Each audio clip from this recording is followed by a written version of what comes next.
Hello, hello, hello. Jordan Chariton live. Status Coup.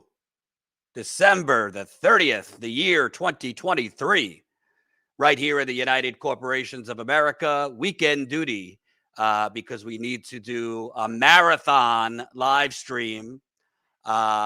We used to do these all the time, but then I had a baby. Oh, excuse me. Then I had a baby and I'm getting old. But wanted to do a marathon live stream today to celebrate, highlight our on the ground reporting that we've done across these United Corporations of America. We will have myself, Tina-Desiree Berg, Ron Placone, Louis DeAngelis, Jon Farina, if he's feeling okay. I think he's sick. UAW workers will be joining in a few minutes. We're going to have activists who have been fighting against Cop City in Georgia, which we've been covering extensively. We're going to have a Flint resident, a Kalamazoo, Michigan resident on both of those environmental genocides that have been going on in Michigan. Might have a special guest at the end. So there's a lot of things that could go right, and there's a lot of things that could go wrong over the next 5 hours. So buckle up, drink your tea, kombucha, smoke your pipe, harder stuff if you want to drink. I might get to whiskey in a few hours. So our goal also, and we will be pushing it throughout the broadcast, is to raise money for Status Coup to help us go strong into the new year. So if you are not a Status Coup member yet, shame on you. No, kidding. Not really. But we will be trying to add, if we can, 50 new Status Coup members to the gang while we're live from noon to 5 Eastern. And also fundraise. Maybe we could raise, $2,000, I'll put it, which would be great, great, great. Because it wasn't cheap doing all this on the ground reporting from 25 days on the road covering the UAW strike. Cop City in Georgia, we went twice. Kalamazoo, Michigan, Flint, Michigan, East Palestine, we went 4 times. Obviously, the protests we've been covering on the ground, the pro-Palestinian protests, we've been doing a lot of on-the-ground reporting, and it costs a lot of money between reporters, camera people, hotels, flights, And maybe we'll take calls at some point too. So please smash that like button. Please, please share this live stream. It is Saturday. It is an end of the year. So I'm not expecting 1 million viewers, but hopefully we can get this out to as many people as humanly possible. Super chats are super welcome. We'll read them as we go because I don't know if it's realistic to save all of them for the end. But this hour, we're going to start with what I thought was the biggest story of the year as far as working people, as far as not just the left politically, but everybody, left, right, center, agnostic. And that was, I believe, the beginnings of the resurgence of the United States labor movement. We've been seeing it over the years. Obviously, we covered on the ground the John Deere strikes a couple years ago. I was there in Iowa and Illinois. I think Colin was with me. We covered the Starbucks union organizing drive before their historic win. We covered the Amazon union organizing drive before that historic victory. And we've covered a lot of other things, teacher strikes, nurses strikes. We covered it when others were not covering it, when it was not sexy. But I would say all of that led to the UAW worker strike this year. So joining me now is Danya Ferdinandson. I hope I didn't butcher that. General Motors worker in Toledo, Ohio, as well as Scott Holdison, Ford worker in Chicago, Illinois. I think we're going to have another GM worker if he could get his setup working. But thanks, guys, for joining me. I've interviewed you both a couple times, but I wanted to start with what I think was the biggest news and success story of the year. Obviously, not every UAW worker is over the moon thrilled with the contract, but I think by and large, labor was not labor was not destroyed overnight in this country, and it was never going to be, totally rebuilt overnight. We weren't going to get everything overnight in one strike. But I want to just start. I'll start with you, Scott, because you were part of the reform group, Unite All Workers. But I want to start. What is your takeaway, not only from the strike victory, but this kind of newfound militancy that we saw in this strike, where a UAW president threw contracts in the garbage. A UAW president refused to show up and shake hands with the corporate CEOs, which they were very offended by. A UAW strike president, basically wore an "Eat the Rich" shirt on TV, and on we go. What was your thoughts? Your main takeaways? Well, my first thought is that this almost didn't happen. If you remember back into the early part of 2023, Jon Farina was in a runoff election with Ray Curry. Ray Curry represented the old guard, and represented the new UAW. And Jon eked out a win by less than 500 votes out of around 140,000, and then got in the day before the bargaining convention that Ray Curry had planned.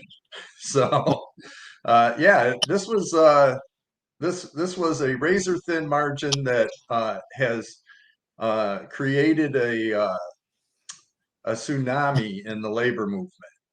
I'm just so happy to be a part of it, to be able to call Jon my friend, and to be able to participate in this historic moment in the labor movement.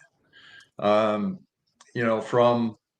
helping to get Jon elected to being a delegate to the bargaining convention, then working with UAWD to start a contract campaign while the International Executive Board, because Jon couldn't do this alone, right? It took a whole lot of UAW members. It took other people on the International Executive Board. We were able to elect 8 reformers to the International Executive Board out of 14. So that means it's not a full run of the board. So there has to be some negotiations on the board. Well, while they were negotiating, UAWD was launching a contract campaign from the ground up. So the two met in the middle. Once they got through the back and forth negotiations of how they were going to launch a contract campaign, we got on board with what they were doing. So that's my take on how this all came about. But I see this contract as a stepping stone to better contracts in the future. But that's going to hinge a lot on building union density, and that's the next step in the process. Absolutely. And I want to, before I get to everybody else, I want to play this clip, because to me, as important as the dollars and cents of it all was, 25% wage increase, reinstating the cost of living, as important of all that is, there was some victories as far as lowering the progression to get to full pay from a ridiculous 8 years down to 3 years. There were, increased wages for temporary workers. As important as that is, I think the kind of change in mentality, the change in the talk among labor bosses, the change in militancy was just as important, because you can't organize if you don't have energized workers. You can't organize if workers have no hope. You can't organize if workers don't trust their union heads. Let's play this clip, Colin. This is from the kickoff. Day one of the UAW strike was in Detroit. We were there covering it.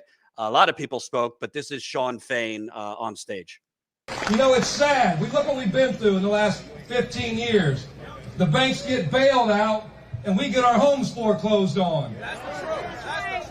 The big three get billions of our tax dollars to fund an EV transition. They got billions of dollars to get bailed out, while the workers got left behind. They want to use scare tactics now, saying we're going to wreck the economy. All the pundits are saying that now. All the media talking heads. It's going to wreck the economy if we get economic and social justice. We're not going to wreck the economy. We're going to wreck their economy.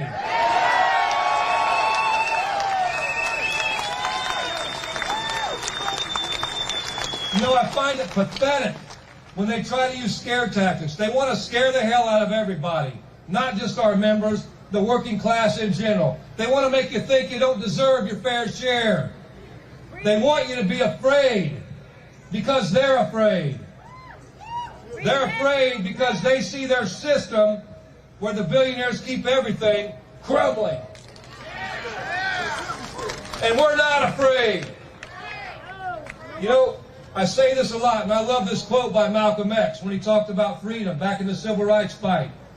When he said, when a person tells you they believe in freedom, but in the next breath they'll tell you what they won't do to get it, that person doesn't believe in freedom. And it's the same for us in our fight. We have to do whatever we have to do by any means necessary.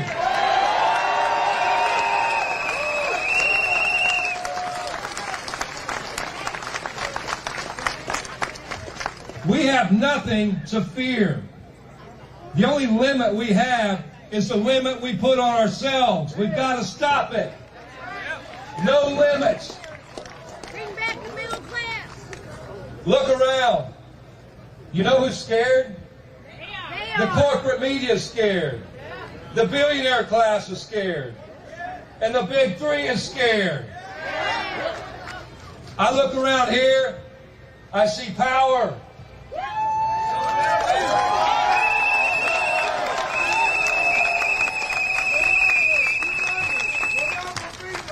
You bet. I see faith. And I see a working class that is fed up and fired up.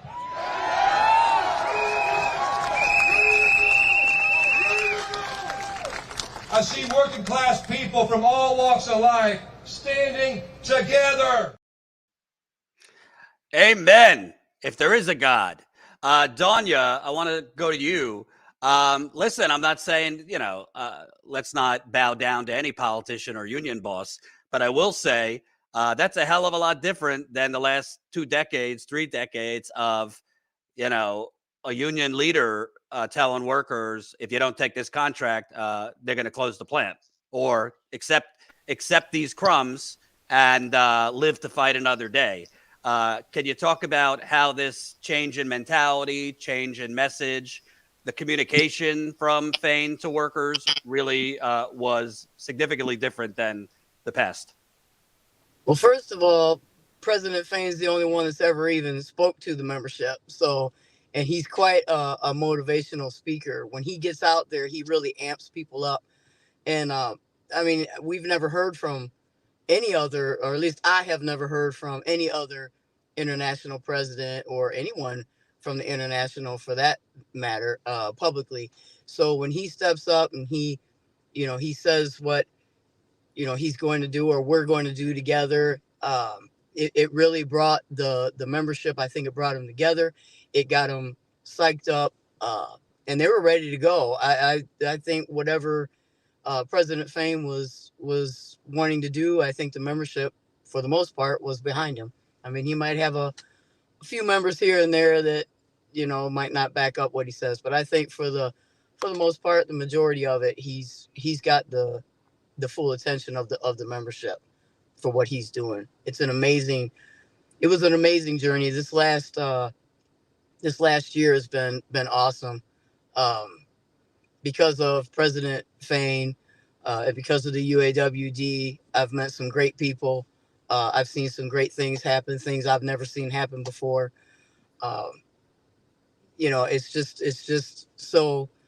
It's incredible. It's historical. And I'm so happy to have been able to be a part of that and meet the people that I've met.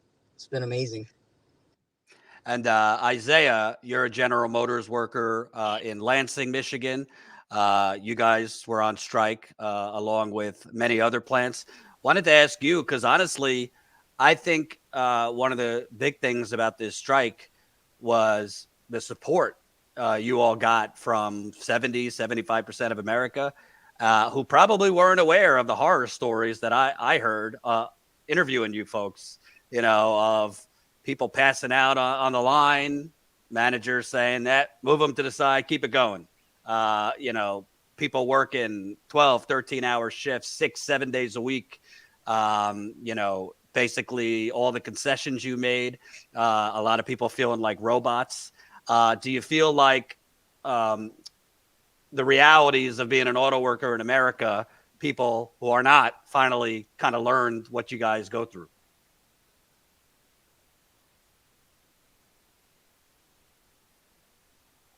We're not hearing him, Colin.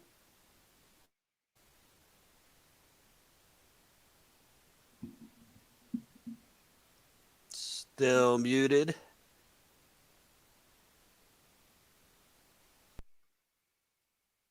Hold on.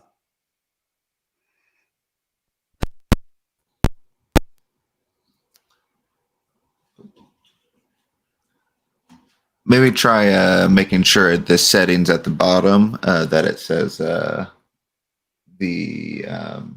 mic setting is correct for your computer. We definitely going to have some technical difficulties over 5 hours, so stick with us.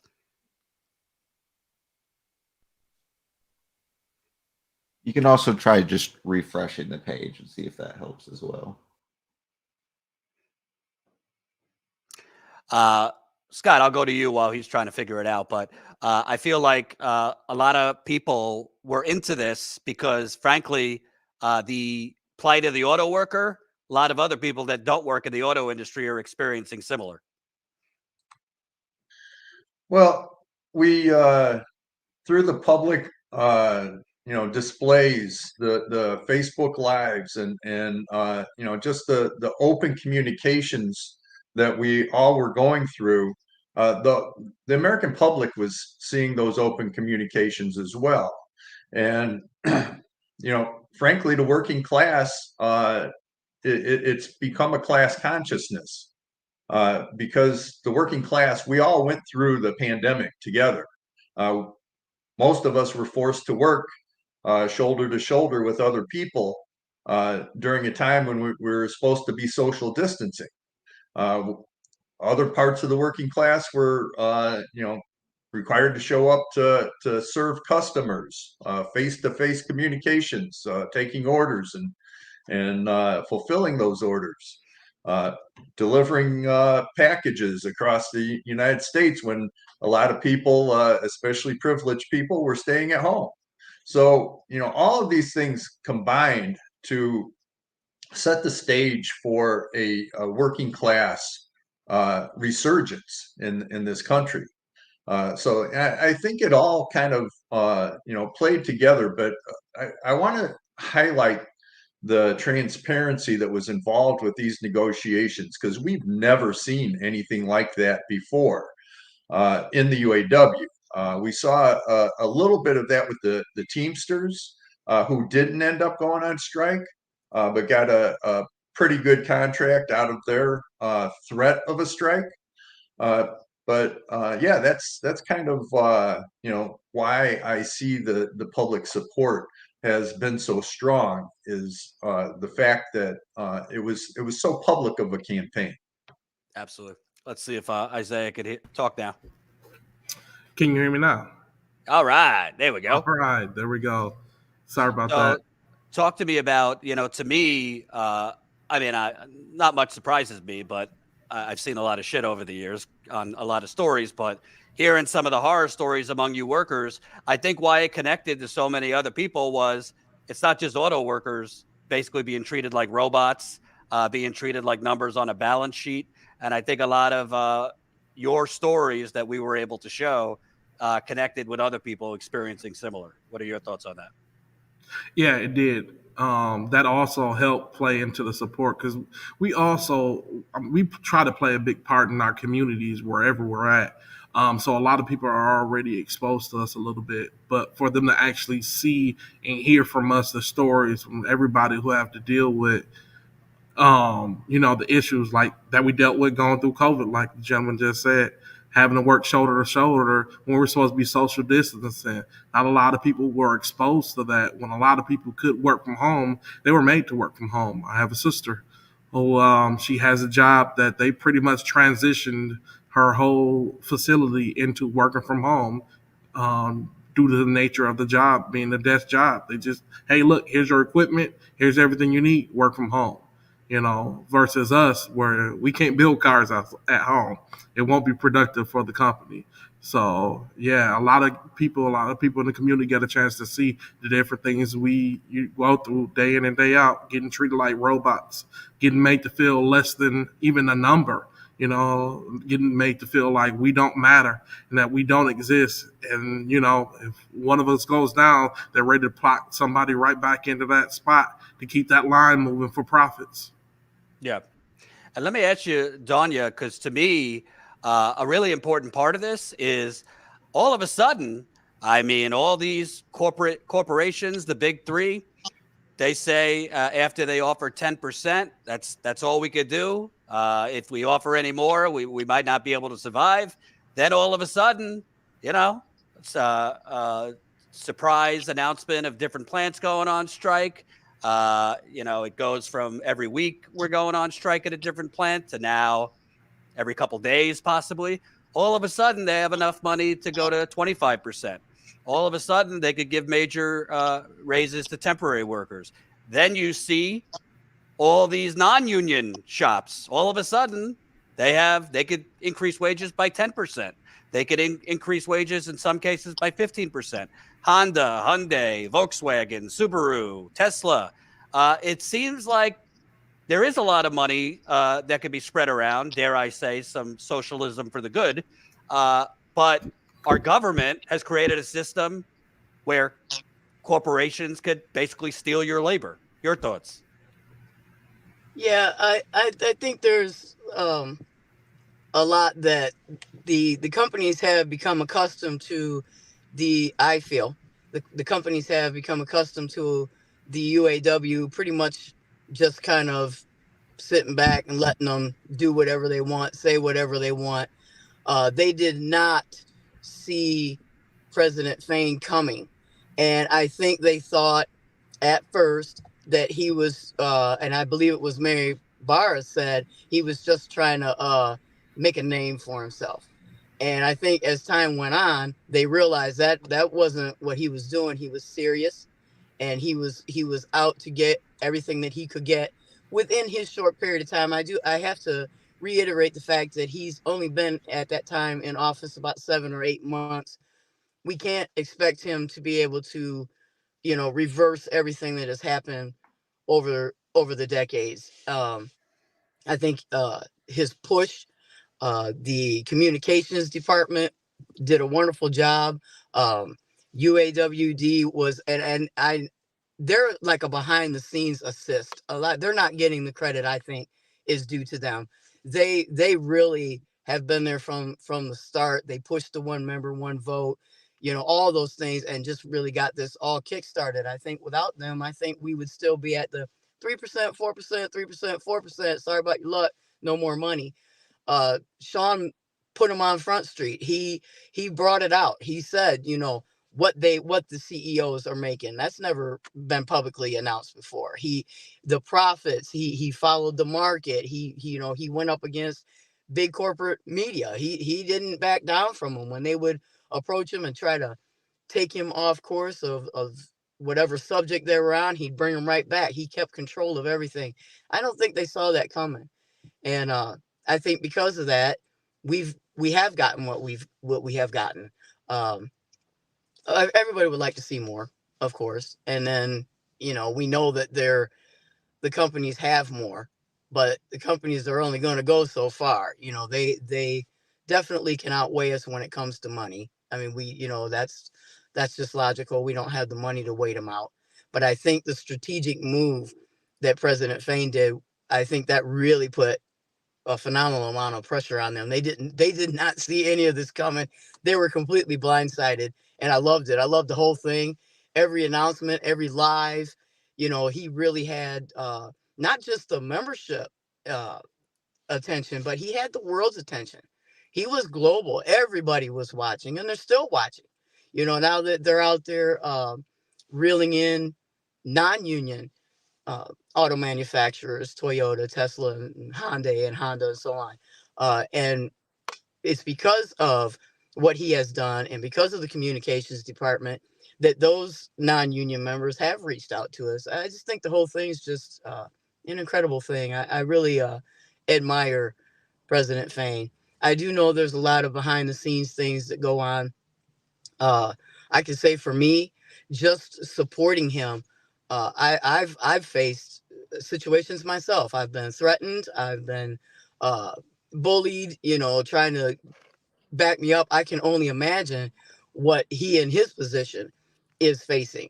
Facing billionaires trying to bully him and push him around. So it's just an overwhelming thing. There's just so much to it and so much to talk about. Getting it in right now and thinking all of it right here on the spot is it's a lot. But like I said, I admire him. I admire the UAWD. I do want the membership to know that UAWD did have a lot to do with this. And I think more UAW members need to reach out to them and get involved with them, and vice versa. Yeah. I hope that we can come together when it all comes to an end at the end of the year. Yeah. Next year. Remember, folks, we're going basically till 5 o'clock Eastern. So we need you. Smash that like button, share this live stream, put out a separate tweet. It's the end of the year, so I don't expect a million viewers, but let's get more people tuned in. We're going to be Ron Placone, Tina going to be joining next. Cop City activist, Flint resident, Kalamazoo resident. We got an East Palestine recap of our reporting there. We want to fundraise too. So super chats are great. If you could donate, that's statuscoup.com/donate over the next 5 hours. I'm hoping, maybe I'm a dreamer, I'm hoping to raise $2,000 to help us do more on the ground reporting. So statuscoup.com/donate, chip in whatever you can, whether it's $5 or $500 if you're feeling extra frisky. And if you're not a member, please, membership is the only reason we were able to cover 25 days on the ground. 25 days on the ground, very expensive. It's well over $10,000 on the ground. Travel, hotels, flights, rent a car, extending that damn rent a car. What a scam. That costs a lot of money. Reporters, camera people. But hey, we had a big audience, and I would say, humble brag, Status Coup played a big part in not the success of the UAW strike, but spreading the word and getting it out there. I had people that weren't even UAW members literally stop on this, literally turn around while they were driving because they saw us live and come to the picket line just to say hello and take a picture. And they said, I'm not an auto worker, but we love your coverage, and this has inspired us. Our workplace is now talking about unionizing. That's my next question. I'll go to you, Isaiah, moving this forward. I think a lot of people, whatever you guys are, whether you're lefties, righties, you're not that political. I think a lot of people politically on the left, let's say over the last, 8 years since the Bernie wave of 2016, they kind of put a lot of their apples in electoral politics, thinking that if we just elect one president that's progressive, we could get a lot of the wage increases, the, healthcare, things like that. If we just elect, 2 or 3 or 4 or 5 Congress people, we could really change the system. I'm not saying don't vote. I'm not saying electoral politics doesn't matter.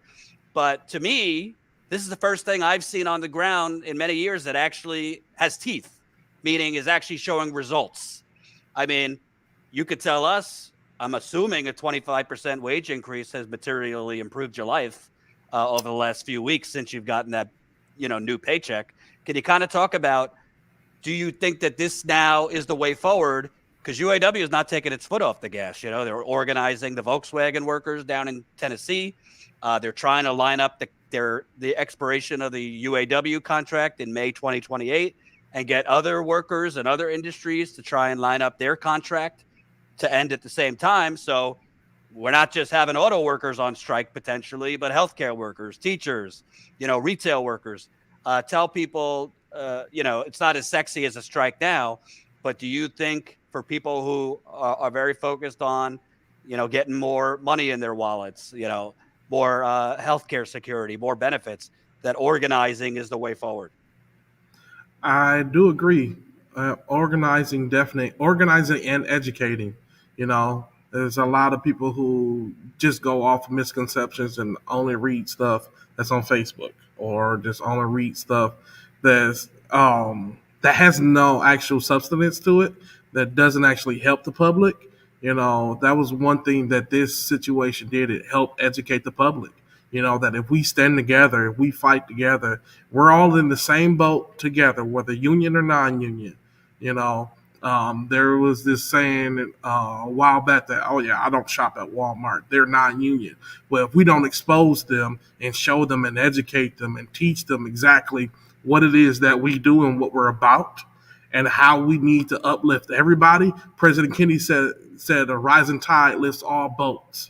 If we don't create and start moving the tide, then it'll never rise all boats. It'll never make that movement. It'll never lift up everybody. It'll never make everybody better. And if everybody isn't getting better, this country isn't getting better. So yeah, it made a big difference. It definitely made a big difference. And I think it can make a big difference moving forward, moving just outside this system, but also across the country when you're talking about, elections inside your city for your local leadership, elections for your state government, elections for national.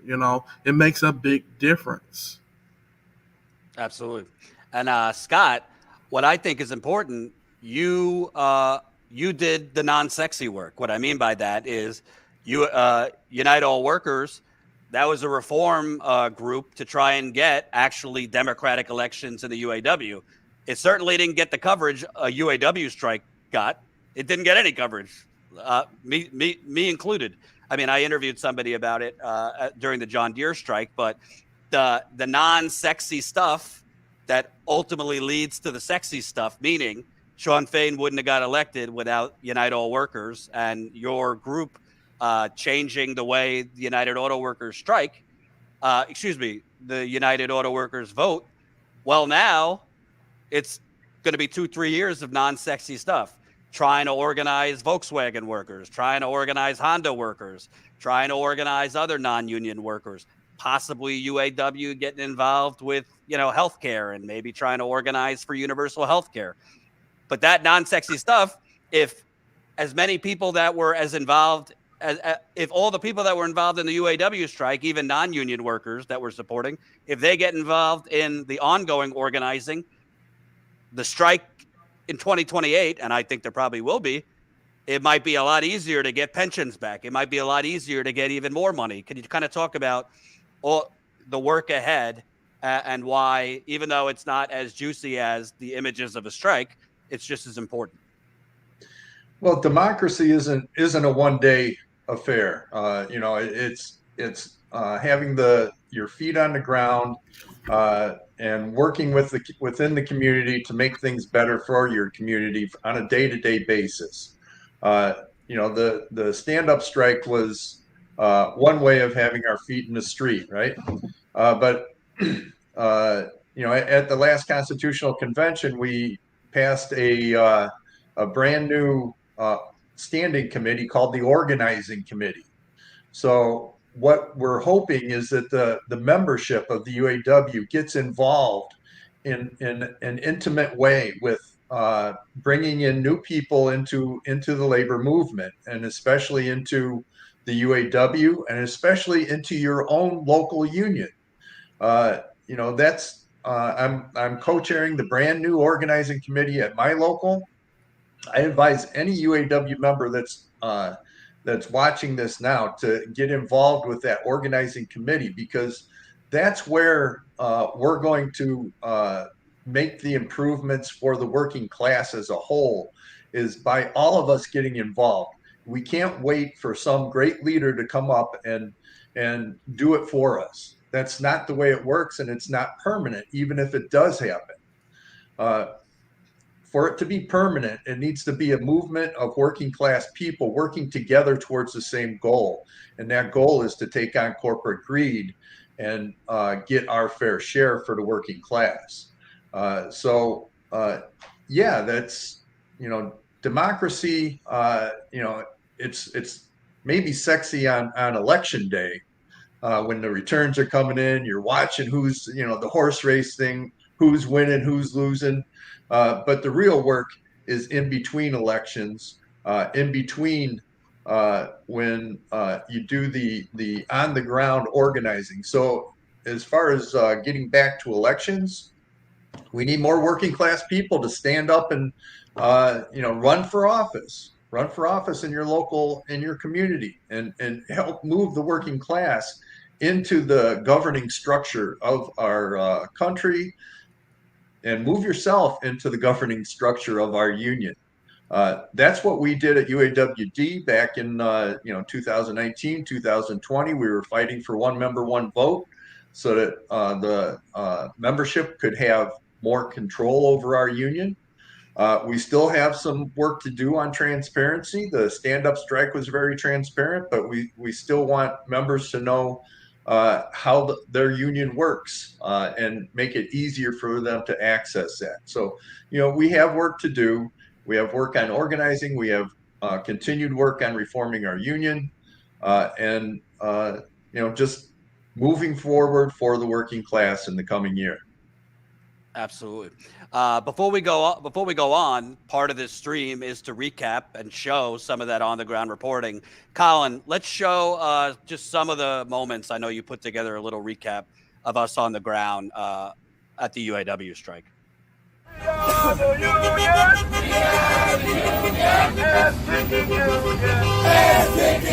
And it's a sad, twisted irony when a person like Farley wants to talk about what we do and don't deserve, when the man's making $20-some million a year and keeps bumping his pay up. He gets a 40% pay increase and tries to justify that, and it's on the backs of these people that he's getting it. Oh, because I can't stand greedy bosses. I can't stand profit-obsessed owners that treat workers as if they're less than human. I salute Brother Sean, his leadership. Me, as a SE worker, I get cut down to 3 days, which is Monday, Friday, Saturday, now averaging about $600 a week, and that's topped out pay as $19.28 an hour.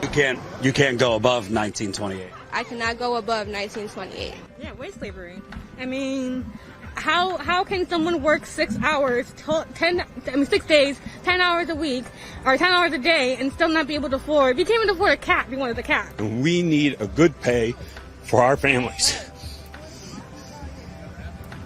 It's been tough for you. Because you must be struggling right now with bills. Make the bed. Anyways, yep.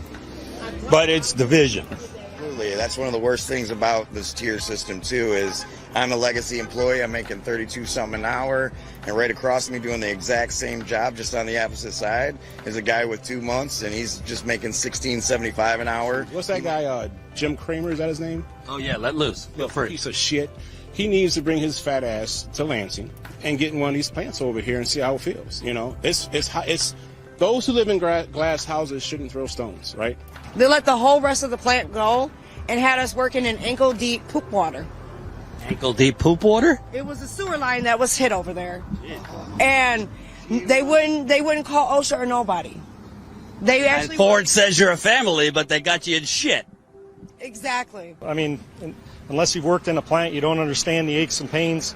You got to sleep at night with your hands under the pillow flat, because they'll curl up, and you got to peel your fingers open in the morning from gripping the guns all day. When I hear the phrase "live to fight another day," I want to literally beat the shit out of somebody. We had that embedded in our brains as workers coming through over the years, and it would drive me up a wall. But he promised them, we will pay you back. If you do this for us now, we will pay you back. And they reneged on that deal. Greed is at its highest right now. They keep taking and not giving anything back to us employees that they've promised that we've given back to them. We know we're not going to get everything back, but at least come to the table and agree and give us back some of the things that we need. Are you out here supporting the strikers and your grandma? Yes. Uh-huh. We're striking for the future of our children. That's right. Absolutely. Where's the jobs for my kids? It's great that the companies get to see that it doesn't matter how long we're out here. We'll be out here a day longer than it takes if we have to be. So we're going to get there. Yesterday you had on an Eat the Rich t-shirt. Is it time to send a message to the 1%? Still do today. Give it up for Colin Tooley putting together that powerful, poignant montage. Let me tell you, Donya, There's nothing like, I've covered a lot of depressing things on the road. There's nothing like a strike to galvanize people, because we're not seeing people, standing up for us in Congress. We're barely seeing it, if you're lucky, at city council. Can you kind of talk about, for the non-union workers, what do you think the UAW strike accomplished in terms of inspiring other workers to possibly unionize? If they have a union, get their shit together, because there's a lot of unions around the country that are either complacent or corrupt. But to me, the UAW strike, and Shawn Fain said it, was about more than the auto industry. It was about kind of, the 99 versus the 1%. What do you want to see other workers that are non-union do as a result of the UAW strike? Well, I definitely would like to see them unionize. I'd like to see them get organized and be able to have a voice at the table, which is something they don't have currently. I think this movement has sent fear into other manufacturers, other big manufacturers like Toyota and Honda and whatnot. And I think they see it coming. They know we're coming. And that's why they're, giving up so freely what they have given up. I want those members of the non-union auto manufacturers to realize they're giving it up now. They could have given it to you a long time ago. And with a union, they would have. A union is here to make sure that we get equality, to make sure that we get living wages and good benefits and whatever. And that's what unions do. And the more of us there is, the stronger we become and the more we can gain. We have to also remember that we do have to, we have to look back as well. And there's things that need corrected still from the past, where union leadership wasn't as aggressive as President Fain is. President Fain, he's going for everything, and he's fighting for everything. We still have, with General Motors, I think, if we don't get some of what has been taken away from the GM employees, we're still going to find pushback on these contracts. They're still going to push up against it. The vote, I think, reflected that, this vote. So I'd like to show the world that we don't leave members behind just because corporations feel they don't have to pay attention to what's going on around them or what has happened in the past. We're here to reach back. We're here to reach forward. We're going to claw back. We're going to claw forward, and I want globally for everyone to see that, not just in the United States, but there's non-union workers overseas that need to see what unions are capable of doing. And I think when we won what we did win in the short period of time that we had to win it in, I think it woke up a lot of the non-union sector. They really started reaching out to the union to start organizing. And I would love to see that. I'd love to see the more non-union manufacturers that are unionized. I'm all for that. I love it. I hope someday to be a part of organizing. I always show it, but it might not be as sexy as, presidential elections or that stuff. But bottom line, the charts match. Look at the charts. Around the late 70s, early 80s, that blue line is all of our labor and money being stolen. Yep. And that line there is the sinking Titanic that has been American labor. That's the union percentage declining in America. So that's why we've covered it so much, because I'm not saying, rebuilding unions is the only way to kind of uncorrupt this cesspool of a country, but it will go a long way. Isaiah, I want to ask you, it's a dumb question, but, I'll ask it anyway. Just tell people, for you, I don't know how much higher your paycheck is now, but can you kind of talk about some of the monkeys that have been taken off your shoulder, some of the rocks that have been taken off your shoulder now with, more money in your paycheck, stronger benefits? It's got to kind of take away a lot of, not all stress, but a lot of the stress, maybe you and your family were dealing with. Well, because of the way the pay structure was done, so I was on the in with the legacy employees. I am considered a two-tier employee or non-traditional employee, but I was topped out right before the contract negotiations started. But I can speak for my wife, who isn't here, who my wife is one of the newer employees that came in after 2016 that was a temp for 4 years and had to wait out the long structure of the pay scale, who before this contract negotiation started was not going to be topped off, was going to be stuck at like 24, 25 bucks an hour. You know, if this didn't get rectified and if this didn't happen, you know, she would not have been put where everybody else is who's been there as long as me or even longer. You know, she was one of the members that got that raise or got that bump up to the top tier wage. So she's topped out. So I can speak just on her reaction alone when she saw how big of a difference it was. You know, it changes people. It changes people's lives.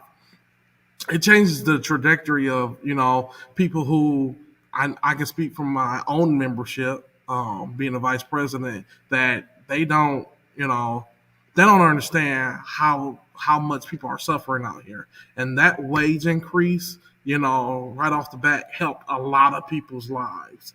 You know, help ensure that they didn't have to go another month, you know, trying to struggle just to survive. You know, with rent going up and all these other places, with inflation going up, you know, gas going up, they're not going to have to suffer that much longer than they would have if this stuff did not get addressed, this stuff did not get answered. You know, that 25% over the contract or the life of this contract, yeah, it's going to help me. But the ones who were not where I'm at or where us topped out wage employees are at, you know, that's going to help for them big time. Yeah. Big time, along with cost of living and everything. And then them having the same benefits, you know, it's going to help out a lot. The temporary workers, it's going to help out a lot of people. Absolutely. And Scott, I want to ask you because I don't want to be a Debbie Downer, but Donya mentioned that Jon Farina caught these companies and these CEOs by surprise. Well, now they got 4 years to prepare, and they got a lot of money in terms of PR and, you know, all the consultants and strategists they could come up with. I believe they're going to have a battle plan to try and squash whatever the UAW and Jon Farina has up their sleeve, even if it is broader than just the UAW. If it is kind of other industries going on strike at the same time, the UAW, I believe, would have to kind of anticipate a much more prepared and, shall we say, more ferocious big three next go around. Well, for sure. You know, the big three is going to be prepared, but our membership is going to be more prepared as well. UAWD is proof that the members are the union. We have organized to reform our union and bring it to where it is. And that's what these non-union auto workers need to look at is that, you know, when they come into the UAW, they are the union, especially in their workplace. They're bringing democracy into their workplace. And, you know, we have 4 years to prepare as well. So we're going to continue building the solidarity that we, you know, launched, especially during the stand-up strike. It brought a lot of people together. And especially in my workplace, you know, there is much more interest in the union than there used to be. And, you know, members know now that their voice matters. So, you know, as long as we continue to build that solidarity and that build our working class structure by bringing in especially more union density, we're going to be able to match the companies as they prepare. We are continuing to prepare as well. So, you know, we know that, you know, the next 4 years we need to work on enforcing this contract. Contracts don't enforce themselves. Contracts are a measure of the of the power balance at the time that those contracts are negotiated. We had the power this time. So, we need to continue to build on that, take the momentum from this strike and the momentum of the popularity of unionism in this country and move it forward to build union density.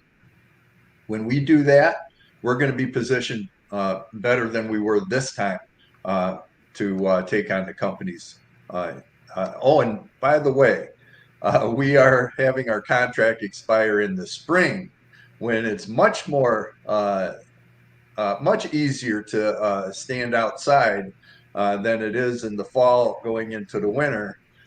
So, we're going to be in better shape as far as, the membership being able to withstand the financial and the brutality of being on the picket line. It's not going to be quite as brutal going into the spring months as it was going into the winter months. And that's my last question, Danya. Listen, the word general strike gets thrown around a lot. A lot of people want it. It's not easy to create a general strike in a country. We're not France where, they storm the Bastille there if you try to raise their retirement age. I think part of the reason we can't get protest movements like France is because we don't have guaranteed health care here. So a lot of people are very worried about going on strike or fighting back because their health care is tied to their job. But if a lot of the organizing we've talked about continues, and if UAW is able to organize with other industries to line up their contracts, could springtime 2028 be, maybe it's not called a general strike, but could it be the biggest kind of strike movement we've seen in a long time here in America? Yeah, I think there's an old saying, it's not the size of the dog in the fight, it's the size of the fight in the dog. These corporations, they have money, they have unlimited money, but the UAW worker, the union worker, we got the heart. We might be the little dog in the fight, but we've got the fight in us. So, I'm hoping by the time we do get there is a general strike. I would love to see that. That would just be awesome in my opinion. And I hope in the meantime, between now and then, we're able to organize a lot of the non-union sectors who will also be standing with us. So that gives us power. That also gives us more dues money. That gives us more money to hold out. And like Scott said, we'll be going out in a much better weather to weather the strike if we have to. Hopefully, the corporations will realize that this is not a union to be played with, that we're no longer sitting back and we're no longer allowing them to put their foot on our back and hold us down. Don't allow anyone, I don't care who it is, to put their foot in your back and hold you down. If you feel something is wrong and you need to fight for it to be right, do that. Stand up. Like Scott said, get involved. Start running for these positions in these locals. We need to start looking at the locals and getting them on board with what's going on here. A lot of these locals are definitely bucking what is trying to be done, and that doesn't help. So they've got to get on board. Ladies, stand up. Start running for these positions. It's not just a man's world anymore. Ladies, come on. You got the fight in you too. I'd like to see a lot more women involved in the union efforts and the movement forward. And I just wanted to say real quick, I just wanted to thank all the union members, the UAW, the UAWD, the IEB board, everyone that was involved in this. Thank you for standing up and thank you for fighting. And I look forward to the next contract in 2028. And I hope it is a general strike. I hope everyone pays attention to what President Fain is saying when he says, try to set your contract up, your next contract up for May Day. Hey, power. It gives us power. We do have to remember they have unlimited money. So we have to come in on some kind of a different way.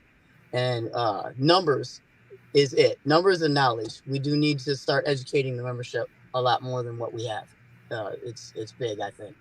So non-union sector, come on aboard, all aboard the Fane train. Woo, that's right. Thank you guys and gals for joining. We'll definitely be continuing to cover UAW happenings. I still got workers emailing me about fuckery going on at their plants.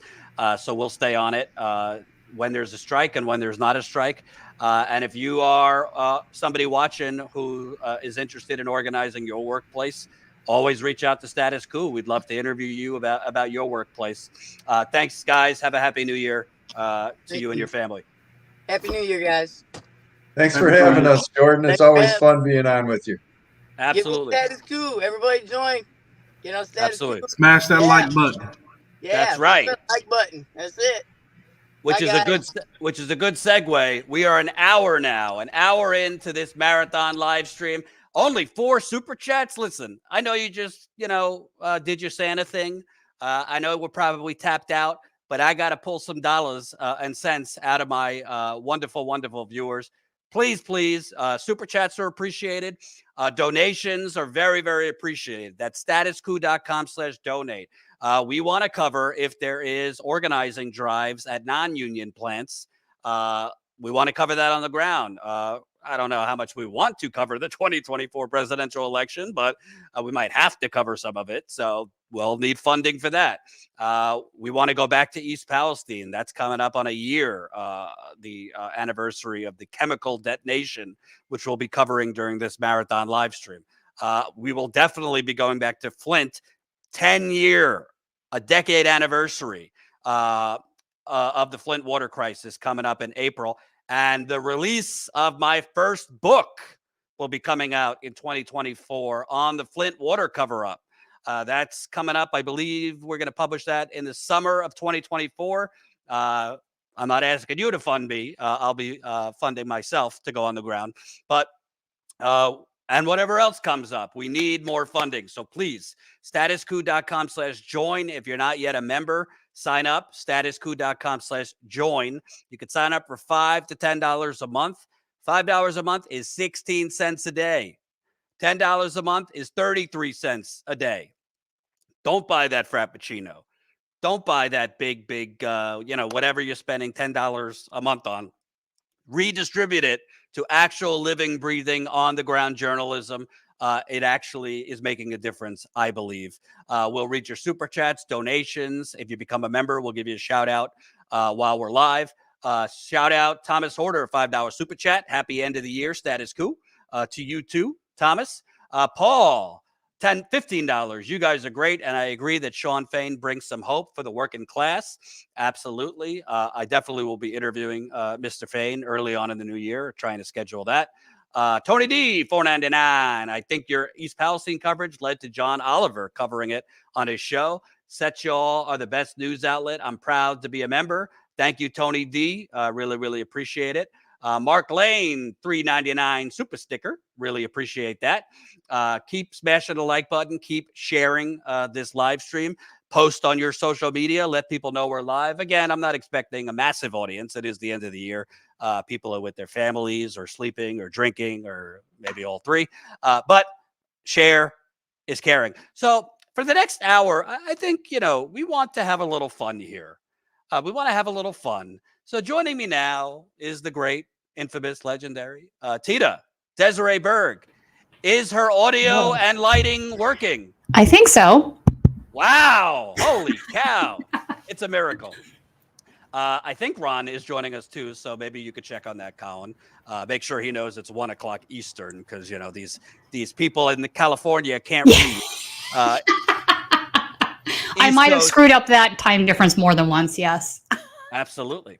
So, Tina, I thought for the next hour we have a lot of on the ground moments of you, interviewing, shall we say, some right wingers. I also interviewed some MAGA folks, Trump supporters. So that was fun.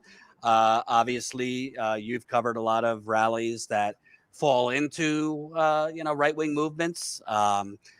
Medical freedom, shall we say? Proud Boys. Anti-abortion.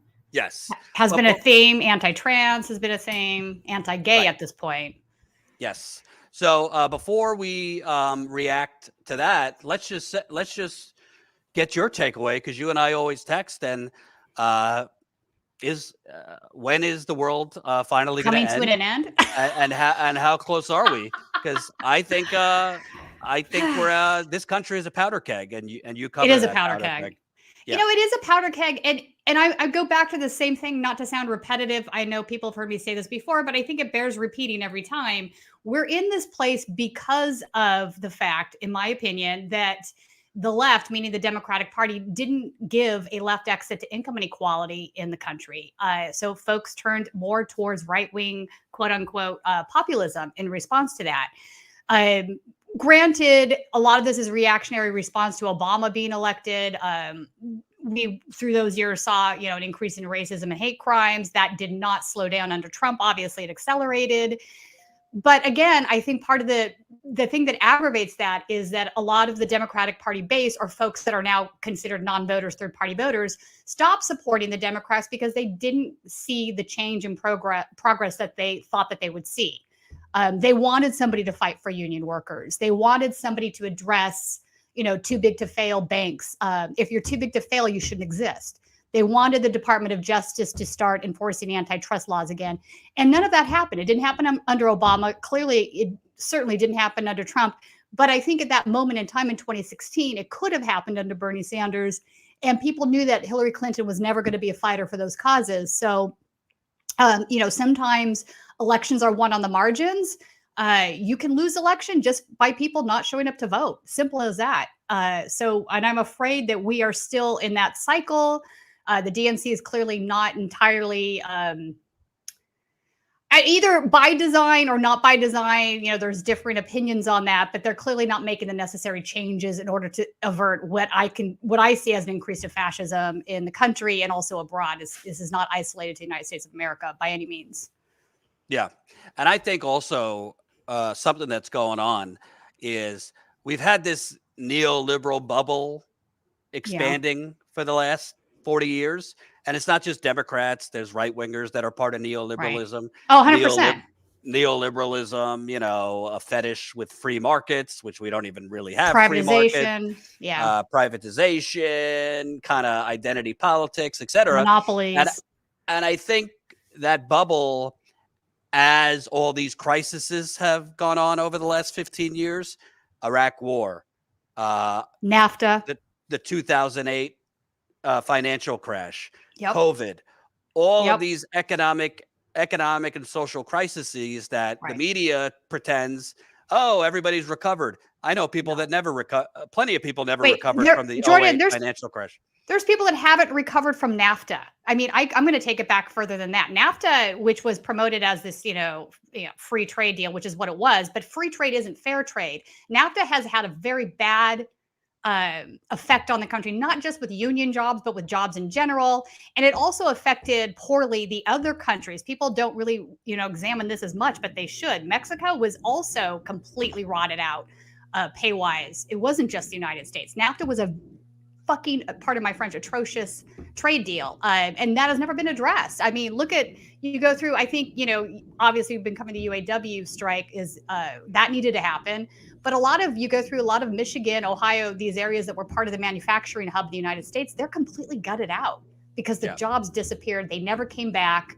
And there's people that have not recovered from that beautiful, thick head of hair joining us right now. Ron Placone. Ron. What's up? How are we? Woo-hoo! Happy holidays. What's up? Congratulations, everybody. So, Ron. Well. Bill Clinton told me NAFTA was a good thing. I can't believe he'd lie. Yeah. Absolutely. So, Ron has expanded his portfolio this year, has done some on-the-ground reporting. Fantastic. I thought we'd have some fun this year. So, Colin put together some clips. Some are of Tina on the ground. Some are of me on the ground, you on the ground. Colin, I don't know what order you got, but let's start with whatever is the kookiest that you could come up with of some right-wing shit. So, do you love this country? Yeah. Our country is being destroyed on purpose. by someone who's a closet communist. But does that mean if he committed a crime, that means we're on the off? edge of civil war. So we better get this country back on track because we're being destroyed. Tell me about that. Why do you think we're on the brink of civil war? Because our economy is being driven into the dirt. We have no energy independence. The borders are open. We are being destroyed on purpose by globalist forces that control Joe Biden. China controls Joe Biden. Foreign interests control him. The 1031 just came out today where Hunter talked to someone who's doing a deal with. Say that again? The 1031, it's an FBI document, came out today, and they were talking about how there's a witness that has recordings of talking to Hunter. Joe Biden received $5 million. Can I ask you a question? I hear a bit of a double standard here. Okay, wait. Hit me.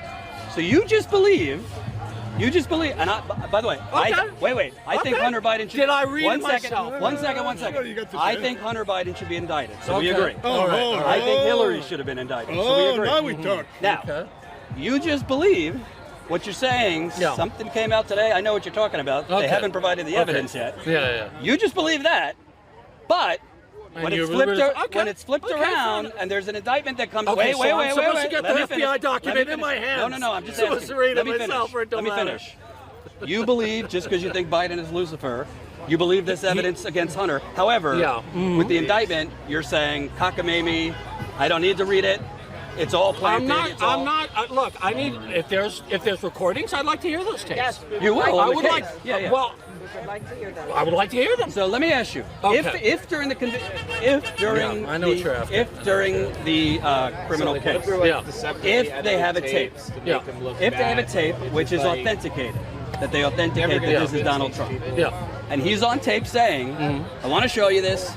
But it's classified. Sure. And I can't declassify it, which means he had documents. It's an admission of not being able to. Which means he it's had not classified documents. Yeah. Which legally, whether you agree with the law or not, he's not entitled to have them as a former president. Yeah. Do you think he should not be prosecuted? Ron, by the way, that Trump #1 shirt, did you get that? I sent it to you for Christmas. Oh man, I got one of those spam texts from the USPS saying something's at the warehouse for me. That must be what it is. Can we have a moment to discuss closet communists? Who is he referring to here? I wish Biden was a communist. I wish. I mean, are you kidding me? What are you talking about? Well, wait, this is a guy that was right-wing economic policy through and through. It's insane. Like, what do they think communism is? Well, I'll tell you what they think it is. Globalism, which is code word for Jewish folks, is anti-Semitic. There's no two ways about that. Xenophobic immigration. These are continual right-wing talking points that have been with us since World War II, right? So God forbid we look at the white wealthy men that run corporations that have been extracting wealth from the country the last 40 years, and that's not debatable what I just said. God forbid we look at them. Let's blame the brown and black folks that are immigrants and the Jews. Like this, it's insane to me that these folks cannot see the forest through the tree.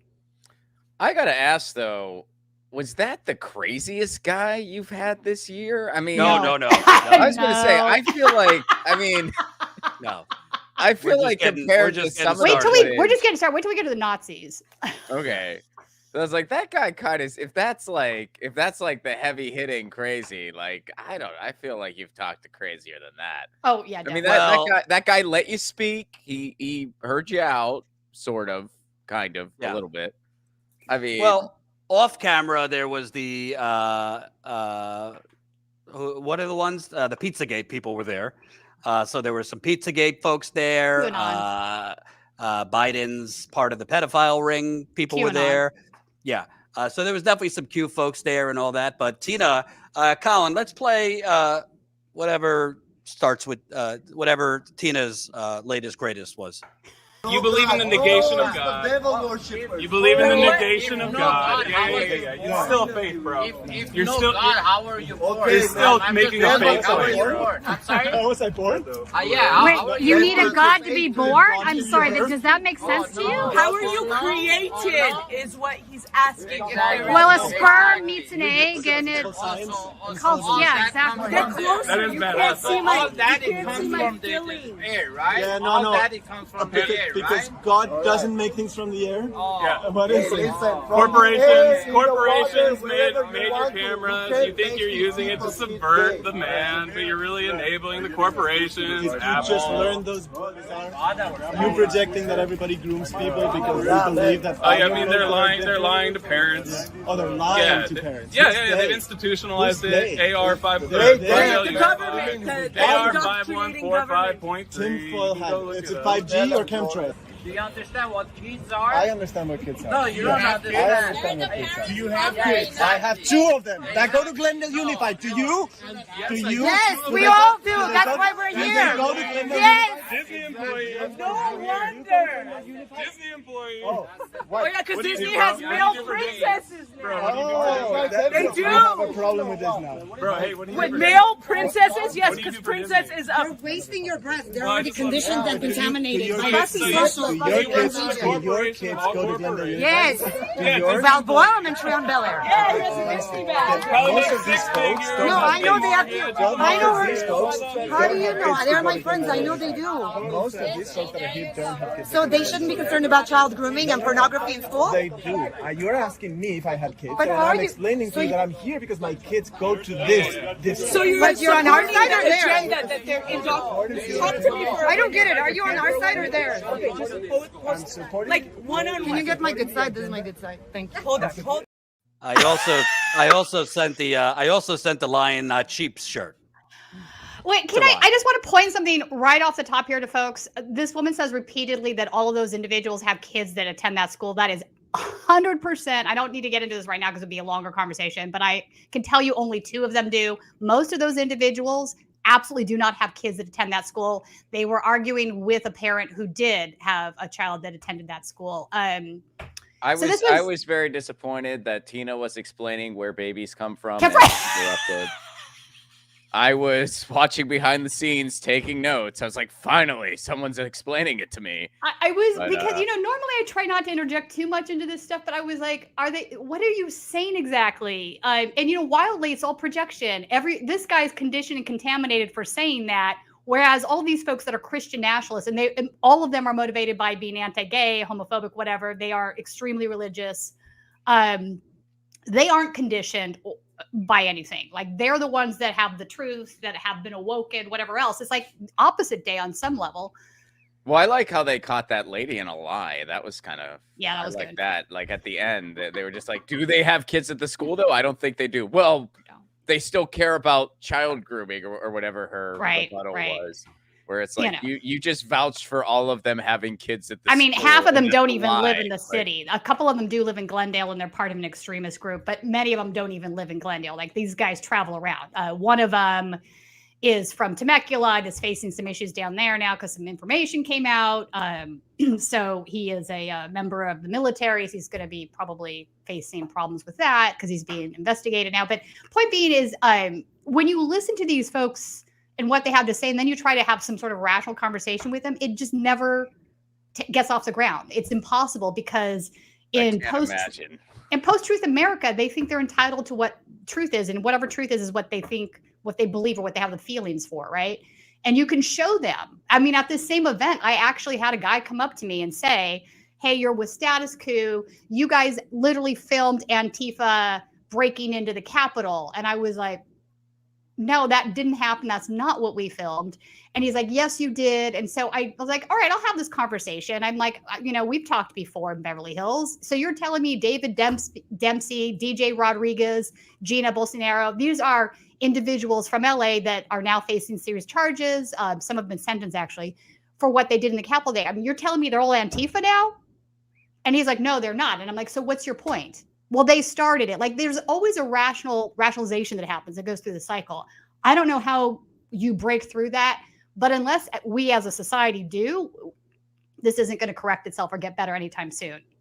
Well, the thing that troubles me, Ron, all these parental right people, they're so worried about their kids, but they don't particularly care that, like, the Republicans. They're worried about kids they don't have. The Republicans and Democrats that they're supporting are just destroying their children's future, do nothing about the climate inferno that Los Angeles knows all about, doing nothing because about. They don't believe in climate change. These are individuals, the Christian nationalists believe that they have dominion over the environment, over the planet Earth, over animals, and that they can do whatever the hell they want, and that's fine, and that God has ordained that. So again, we're talking about, go ahead, sorry. No, it's just amazing to me the threats they actually think are facing their children, but the actual things fucking their children and grandchildren, from climate to student loans. What do you think about that, Ron? Yeah, they have no problem that their kids are entering a society that unless something drastically changes, these kids have no future. And that doesn't seem to bother them. No. But, oh, man, just make sure. I mean, I always say I have a vision where my niece is in her 20s and 30s, and she's all grown up, and she is walking around with a pack of people trying to find fresh food and water. And even though things are bleak, they're going to look at each other and smile and say, thank goodness a person in drag never read us a story. Our parents were looking out. They really had the great priorities. Thank goodness we didn't see the statue of David's penis. Things are bleak, but we did not see the penis on that statue. And boy, it is remarkable to me. And it's frightening. It is frightening. But I got to tell you, Tina, you said we're in a post-truth society. I think that's very true. I think a lot of that comes from cable news. Yeah, all these podcasts, right, left. I mean, obviously, a lot of it's on the right, but it's not helping. I mean, look at young people right now, young Black people, young Hispanic, young white. Just they're not holding their nose anymore for the Democratic Party, and the message of "but Trump." Well, they held their nose in 2020 with that message. I mean, in the midterms, the reason the Democrats, it wasn't a bloodbath for the Democrats, is 18 to 34-year-olds came out significantly, mostly because of Roe v. Wade. But that millennials, Gen Z, they are fleeing the Democratic Party right now. And I believe they're doing it because in their lifetime, this whole democracy thing isn't working out for them. No, it's sort of nihilistic viewpoints. And that's why I mentioned earlier, this next election, I think, is going to be decided on the margin. It's going to be decided by those that don't turn out to vote. It can't, and that's simple enough. Like, you don't need a lot of, if the other team gets all of their base up and ready to go and they come out and vote, and the other team is like, screw you. You guys keep telling me you're going to do this, that, or the other, and you never do. I don't see the point. That's how the election's won. It's really that simple. Absolutely. Well, I feel like that's been the case for about 40 years. It's just come to it's just gotten worse. It's ratcheted up, but yeah, I agree.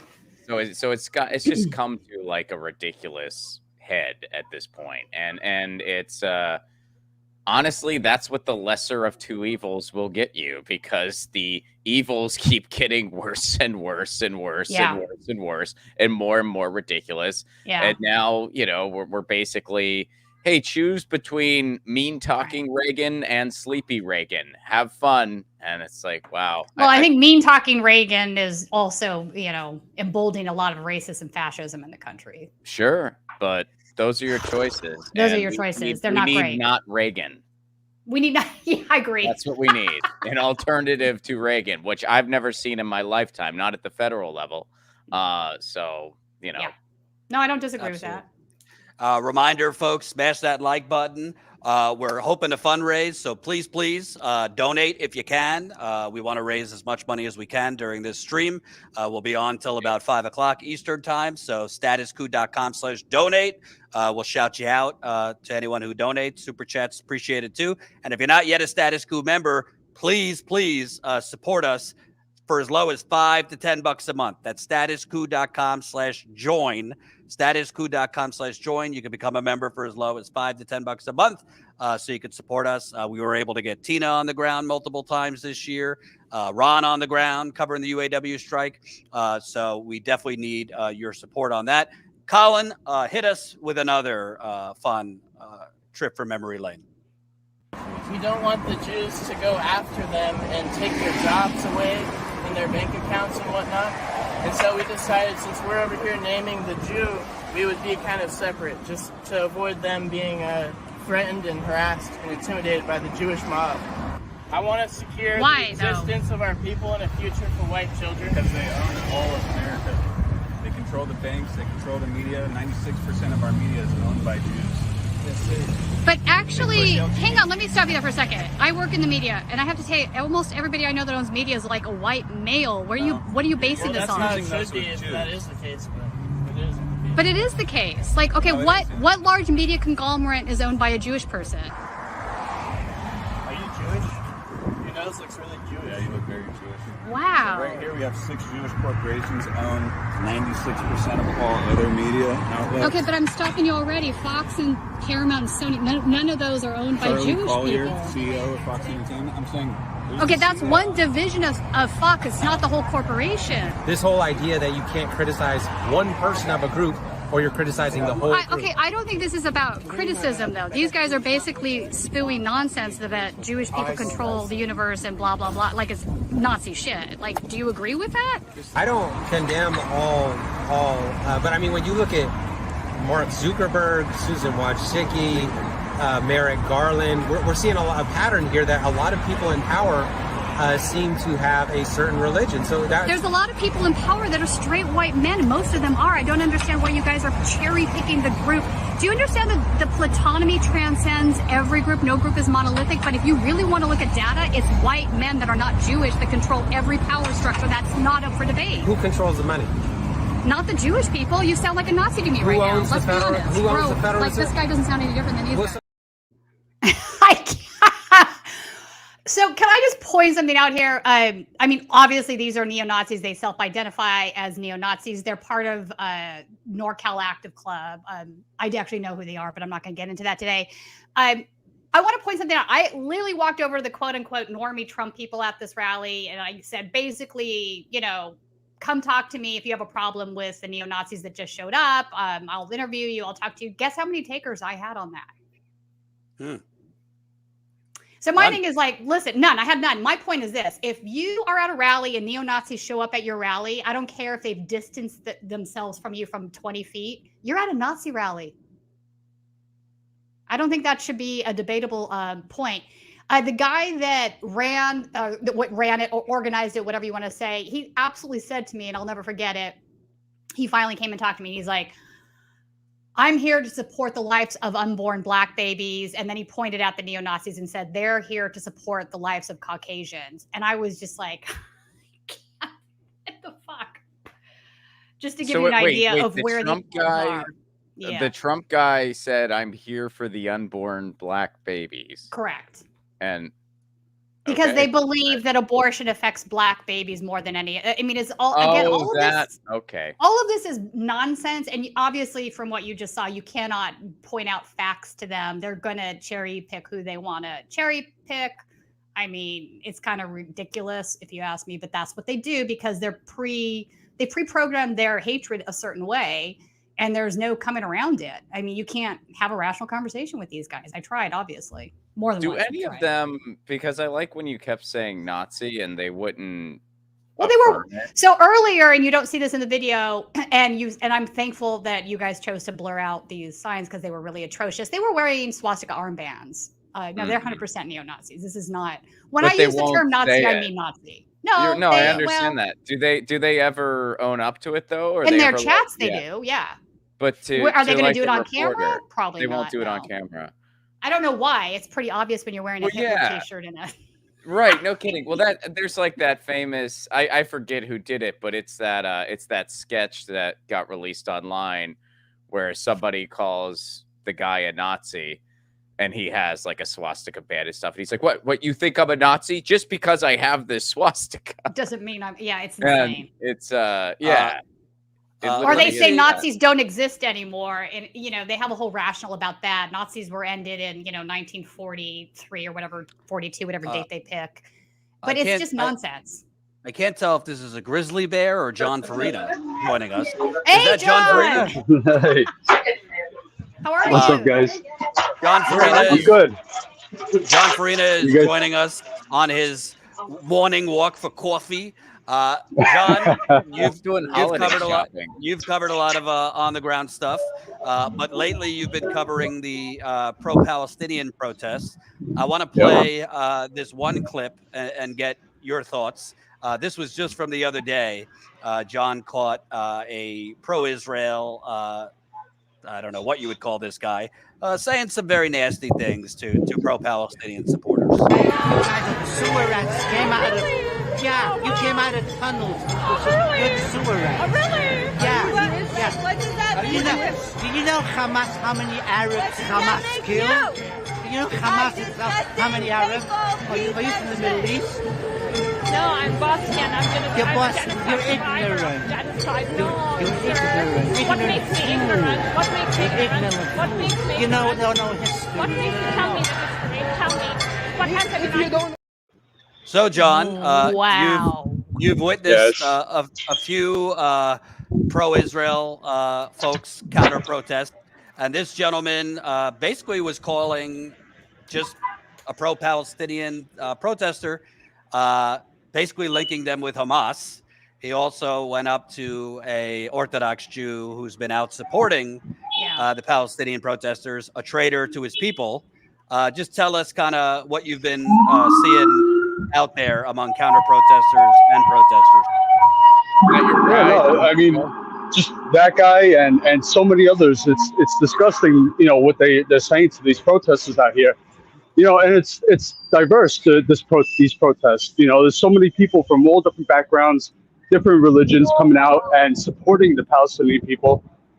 And calling the protesters terrorists and sewer rats and all these disgusting things that they do. It just, I don't know where this is coming from. Mainstream media, politicians, and other people that are putting this out there. But these people are just completely brainwashed, and it's really disgusting seeing the what they're saying out there. Absolutely. And can you kind of talk about other stuff you've covered this year? We were just showing Tina covering. I saw. I saw the Nazis. I've covered the Nazis too. In Ohio. Yeah, in Wadsworth, Ohio. They were protesting the drag queen story hour in Wadsworth, Ohio, and they're there. That group called Blood Tribe, and there were other right-wing groups. Proud Boys were there. Who else was there? White Lives Matter. Ohio chapter. They're there saying, "Oh, we're protecting the children," but meanwhile, they're scaring the shit out of these children, and threatening people and harming people, and it was just really, really disgusting. I mean, this country is completely falling apart, and it's going to get way worse in 24. And we're seeing it. Like in Tina's video, they're talking about the Jews, and these right-wing groups are using what's happening in Palestine to attack Jews, and it's just it's horrible what's happening. And before I know it's gonna get. A lot of people think that when Trump left office that all these things went away, but meanwhile they're still there. I'm still out covering it, and the threats are still there. I was watching a video. Some guy did just did a video, a TikTok video, whatever, and he was saying that everybody's rising up. People are waking up. The American people are waking up to the government's lies. We see that these politicians are hypocrites. The way they how they were calling out Putin and Russia for their war crimes in Ukraine. Meanwhile, they've been silent and supporting Israel's war crimes in Gaza. And so anyway, this guy put out a video saying that in 2024, you thought January 6th was bad. When people, we're on the brink of collapse and people are waking up, and January 6th is going to look, he said January 6th is going to look like a Disney movie compared to what's coming. And John, before I let you go, can you confirm or deny whether you're on your way to a scene for a Sopranos sequel? You look very. Yep. You gotta stop playing the Sopranos anthem. Yeah. Woke up this morning. I feel like you're walking to meet Paulie or. Well, I am in Bay Ridge. I'm in Bay Ridge, Brooklyn. I'm looking for it's a Palestinian protest. The kids are leading the protest. It's a children's march. So I'm actually looking for the protest now. I'm not looking for Vinny, my cousin Vinny, or anybody else. I'm looking for the Palestinian. And by the way, can I just say, he didn't ask me to, but it is the holiday season. Jon Farina is a bachelor. So if there are any single women out there, he is a very, very passionate, progressive-minded individual. He can take great photography. Has a very, very attractive accent and beard, and can take you camping because he lives in the woods some of the time. That's right. I'll teach you how to live in the wilderness.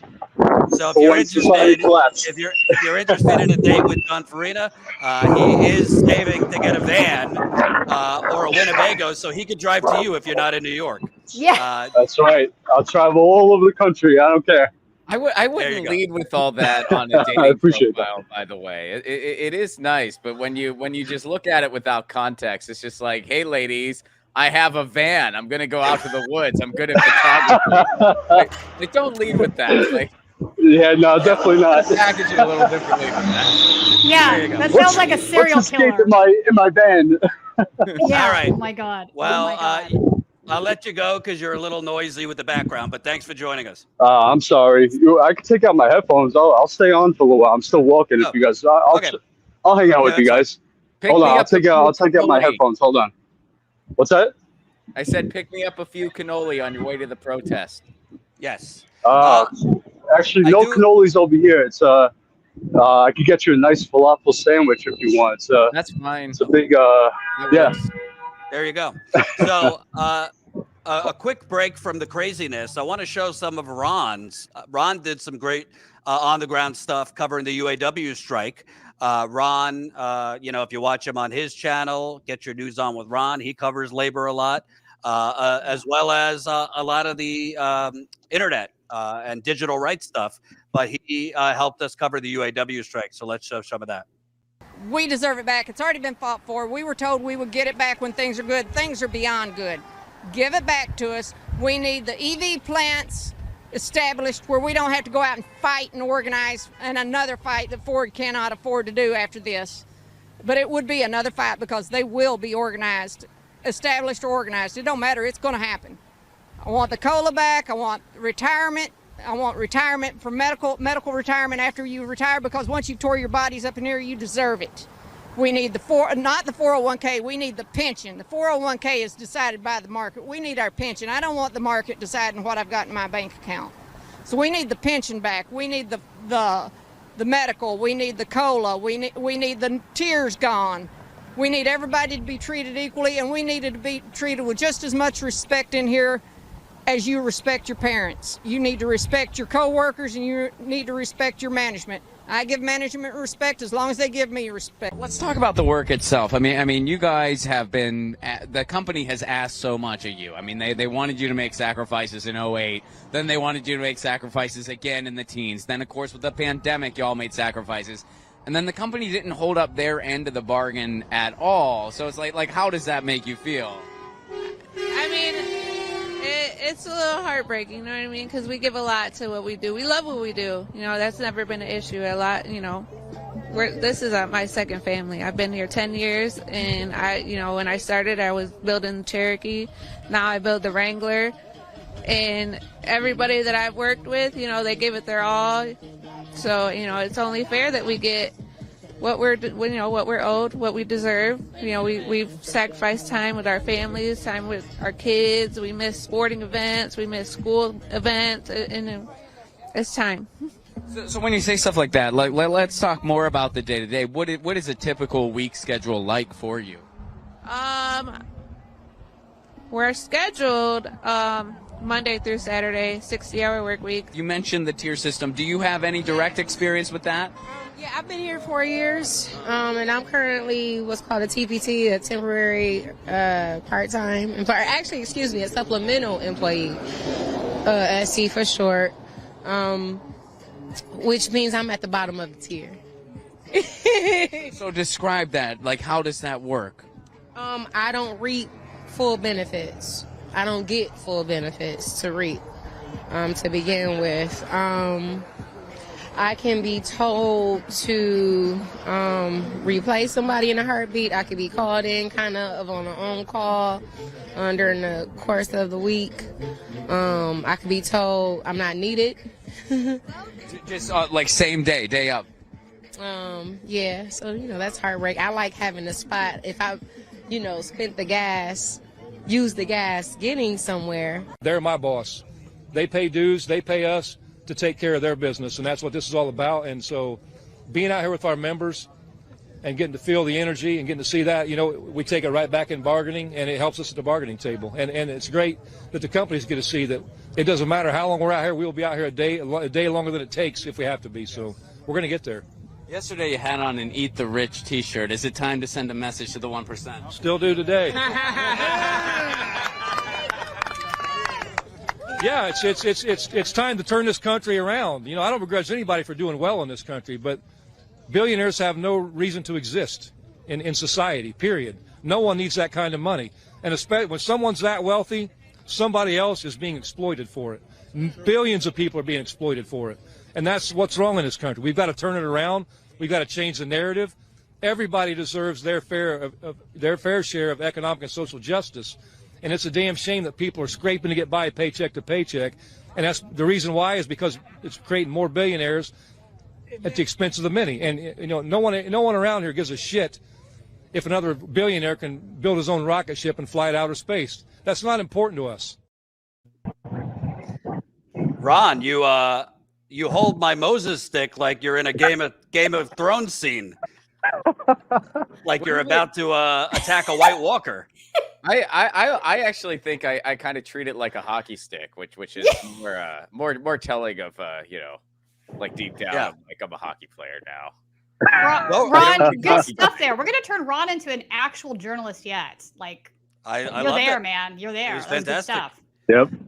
What were your thoughts, Ron? Because obviously, personally, you definitely, I think, see labor and organizing as having way more results than electoral politics. So what was your experience like there on the ground? Oh, it was amazing to go on the ground and get 4 days of stories of everybody, as I'm sure it was for y'all as well. And John, I mean, you were there for the duration, so you got all of them.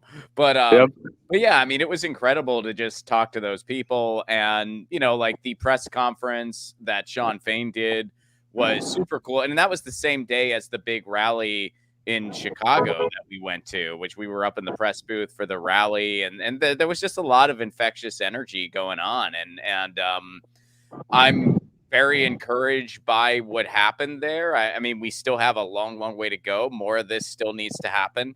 More strikes, more protests, more labor uprisings, but yeah, it was nice. And I think technically Shawn Fain owes me a beer based on our conversation. So hopefully I get to take him up on it at some point. Tina, to me, I was talking about it with the UAW workers, but I mean, the cycle of the left is to pay attention during elections, to pay attention during strikes, and then kind of go back to sleep for the non-sexy stuff. Like right now, UAW is trying to organize non-union shops. Ron covered hotel workers are on strike over in the LA area. There's other workers on strike, but we haven't really seen like the big left YouTubers paying attention to those things. They're too busy food fighting and whatever they're doing. Well, and I want to say too, real quick, Jordan, the hotel strike that I got to go to was right in my neighborhood. It was literally down the street from where I live. So that was great and very convenient. But I think I was the only media to show up to that. I mean, it wasn't a huge strike. There are other bigger strikes in LA. San Pedro's not, a prominent LA neighborhood. So there were other bigger hotel strikes, but this one, I mean, they were surprised when somebody with a phone on a stand showed up there. They were just like, "Oh man, the news is here. What do we do?" So I got the vibe I was the only person who showed up to talk to them. So That props to is- Status Coup. I mean, we literally are doing something no other outlet is doing in this country. So, and that is the story often. I remember a couple years ago, I was in Cleveland. There was a press conference at City Hall among activist groups because I think in a month they had like 100 kids tested positive for lead. And literally I, who am not from Cleveland, was the only reporter covering it and the only camera there. The local news didn't show up. So Status Coup, you know, I will toot our horn. We show up and roll up our sleeves when many, many other outlets do not. Speaking of, let me give shout out. Dave tipped $2. Thanks Status Coup for this year's coverage. $10 website donation from Ellis. So that's statuscoup.com/donate.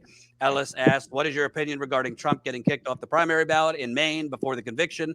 Also, thank you, Status Coup. All these new subs at the recent coverage need to donate and become a member respectfully. My opinion, I'm not a constitutional scholar, but I do think Trump tried to overturn the election. And I do think, based on my reading of the 14th Amendment, it doesn't say It's vague. Convicted insurrectionists. It doesn't does say not. that they need to be convicted. So to me, do I want to see him? Do I think election should decide these kind of things? Yes, but I also think we haven't really had a president try to overturn an election in my lifetime.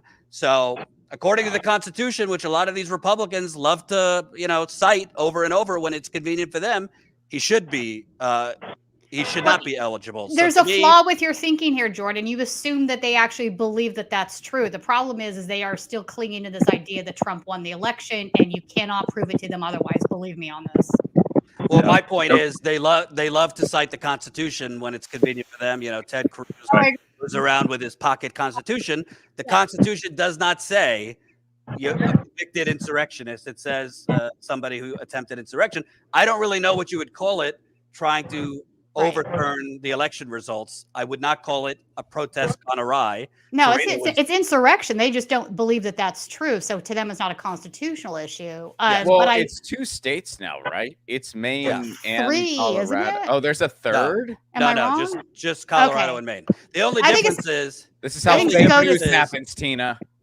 Colorado, the court decided, the state Supreme Court decided. In Maine, it was the Secretary of State. I'm not sure I agree with the Secretary of State invalidating it. I don't know if I agree with that. In Colorado, the state Supreme Court ruled, which I am in favor of. I don't want to go too off track because we only have 15 more minutes with you guys. $20 donation from Lenny.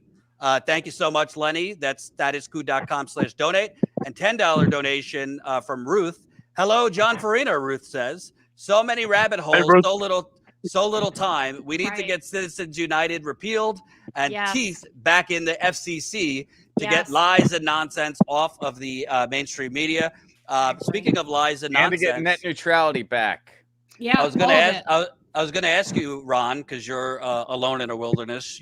You're the one covering a lot of these digital rights things. But I am the only dude, pretty much. As far as I could tell, Ron, there's a lot of digital rights things going on right now that a lot of people don't know about. There's a ton, and a lot of times it's kind of hard to see the obvious, like how it connects to everything else. No pun intended, but it really does. And we were able to fight off COSA this year, which was a big victory. There is more end-to-end. Ron, I'm going to predict that 99% of our small audience does not know what COSA is. I know. Yeah. So keeping kids, it's the Kids Online Safety Act. However, it is not what it sounds like. It does not keep kids more safe online. It actually just makes it more difficult for LGBTQ youth to get any type of resources. And it just allows a bunch of religious bureaucrats to, control what kids see on the internet. So it's one of those bills. It's not what it seems. There's been, quote, bipartisan attempts to fix all the bad stuff, but it's largely been nonsense. But we were able to keep it at bay by highlighting these very problematic parts of the bill and, some other some other elected officials kind of got on board saying, yeah, these are serious concerns and this needs to be addressed before this bill goes anywhere. There is more end-to-end encryption protection on your messages now. And that was largely due to not necessarily a policy fight for law, but a policy push for these big tech companies to follow through on their promise. They promised that and they didn't deliver it. So that was a big victory too. And we finally do have a pro net neutrality FCC, which means they can reinstate federal net neutrality. They have unveiled a plan to do so. We just got to push to make sure they do it before Biden's out of office, basically, because the FCC will change when there's a new president. So, I mean, there's been some victories this year. There's been some losses too. I mean, we lost the antitrust fight at the end of last year. We didn't get that put into law, and people don't realize how important antitrust is in the digital space. Maybe Ticketmaster is starting to wake people up to that. Yeah. if that's what it takes, I'll take it. Thank you, Taylor Swift. Right? Taylor Swift. Well, and this is someone we're both fans of. Shout out to Robert Smith of The Cure. Robert Smith of The Cure did more to combat Ticketmaster than our entire antitrust enforcement did. He took them to task. He called them out. He put other artists on blast because a bunch of other artists, including, and it hurts me to say this because I'm a big fan, but Bruce Springsteen said, "Oh, we all just kind of went along with it." Not true. Robert Smith was like, no. We were given a choice. He's like, we were given a choice whether we wanted to do that tiered pricing or not. Every artist was given a choice. I was against it. And he took Ticketmaster to task. I personally got $5 back because I was a ticket holder for the last Cure show at the Hollywood Bowl. So yeah. So there's been some good news in that space. Still a long way to go, though. Colin, do we have any other of Tina or John's greatest hits from this year? We did. We were in. Where were we? Georgia. Did you do anything from Georgia, Atlanta? We are doing. If you want to hang coming out up next week. John, if you want to hang out, I'm doing a Cop City panel next hour at the top of the hour. If you want to hang out longer. Yeah. Okay. I got about 10 minutes till this rally starts. Okay, then you won't be part of that. I'm sorry. John's a working man. John's a working man. Colin, do we have any other clips? Just so you know, this is going to be a crime scene across America, and science says that it starts at conception. That's where life starts. And you want me to make a statement? Science is catching up to the Bible.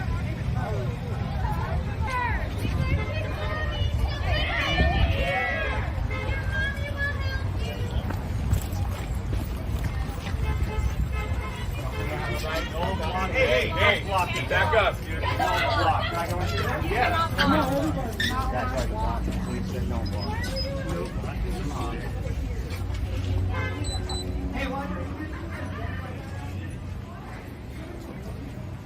They don't tell him yet.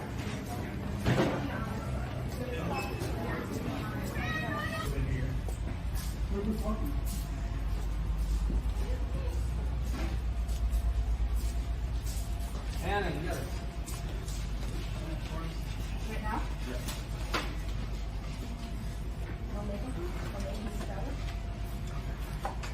Abortion kills! Yes, they kill!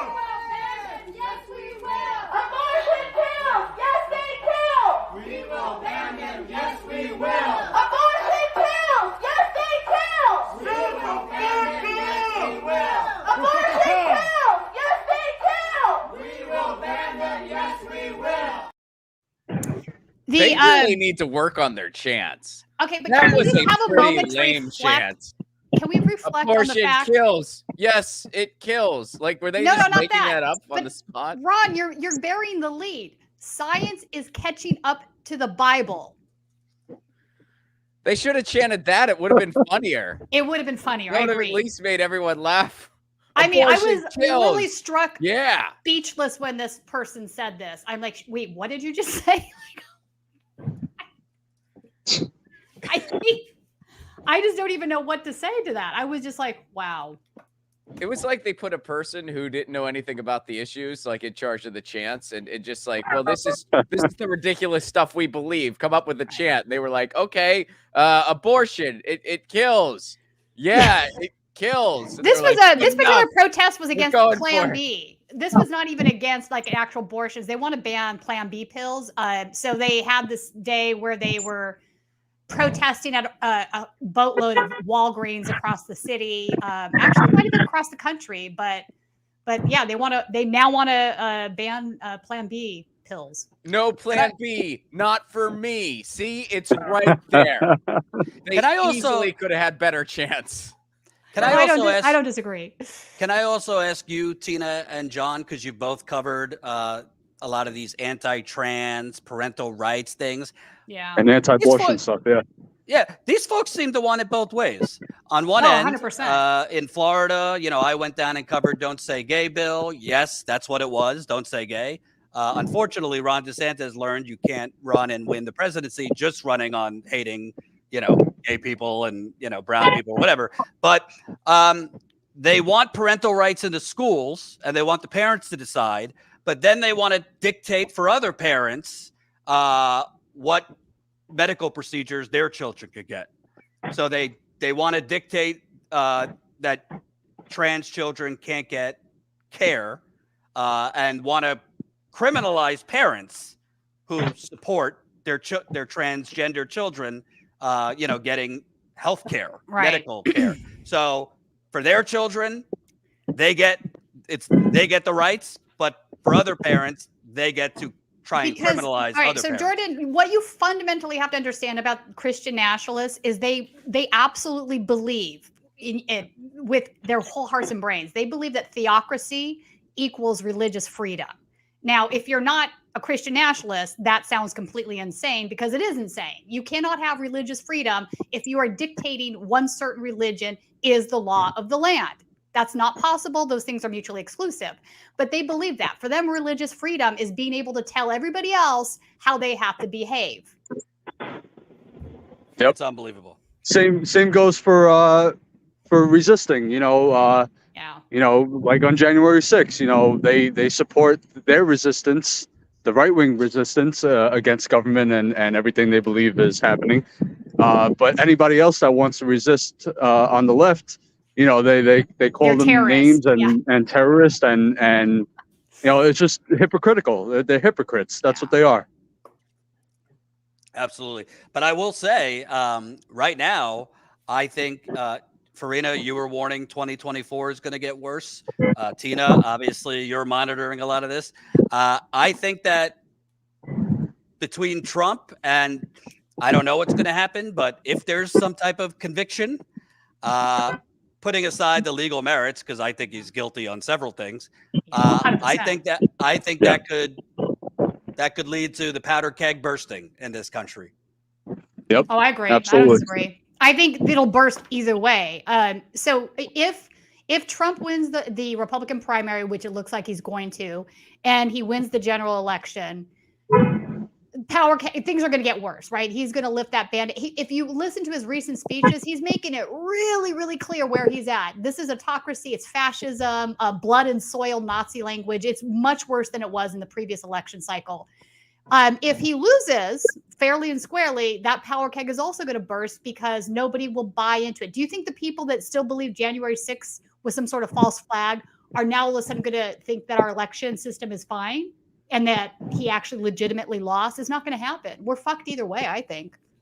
And I also think Ron, Democratic Party is kind of fucked because I don't really think the voters that they desperately need to vote for them, young voters, black voters, Hispanic voters, I don't really think that they buy the whole Trump motivated. Right? I don't think they buy Trump is the unique threat because I think they know even if you beat Trump this time, there's just going to be another crazy back person coming down the line. It's not like the genie is getting put back in the bottle if you beat Trump again. The toothpaste is out of the tube socially and culturally. I mean, the toothpaste is out of the tube. And so that's, I mean, no matter what happens with the White House, you can't put the toothpaste back in the tube. So it's just going to be, And it'll be interesting to see what happens, because if they somehow stop Trump from running, I don't know how that'll pan out for the GOP. I don't know who they're gonna put up there instead. You guys know where I'm at. I still think Ron DeSantis is the most dangerous person in American politics, sans nobody. I think that guy's like just freaking dangerous beyond comprehension. And yeah, the Democrats, it looks like they're just gonna force Joe Biden on everybody. And yeah, I don't know. I mean, I don't think it's too early to say what exactly will happen, but I think if the election was held tomorrow, whoever the GOP put up there would win. It's similar to what happened in 2020, just the other way around. I mean, like Gore Vidal said, we live in the United States of amnesia. So people are just, I mean, in 2020, a Stale ham sandwich would have beat Donald Trump because of just how hard he mishandled the pandemic. That's why, guess what? As much as Bernie has annoyed me over the past, couple years, we missed a once-in-a-lifetime opportunity for a transformational presidency. We just did. In 2016 and 2020, once in a lifetime, we probably ain't going to get another shot at something like that. I hope I'm wrong. But now it's almost the other way. I mean, you have this very weak incumbent who was never real popular in the first place, who the only promise he kept was nothing will fundamentally change. So I think, I mean, if the election were held tomorrow, whatever the GOP puts up there, which we know no matter who it is, it's going to be batshit insane. I'll be up soon. They're going to win. Do you have a kid to attend to? No. So before we end this panel, I want to bring on Colin Tooley, who lives in the Confederacy of Texas. He was on the ground for some of 2023. Colin, what was your favorite or least favorite moments that we covered on the ground this year? Probably, that I was a part of was the combination of the East Palestine, just because that was going there with Louis and meeting all the people and seeing. It was one of those things where I think I said on a stream before, where it was sort of surreal in real time seeing them essentially copy the playbook that Flint had done. And we're now seeing it repeated on a much quicker pace in East Palestine and stuff. So that one sticks out to me a lot. And then obviously seeing a car caught on fire in Cop City was very exciting. But and Tina thinking she's Batman, wanting to rush towards the car. Yeah. What thinking? Well, true. That's what we do. We run towards the action. That's right. Well, thank you, Colin. We'll have you back on in a little bit. Let me tell you what else is coming up. Tina's taken over for the next hour to talk Cop City and that great coverage. We were down there twice. That story is still going on. Then at 3:00 Eastern, we'll have a guest from Flint and Kalamazoo because, believe it or not, it's going to be a decade in April of the Flint water crisis. That is still a crisis. They still don't have clean water. No one is going to prison. And in Kalamazoo, Michigan, which we covered on the ground, they are literally now expanding this paper mill that is releasing toxic gas into the community. They literally just got another permit to expand more toxic gas in Kalamazoo. And potentially the shadow president, Gretchen Whitmer, if Biden drops out, she's allowing both in Michigan. The Flint crisis to continue and this Kalamazoo crisis. So we're going to cover that at 3:00 Eastern, 4:00 Eastern. We'll have Pete Hager and Jen Perlman from Generational Change. And possibly, if it works out timing-wise, Julian Assange's brother is going to join us to interview him on the latest with trying to stop that extradition. But final thoughts, Ron Placone and Jon Farina. Go ahead, John. I got a lot of thoughts, but none I could come out with right now. All right. All right, guys. I'm gonna head out, but I love you guys. I'll love you too, John. Hopefully see you guys soon. All righty. Thanks, John. Happy New Year, John. Happy New Year to you too. And Ron, your final thoughts on this very, very important broadcast? Yeah, absolutely. Well, first of all, I'm thrilled to be here. I'm thrilled about what we're doing. And I've said this before, but I'll say it again now since it's the end of the year. When you approached me about doing stuff with Status Coup, I kind of wanted to just sort of step away from the YouTube space in general. Like I didn't really want anything to do with it. But I said yes to Status Coup because I just like what's being built here and I want to be part of it. I like an outlet that's committed to journalism first and that gives the rest of the people like me who are usually in studio. I mean, sometimes I go on the ground for everyone, but usually I'm in studio. We get firsthand material to work with. I think that's really, really cool. So I like what's being built here and I'm thrilled to be part of it. And please continue to check out. If you didn't get to check out my coverage of the hotel strike, please do so. It's on this channel. I'm looking forward to the vertical series being carried here. Get a little bit of scripted content for Status Coup. That'll be monumental because a lot of other YouTube networks have said they're going to do that, but they never have. Status Coup is actually doing it. You know who does that all the time because they realize how important it is? The right. The right does that all the time. But not many people on the left do. That's going to change here starting in January. So I can't wait for you guys to see Frank Azuri. I'm really proud of what we've been making for you all. And you can check out the rest of my stuff, of course, ronplacone.com. I have a new podcast series called 1,000 that I'm really proud of. You can get that wherever you get your podcasts. It's 1,000 with Ron Placone. And I got screenings of my movie going on across the country, ronplacone.com for all those dates. And see you guys in 24. Thank you, Ron. And before I dip out and Tina takes over for the next hour, let me just hit some super chats. Najed, $10. Thank you, Najed. Hope I pronounced that right. Fly Chopper Fly, $2. Some of us are working. Yes. In the United Corporations of America, there are plenty of people working too hard, too often. Thomas, $10. 10 for Tina. All right. Nice. There you go, Tina. Thank you, Tom.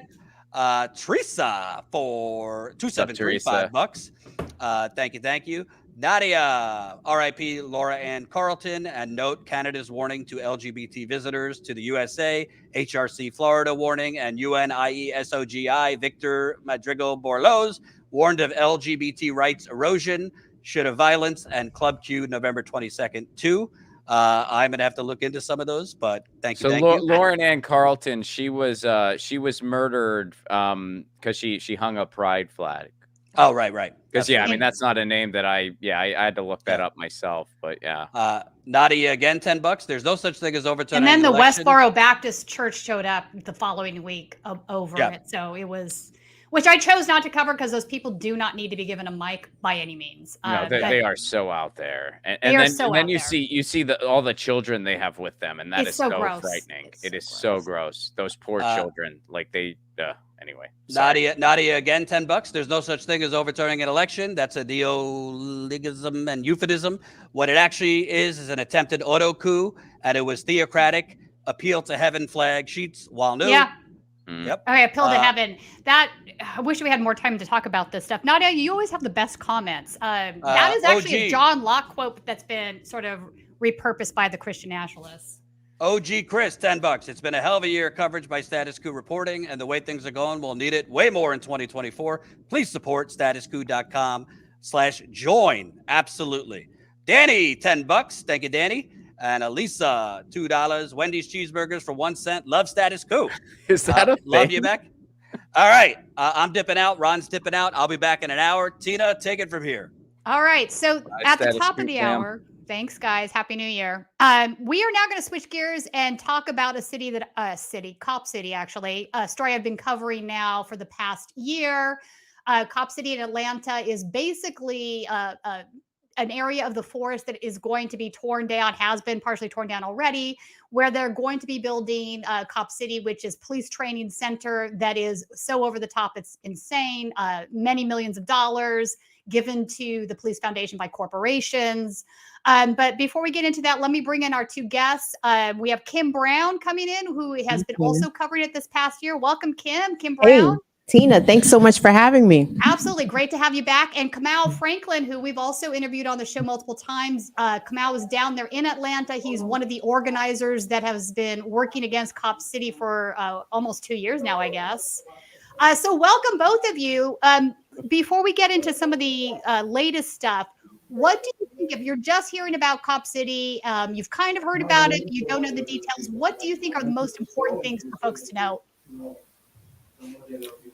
Well, if you want me to start, I think some of the most important things for folks to understand is that at one point, Cop City, which is a militarized police training center, was something that was relatively, had a couple of places that say were stalking horses who were being built.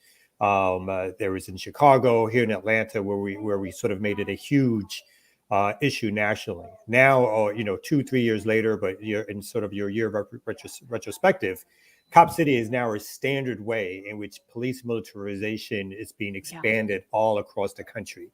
Different cities, counties, and even state law enforcement agencies are now building out these huge, massive so-called police training centers, which are nothing more than military bases. So I think it's extremely important that people understand that. I think also the private-public partnership in terms of the ways in which the money comes into these facilities, which speaks directly to who gets to control these facilities, who sets the training apparatus, exposing what they're really for, the unified ways in which strategies and trainings are being approached both nationally and in international circles, which are meant not only to continue to oppress what we would call racial minorities here in the United States, but also because these things are coming out of a period of mass resistance against police violence, how these facilities are really facilities for folks to train around urban warfare, stopping movements, stopping protests, and making sure that the police have total control of what's happening in the street. So I think those are some of the initial things that come to mind for me that's extremely important for folks to know around the building of these cop cities. Kim, what would you add to that? Oh, I definitely add the way that the state has responded to those that have been protesting and resisting the Cop City there in Atlanta, with dozens of protesters being charged with domestic terrorism. When you think about it, it's just absolutely mind-boggling. I don't believe any of the January 6th insurrectionists were charged with domestic terrorism. Correct. But people there in Atlanta have been and still are facing those charges. And then the way the state has come after, organizations and organizers. I'm thinking of the Atlanta Solidarity Fund, which was a bail fund there for protesters, and they were targeted for money laundering, among other outrageous charges. So in addition to what Kamau said, the hyper militarization of police and how this is going to be seemingly a national trend if we don't resist it, the way that those that have been resisting are also being targeted in the most heavy-handed ways that you can imagine by the state, and the way the media has been complicit and going along with this narrative. That's why it's so important that you, Tina, Status Coup, Black Power Media, Burn It Down with Kim Brown, we have to tell the truth about what's really going on with Cop City. Oh, indeed. And in fact, so I did write a piece for Daily Dot early on about the aspect of this that is about domestic terrorism. Let's talk a little bit more about this because it is insanely heinous. So we have now, I think, over 40, Kamau, is that right? People that are facing over 62 people, 62 people 62 now. who are facing domestic terrorism and RICO charges, conspiracy charges for being what the state has termed are part of a criminal enterprise. Basically, anyone who is organized and even showed up to Cop City events or anti-Cop City events have been charged with either domestic terrorism, again, RICO charges, conspiracy charges, and other charges, as Kim mentioned. And so we actually here are experiencing, or in the midst of, in early January, we'll have the first trial in the RICO indictments to begin. There was someone who got a speedy trial through, and they're going to start having their trial. I think it's going to start early in January, maybe even the first week of January.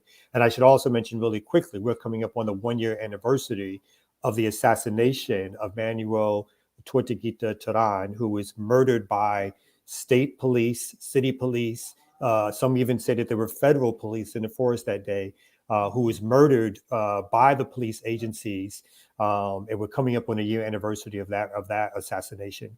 Indeed. And in fact, I was there the week after that happened. I had already planned the trip, and that happened in the course of me headed that way. So I was able to interview one of the forest defenders that was present in the forest that morning. This individual basically told me that they had never seen a gun present in the forest, that they had heard just a bunch of bullets that came all at once.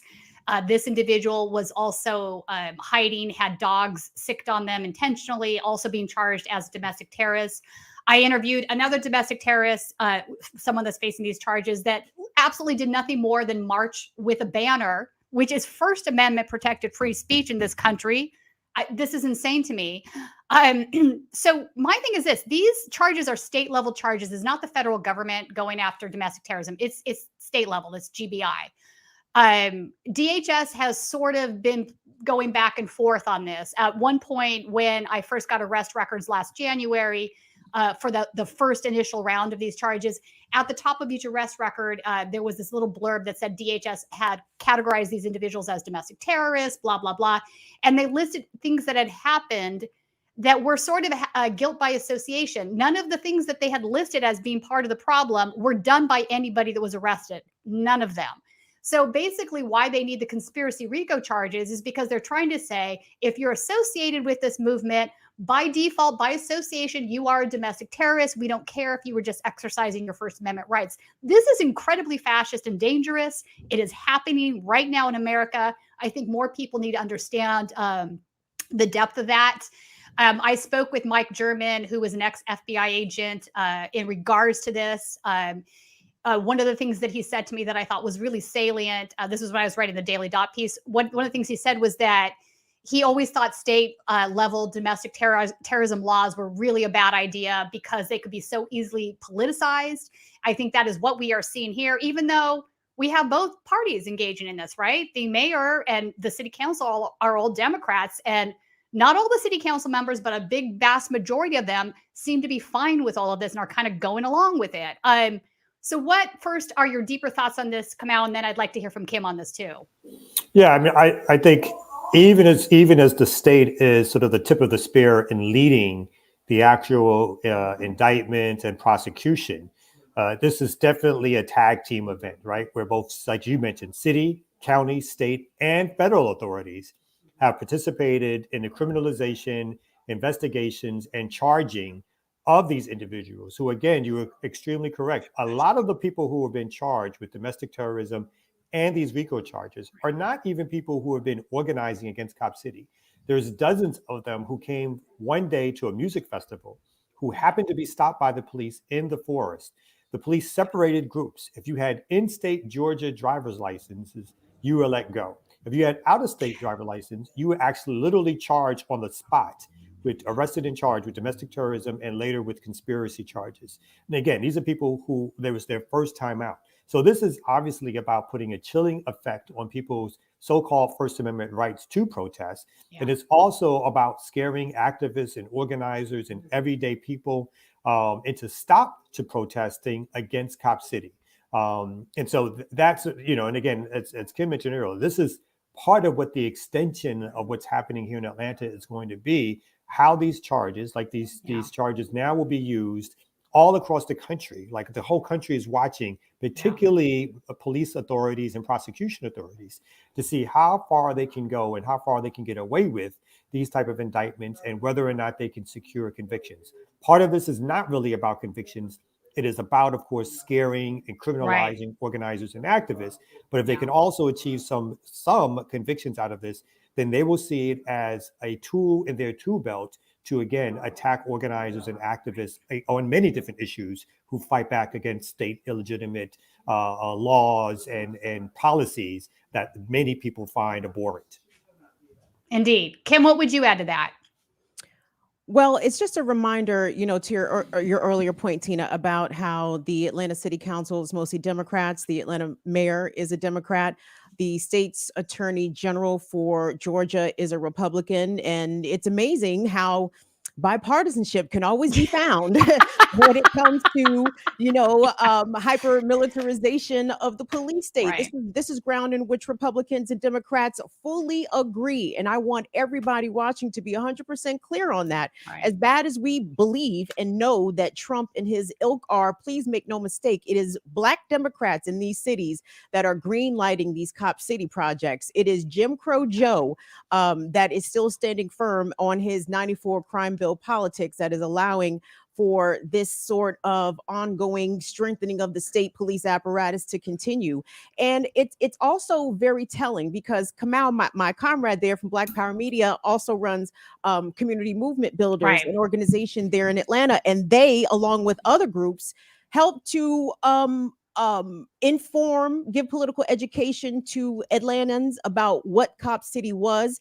And then they were able to galvanize that. They had hundreds of people show up to these city council meetings or to offer up comments, so much so that they had to cut people off because it was so many there, and all of whom, if I have this right, come out, everybody was in opposition to Cop City that showed up. And the fact that the will of the people is being deliberately usurped. The city council is literally going against what the people of Atlanta want. And Kamau, to expound, I mean, I know you guys have done court challenges. There was a petition drive. They're not even counting they're not even started to verify the signatures as part of the petition and delaying the referendum. I mean, there's a lot of political dirty tricks that are being that are helping to facilitate and hasten the building of this campus for the cops.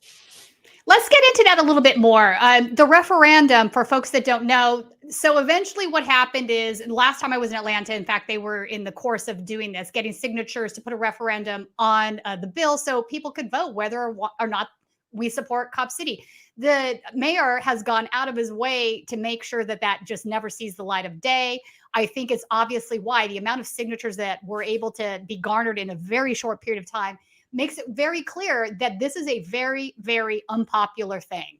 I think it's pretty clear that this referendum would not pass. Kamau, what are your thoughts on that? Yeah, I mean, we collected over 130,000 signatures. Out of a pool of what, 400K? Out of a pool of 400K in a time period of a little over That's a lot. 100 days, right? So in that very short period of time, folks canvassed all across Atlanta, collected. And again, this was another route, another tactic, another strategy in which was employed to stop Cop City. So there's been mass, as Kim mentioned, mass demonstrations in the street, speak outs at City Hall, town hall hearings, civil disobedience, direct action. This referendum was another method, a legal, so-called legal ballot initiative method to try to get a mass amount of people involved to express their opinion on if Cop City should be built. And the fact that we collected over 100,000 signatures. And again, as mentioned by Kim, the Black City Council, the Black Mayor, the Black Clerk's Office, all Democrats, decided to delay. And instead of counting and or verifying the tactics, they decided to pull out strategies that were called direct match and signature match, which are strategies that Republicans tried to use to stop Stacey Abrams when she was running for governor, that these very same Democrats sued the Republicans for in order to make sure that that wasn't used to verify signatures for folks who wanted to vote.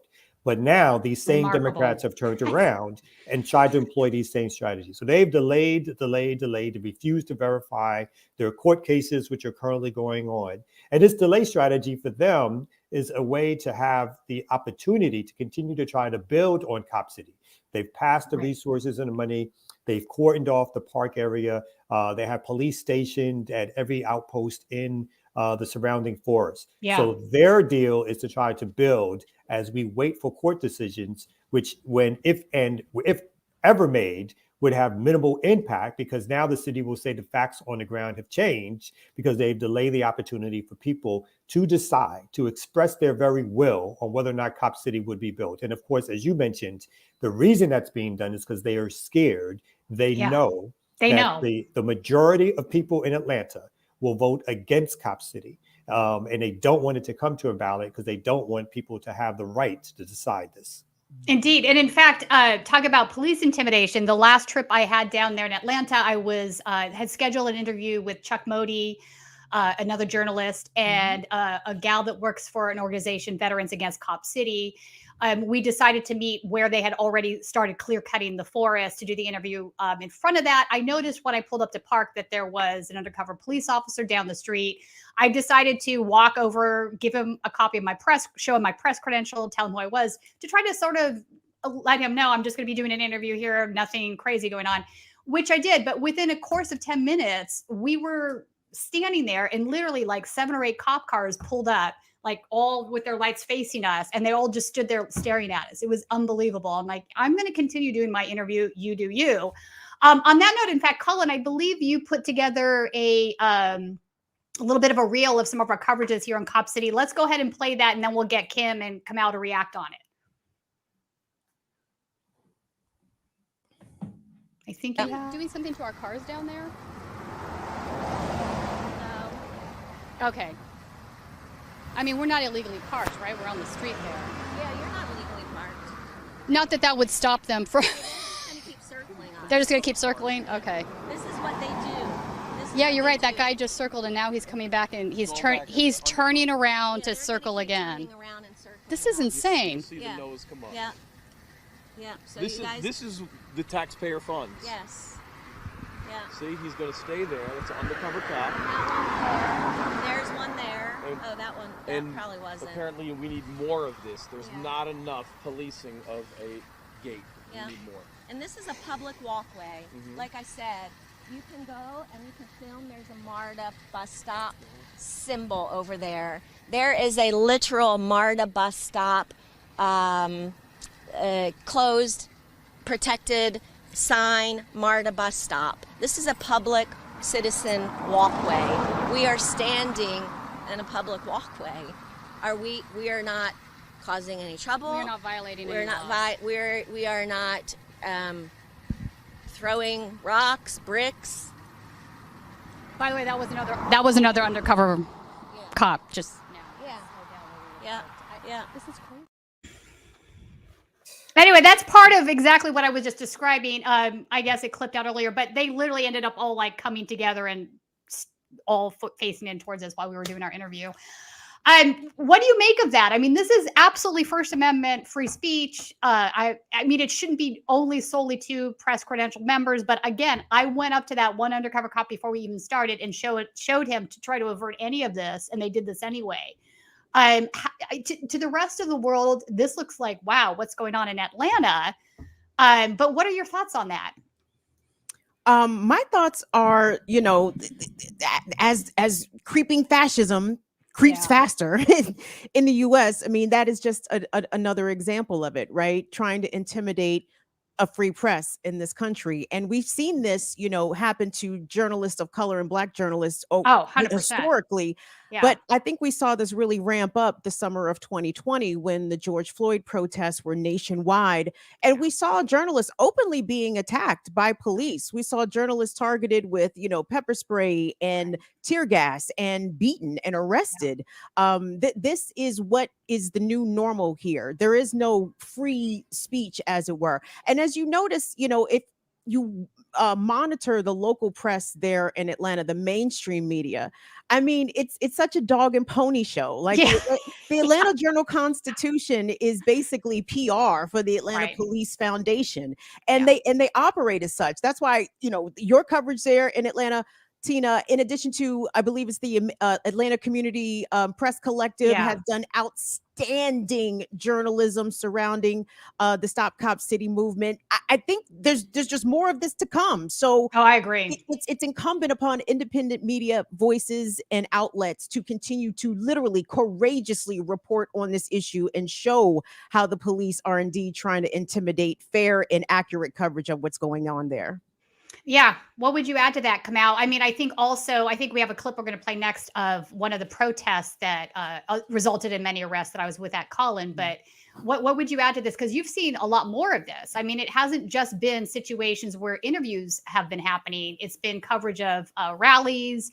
It's been, where the JBI came in and arrested folks that were associated with the bail fund down there for, Kim, you had mentioned this. That's an atrocious violation of First Amendment rights, I think. What else would you add to that? Yeah, I mean, we should be clear that since the very beginning of protest against Cop City, when we were engaged in what you would call more traditional tactics of like marches and demonstrations, our marches and demonstrations were not only surveilled by the police in high numbers, but they actually broke up some demonstrations and began even at that early period in early 2021 of arresting people, charging disorderly conduct, resisting arrest, obstruction of governmental administration. So these types of the type of harassment that has only stepped up over the years as the movement has continued is something that we've seen since the very beginning. So the excuses that they use around stopping indiscriminate acts of violence have nothing to do with what's happened since the very beginning. The fact that we are out here protesting against a militarized police center is the reason why they are attacking the movement against Cop City. In their very indictment against people who are charged with RICO, the indictment itself reads that the beginning of the conspiracy, the beginning of the criminal enterprise, wasn't when we started protesting against Cop City, but the very beginning of the conspiracy was when George Floyd was murdered by the police. Right. So the time period, the day that a movement was rejuvenated off of the assassination and murder of a Black man by the police is the day that they considered to be born a criminal conspiracy. So that's what we have to remember. Then really quickly, Atlanta is the most surveilled city in the world outside of certain cities in China. Atlanta, which bases its surveillance and camera techniques off of what they've learned in their relationship with the Israeli police and IDF. Right. They state this openly after trips to Jerusalem, that they notice, they basically gathered the surveillance, understanding of how surveillance was done in Palestine, in so-called Israel. They saw how that surveillance was done, and they took on the camera operations, the monitoring. They basically took that system and brought it here to Atlanta to surveil not only, again, organizers and activists, but the larger public in terms of surveillance and criminalizing people for their activities. Right. So let me ask you this. A lot of folks, a lot of white folks, let me be clear, tend to think that groups that they're not associated with are sort of monolithic in their beliefs. No group is monolithic in its belief. There is a far right and a far left in every community. We've seen that right now in Israel, where the fascists are 100% responsible for what's happening in Gaza. The left wing's been subverted there. You've had a left wing Knesset member that was thrown out by the fascists. I mean, let's table that for another day. But I think that's part of the conversation also about what's happening in Atlanta. So what is your response to folks that don't believe that Black folks can also be part of a fascist entity? I'm sorry. Does everybody remember Obama? You didn't mean Obama?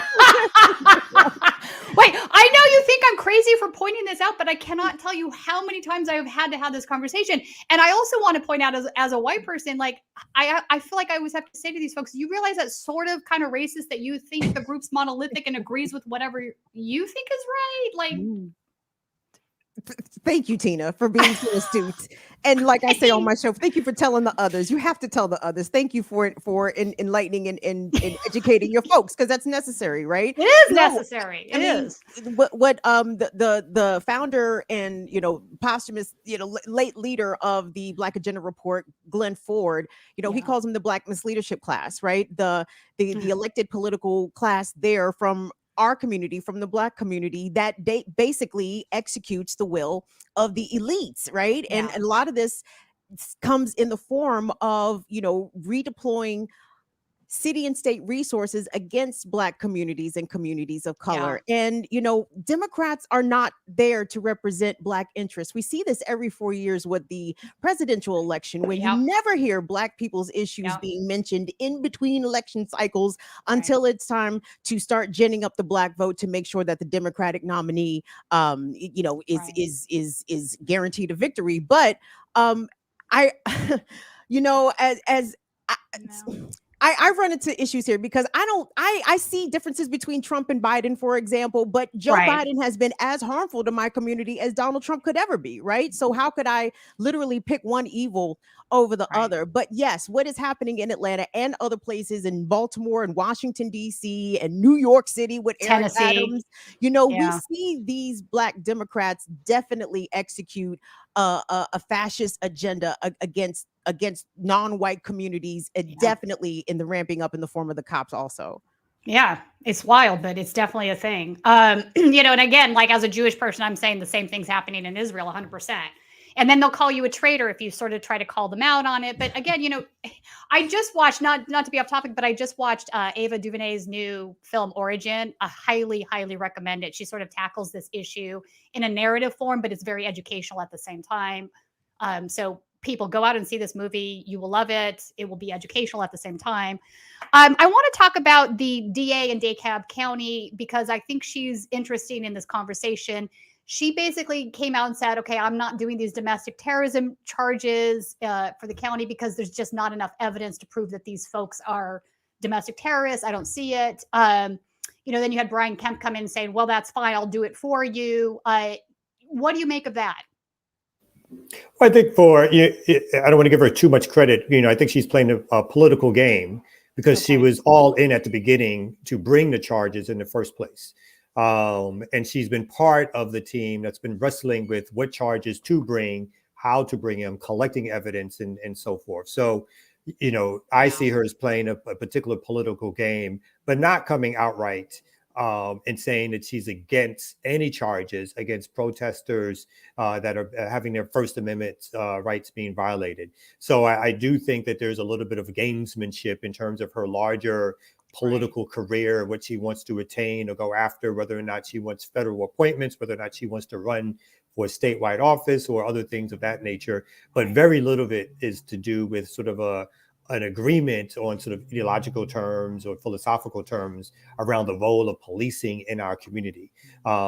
This district attorney, as well as the Fulton County district attorney, these people are implicit and complicit in terms of not only the continued prosecutions of people around protests and organizing, but again, the over-policing of the larger Black community, which has led to Fulton County and DeKalb County being vast majority of those arrested and prosecuted in these counties are Black people, right? So we can't give any or credit whatsoever for someone stepping aside for political purposes when our clear understanding is that they are part and parcel of that very misleadership class that Kim mentioned that looks towards the elites for answers, for credibility, for resources, and for direction on how to do things. They're not looking about what should be happening in working class Atlanta, in Black Atlanta, in Black DeKalb County, and working class DeKalb County. Those are not their concerns. Their concerns are their political careers, not the concerns of everyday people here in Atlanta.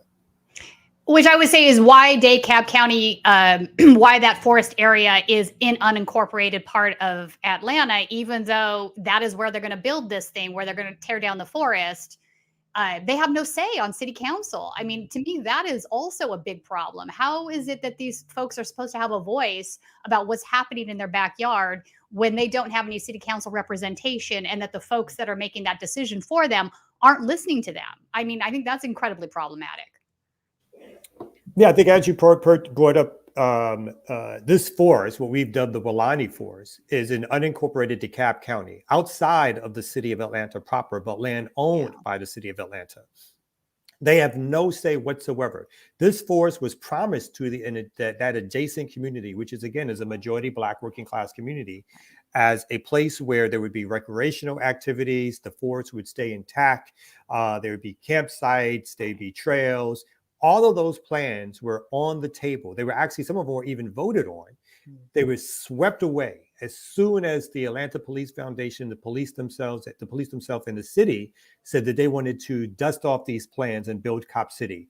They went totally against their own plans, their own promises that they made to that local community, and broke those immediately to build Cop City. Again, without any input whatsoever, without any surveys, town halls, without the commissioners who are supposed to represent these particular areas doing anything to show opposition against. There's only been one that I know of, I think someone named Terry, who has expressed open opposition to the building of Cop City. But for the most part, they've done nothing and have said nothing. And so this is, again, elite capture of resources, police capture of resources, and the pushing aside of working class interests and everyday needs in terms of maintaining the forest for environmental purposes and for the recreational purposes it was promised to for that local community.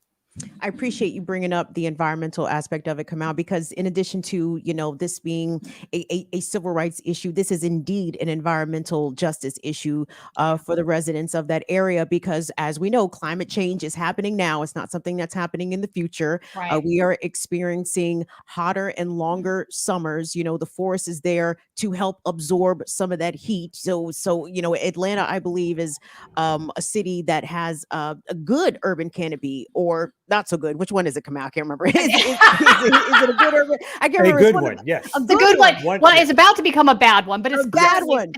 That's right. I mean, if you cut down 90 acres of forest, what does that mean for the residents there? What does that mean when there are flooding, stronger and more powerful storms? What is going to absorb all the flood waters, the storm waters? Reverend Kiana Jones, who's affiliated with Community Movement Builders, has mentioned to us, the anxiety and the trauma that children living in the proximity to Cop City are going to hear, because they're going to hear the target shooting, the target range, the constant sound of gunfire and the sound of, urban warfare, basically, with helicopters, a helicopter landing, all kinds of shit. Right. So that all of this is just being ignored. The residents there, their concerns, their needs for the future, of course, is not being taken into consideration here in the interest of the police.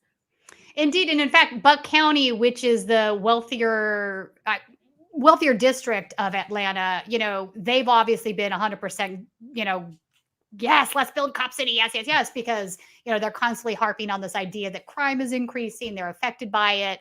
A lot of the corporations that are donating money to the police foundation, like Home Depot, are obviously behind it, because there's a relationship there. And I've witnessed it when I've been in Atlanta a couple of times. We had covered a Home Depot protest where an older gal had been arrested, an elder had been arrested, and they dragged her through the parking lot back and forth.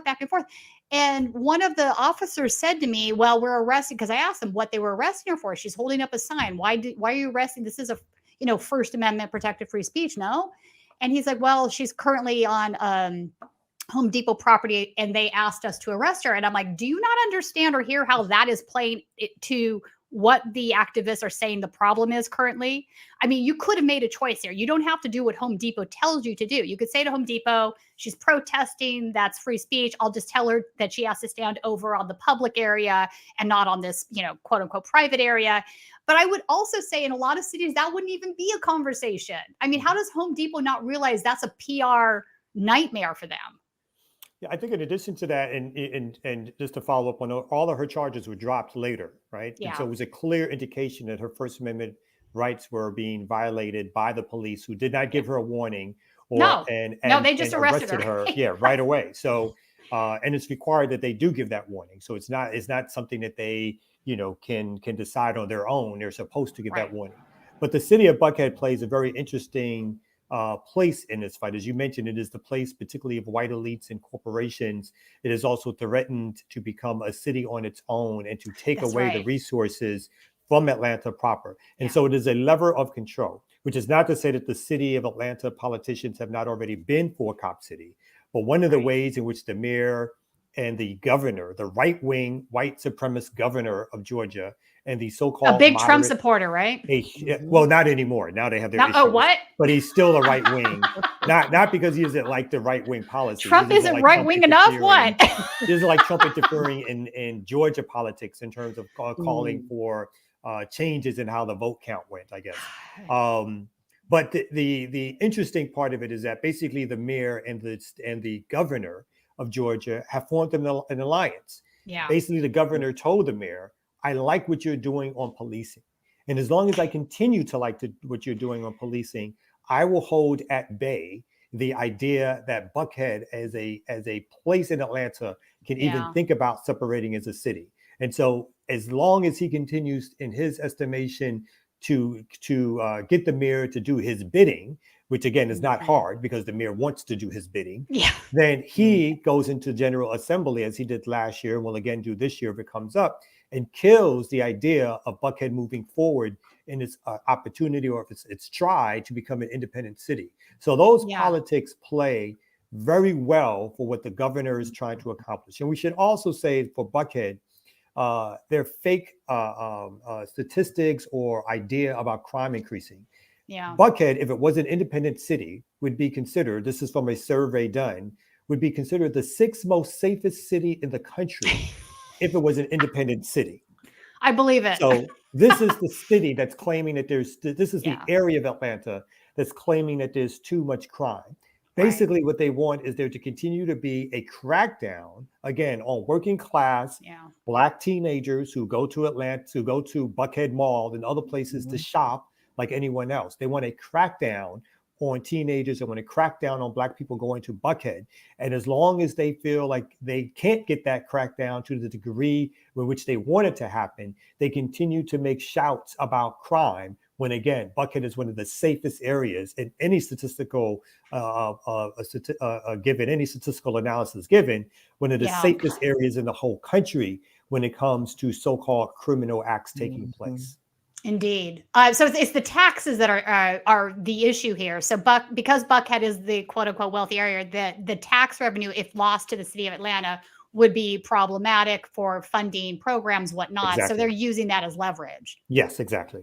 Okay, let's play, Colin, I think we have another clip of the protest, whatnot. Let's go ahead and play that if you have that ready to go. Do we have that ready? All right, so we are in downtown Atlanta for the Cop City protest, where Tort, who is a forest defender, was killed by a state trooper this week. There are 13 other activists that are facing charges of domestic terrorism by the GBI, which is the Georgia Bureau of Investigation. Yes. Yes, I can stand here. Hello.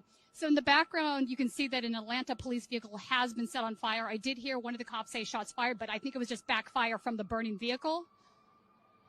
So again, this is a protest against Cop City, which is the 85-acre police training compound that the city of Atlanta wants to build in the middle of a protected forest area. There have been activists that have been staged in the trees in the forest there now for almost a year. And they've been cleaning out the camp the last few weeks. It ended up with a standoff where one of the defenders was killed by a Georgia state trooper. Oh shit, it's gonna blow.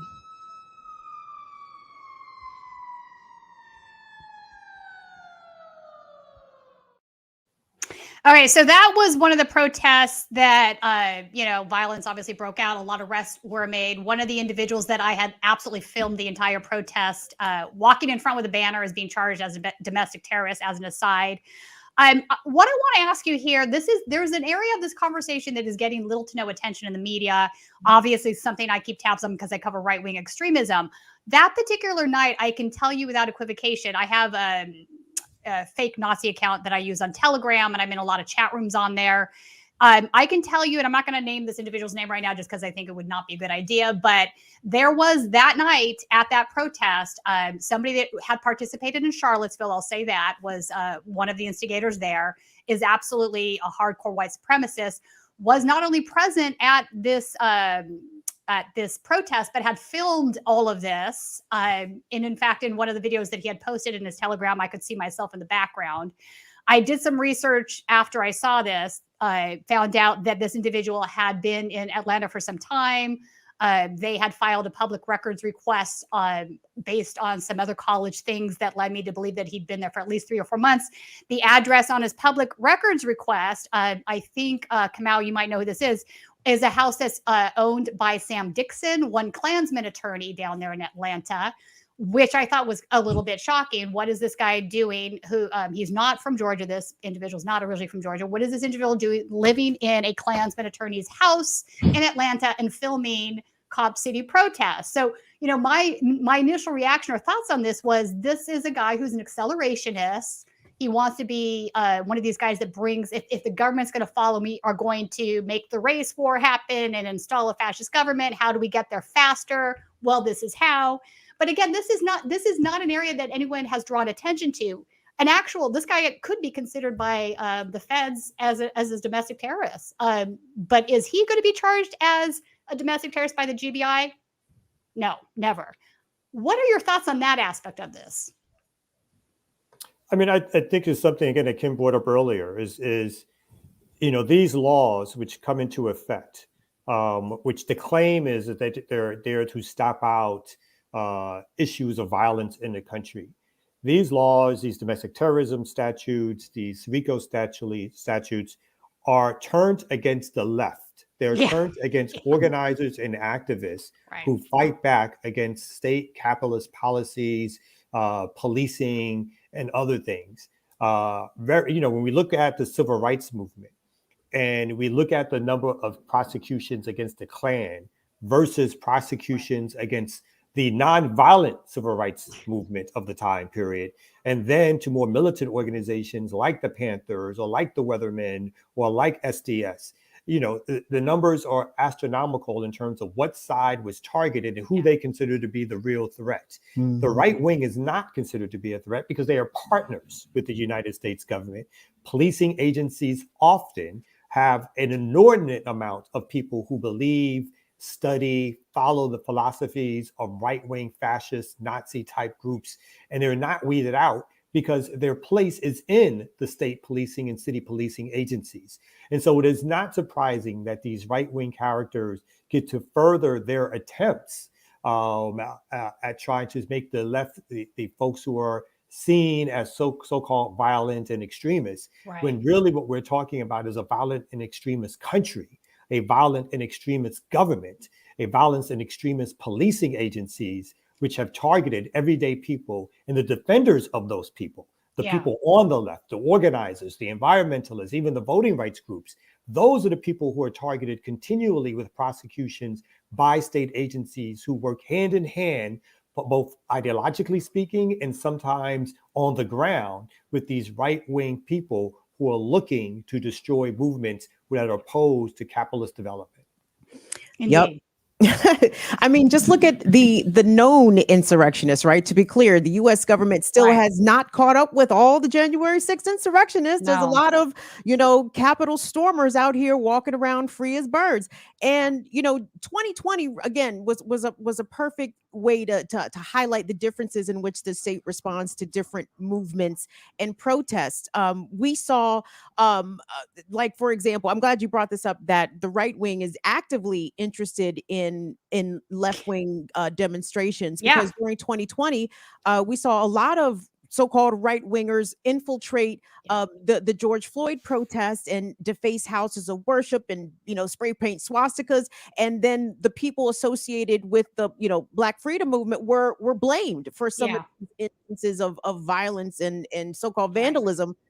So as Kamau said, the right wingers and the police state, those are the buddies, right? How many cops did we see run up into the Capitol on January 6th? How many former and active military, folks were there? I mean, these people absolutely go hand in hand. And please believe, and it's a good opportunity for us to remember, when we're out in the streets, advocating for our interests, be aware of infiltrators. Look out for them. You know what I'm saying? Point them out. No, I won't say point them out. I mean, there's let someone else offer up that political education as to what to do when you think you see an infiltrator or somebody acting bad or not in the interest of that day's event. But that's definitely a real thing. I think it's a conversation that needs to be had. I'm generally not somebody that puts this idea that false flags are a thing. They're generally not. But it is an opportunity, if you're an accelerationist on the right, to sort of push that stuff further along. I did film back in 2020, in fact, another BLM protest in which some of the BLM leadership tackled this guy. At first, I didn't know what was happening. I'm like, what's happening over here? they tackled him. He had a cat paw in his hand. He was going to go wreak some havoc. Turned out he was a right-wing guy that had sort of tagged onto this protest and was about to try to, make something happen. So it does happen. And I think it's a conversation that we should generally look at, because this gentleman I'm talking about also is an ex-Marine, by the way. So there you go. I want to talk about, there is a recent article that came out in The Guardian this month. They did some FOIA requests on some documents in regards to the DHS. So the DHS is basically saying that they are overhauling the way they gather intelligence information. They are agreeing that there's been some problems there related to Cop City. But I want to read this statement and get your reaction from it, because I think it's really telling. We have continued to defend the First Amendment right to peacefully protest, but protesters use words. Violence is not speech and will not be tolerated in Georgia. Before I get your reactions, let me say this, but how does this make sense? You folks have literally arrested people that have done only free speech, that have committed 0 acts of violence. So, Kamau, what do you think? Yeah, I mean, I think it's clear that the role of the Department of Homeland Security, the Federal Bureau of Investigation, the Georgia Police, the Georgia Bureau of Investigation, City Police, Atlanta Police, there's been a task force that they developed early on. We knew about the possibilities about domestic terrorism as charges way before those charges were brought down, because we understood that there was already a task force at work that included federal, state, county, and city agencies working hand in hand. The language of the federal government in these particular instances, again, is one that is used to criminalize protests, to make them into the most extreme, to paint them as the most extreme ways in which people can protest as being things that are criminal and should be thought of as violent in particular. Now, I also want to be very clear. We are not opposed to direct action. We are not opposed to civil disobedience. We are not opposed to property destruction, particularly when all other methods and means and mechanisms for trying to stop policy and ideas and laws which will hurt, damage, kill, in jail, in prison, working class and Black people have been exhausted, right? There needs to be a stepped up tactical response at times to the state, right? And calling those things violent is a way in which the state attempts to control the use of tactics and strategies that go beyond what they tell us we can use. And so when people shut down airports, when people shut down highways, when people burn equipment used to destroy a forest, we don't consider those things violent. We consider those to be the necessary tactic and strategies of a state that is unwilling, undesired to listen to the views of working class, particularly Black people, not only here in Atlanta, but working class people and all folks across this country, on where resources should be spent and how those resources should be applied to communities, as opposed to making sure that rich people and billionaires and multinational corporations have their way and white supremacist tactics and strategies and land grabs have their way. Yeah. People are saying we need to protest and step up those protests on the ground. And acts of civil disobedience are within the tool belt of activists and organizers and are not violent in our estimation. Indeed. In fact, I would say this country has that in its DNA. Anyone that says otherwise does not know the history of the United States of America. In fact, the only acceptable time where you can designate something as police brutality was the Boston so-called Tea Party, right? Yeah. Where where basically U.S. insurrectionists decided to throw objects at the British police. Right. The British police fired back and killed folks. Right. That is the only time in history where you have a true case, according to the United States, of police brutality, right?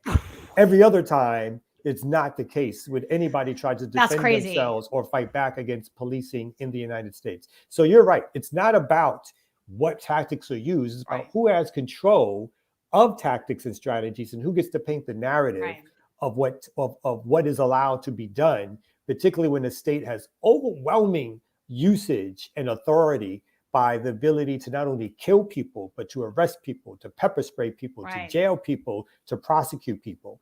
If you break out of that box, then you are going to be considered a terrorist and a criminal conspiratist because you are actually opposing the state's policies on grounds that they're telling you you're not allowed to.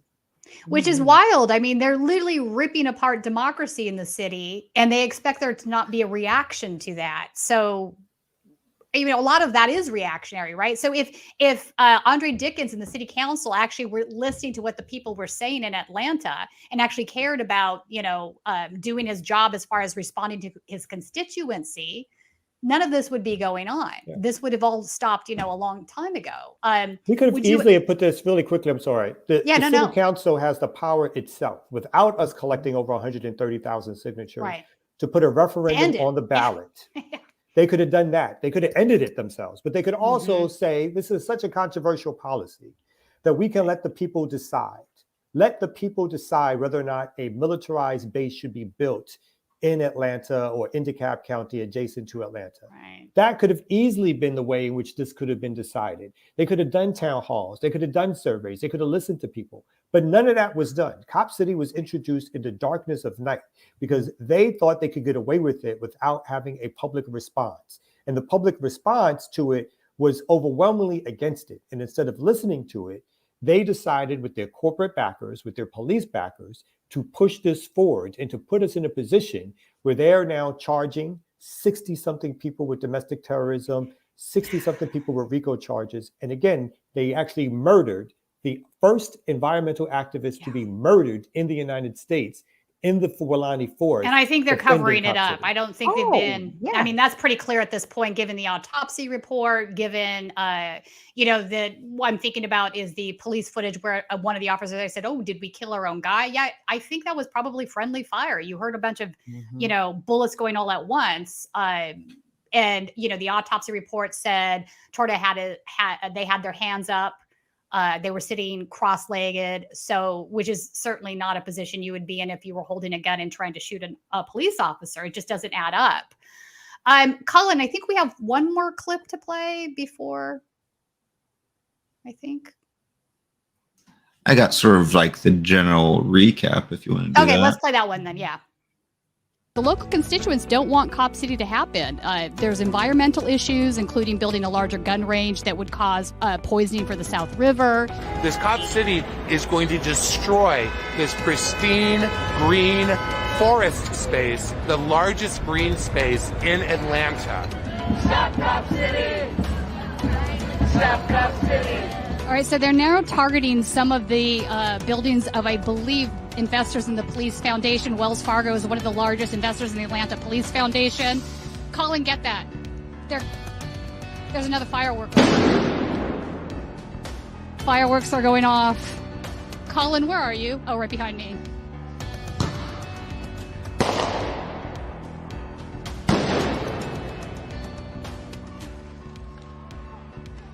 So in the background, you can see that an Atlanta police vehicle has been set on fire. All right, so we are in downtown Atlanta for the Cop City protests, where Tort, who is a forest defender, was killed by a state trooper this week. There are 13 other activists that are facing charges of domestic terrorism by the GBI, which is the Georgia Bureau of Investigation. The problem is that the media doesn't, they are busy telling the people the disasters or drama, but they don't inform about what is going on, and we have to give that information. What we discovered is that there are DeKalb County sheriffs at every single one of the entrances. They showed up, and wait, there's another one right there at an entrance. There's another one behind this guy. I did not get told anything of the sort, or else I wouldn't be doing this, ma'am. I did not get told anything like that.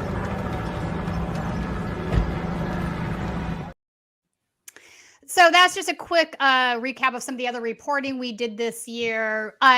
Before we go, I would love to get from both of you updates, parting thoughts, things that we haven't quite discussed yet that you think are of utmost importance. You know, I just want everybody to think about, what is the correct response to fascism? I know most people living in this country That's a good don't like to question. think, that we are living under fascism. People may look at Trump as the fascist, but no, it's the entire system, right? And we see this at the federal level, state, and on the local level as well.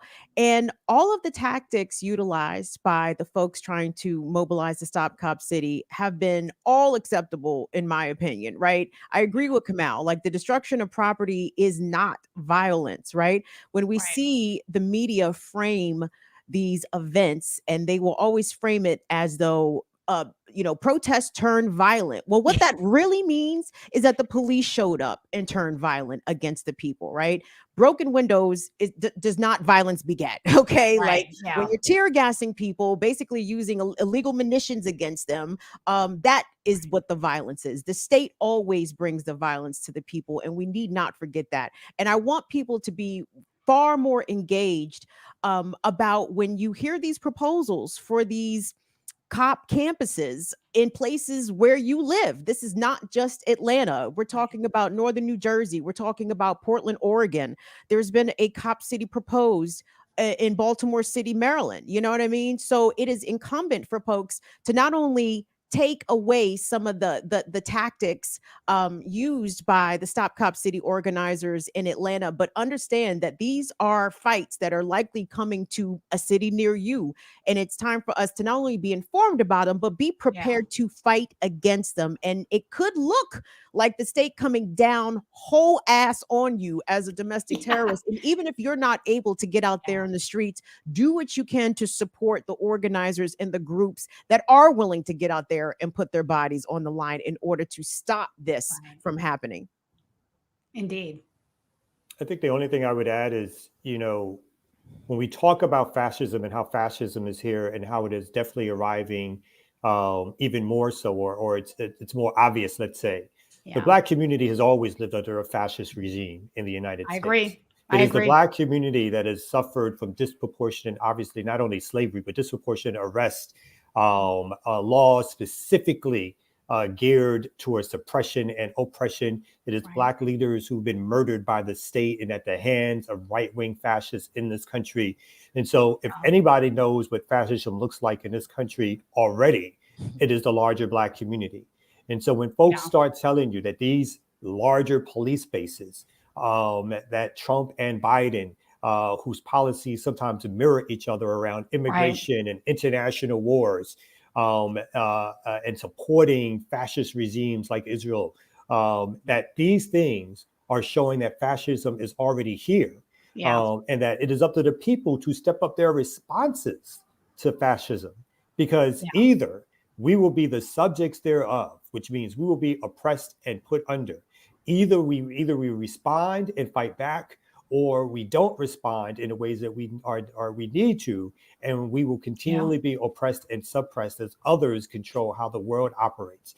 And so we really have to make sure that we step up and we understand that Cop City is not an isolated incident or thing, but it is one way of looking through how police suppression works, how state suppression works, both from a straight police brutal tactics used by the state itself through the policing agency, by the charges used by prosecution, by the narratives painted out or pointed out by media, and by the federal government's bully pulpit to position things in a certain way when they talk about crime and protests. So we have to understand that it is up to folks like us, folks who have these alternative media stations like Burn It Down, Kim Brown, like here at Status Coup, like Black Power Media, to put out alternative narratives that people can see and that they can be guided by as they resist the fascism that we're all seeing on the ground here in the United States and in other places. Indeed. Real quick, where can people, in your opinion, where's the best place for people to go if they want to keep up on the latest updates, besides obviously Status Coup, but what are some of the other outlets or where you work, where they can follow your Twitter, whatnot? Well, they can check us out at Community Movement Builders. Both our website has information around Cop City and how folks can get involved. They can check us out on Twitter and other social media outlets. There's other organizations, Defend the Forest and other organizations that they need to be checking out, who are engaging in continual protests, Yeah, 100% organizing continual. Yeah. against Cop City. And there's also places where folks can check out around the referendum campaign, Stop Cop City Vote, where they can also find out more about Cop City. Fantastic. And Kim, your show, where can people see you? You can check me out on YouTube at Burn It Down with Kim Brown. I routinely bomb on the police, and we have a special playlist aside for our Stop Cop City that we've been covering this for a while too. We're engaged in a community with our comrade there, Kamau Franklin, who has been doing. Let's give it up for Kamau. It's all right.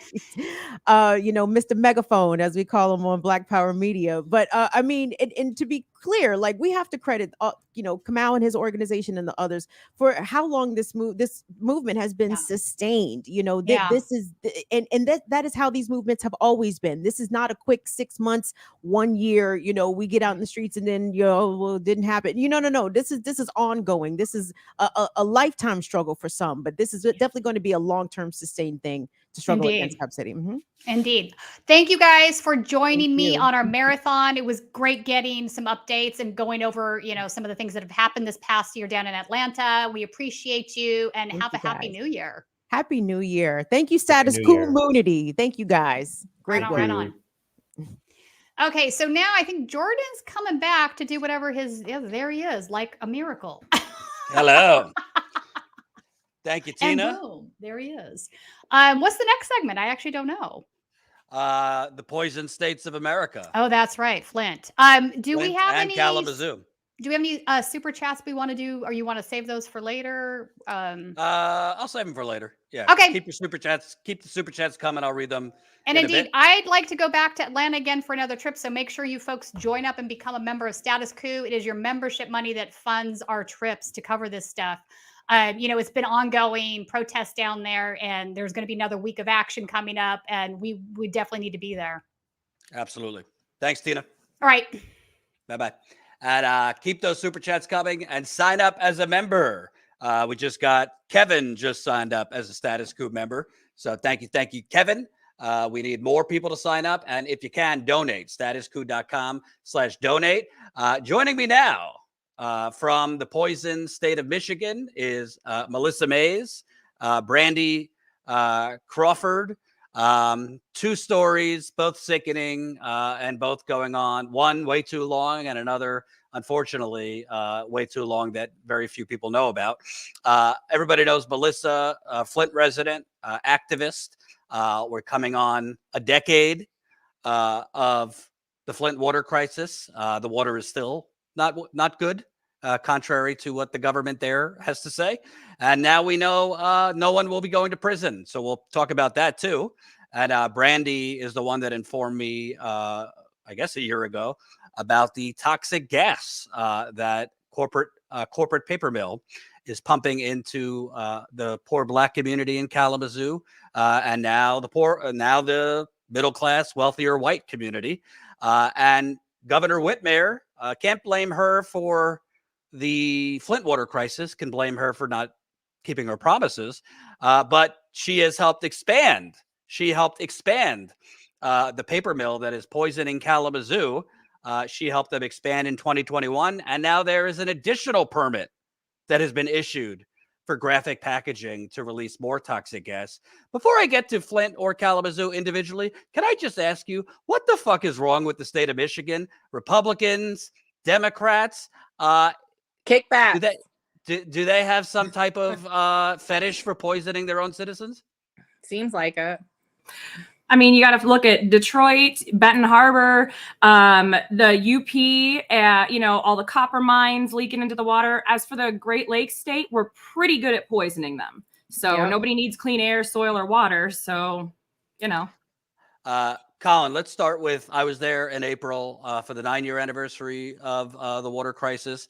It is, as I'm sure Melissa and other residents could tell, it's definitely a battle to keep people,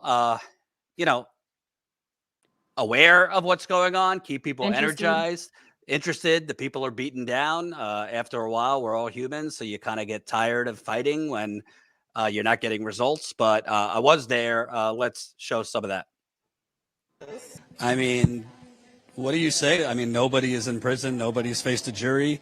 And the current attorney general, as far as I can tell, her investigation has failed. I would say, like, using polite speech, I would say it's need to be polite. disappointing.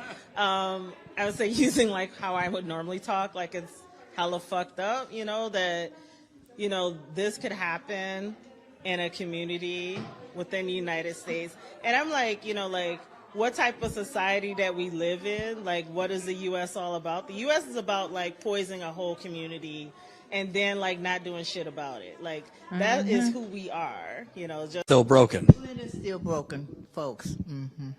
Talk to me about what people should know, because since the media hasn't covered this for a long time, a lot of people around the country think that the problem's been solved, that the water's safe again, because they read, oh, the levels are fine. The EPA says it's fine. They don't see it in the news anymore. Tell people about the conditions day to day here. Well, here we are in the 9th year of this water crisis, and in some ways we're worse off than we were last year when we had this commemoration ceremony, because last year we were still having people sign up for the water settlement, the big lawsuit against the state of Michigan and some of the other players and actors, and we were in that process, and here we are 1 year later, nobody's gotten a dime. So we were in a process that we thought was going to have some results this time last year, and nobody's got paid yet. Number two, last year at this time, we had water pods to deliver halfway decent water to residents. They could pick up water at some of the churches and stuff. That ended January 1st. Last year this time, there were a moratorium on shutoffs here in the city of Flint. That's ended January 1st. We're in worse position than we was last year. Last year. And as far as the cost of water, we want your viewers to understand, we in Michigan is surrounded by 1/5 of the world's fresh water, not just the United States fresh water. We happen to... We're not taking this. We're not taking this bad water. We're not taking this $12, this little piecemeals of things. We're going to keep fighting for what we deserve to make Flint whole, because only the residents of Flint know what justice means for us and what we need to live safe and properly, respectfully in our own homes. Things are not fixed in Flint. We're still fighting. We still need everybody's support and everything to get the truth out, but also to continue to pressure these elected officials, our state and especially our city government, and our missing mayor, and the city administration that's holding. So that was just some of what I covered in Flint. We'll get to the legal injustice in a little bit. But I want to show, I guess, a different contamination, but similar story. Kalamazoo, somehow a paper mill. Yeah, most paper mills smell. But this one, if you're within a block or two, even further, you're going to have a headache. You're going to be dizzy. Your eyes are going to burn. You're going to be coughing up a lung. This one, it seems that the more they poison their own community, the more tax breaks they get, the more permits get approved. It is truly unbelievable. And I'm saying that even for Michigan, which is ranked pretty low in terms of corruption, in terms of states. Michigan is, I think, towards the bottom in a bad way as far as corruption. Colin, let's show that Kalamazoo reporting. Right now at around 3 o'clock Eastern, you could see that gray, black plume of smoke coming out, which gets worse and smells worse as the day moves into night, and definitely as night goes into the early morning, because right behind us is Graphic Packaging International, a multi-billion-dollar packaging company that is literally poisoning the poor black part of Kalamazoo, Michigan. My daughter to an asthma attack. Then she was 17. Then I found my son unresponsible. He couldn't breathe to an asthma attack. Now, due to that, my son has a trach. He's on 24-hour oxygen, and I have a life support machine at my house. How old is your son? My son is 32. She complained about the smell. She had, like I said, almost every day I had to take her to go get asthma treatment at the hospital, to the point it got so bad that the hospital had her come in 2 times a week. They had a shot flown in from California that she had to get inserted into her, and stay at the hospital like 3 hours and make sure she didn't have no kind of reaction from it, to be able to come outside. My grandkid's been sick. My oldest been sick 2 years since he came into this world. Nose running, coughing for the whole 2 years though. They don't care about us. Okay, my granddaughter, she has asthma really bad. She's 20. And every time she comes over to my house, she said, Granny, I'm not coming over here anymore because I always have to use my inhaler every time I come over. And then I also have a great-grandson, which is her baby. She says every time he comes over, he gets sick. She said, you know what, every time you babysit, she said he never gets sick until he comes to your house. So you guys have, unfortunately, many things in common, including that you're in court, Melissa, for the last 10 years, Brandy for a couple of years, but you, not the politicians that represent you, but you are having to take it upon yourself to get any type of relief. In the case of Flint, the pipes to be replaced. It's almost 10 years later. The pipes have not been replaced. And Brandy, you're fighting to get this plant shut down. I'll start with you. I just asked Brandy.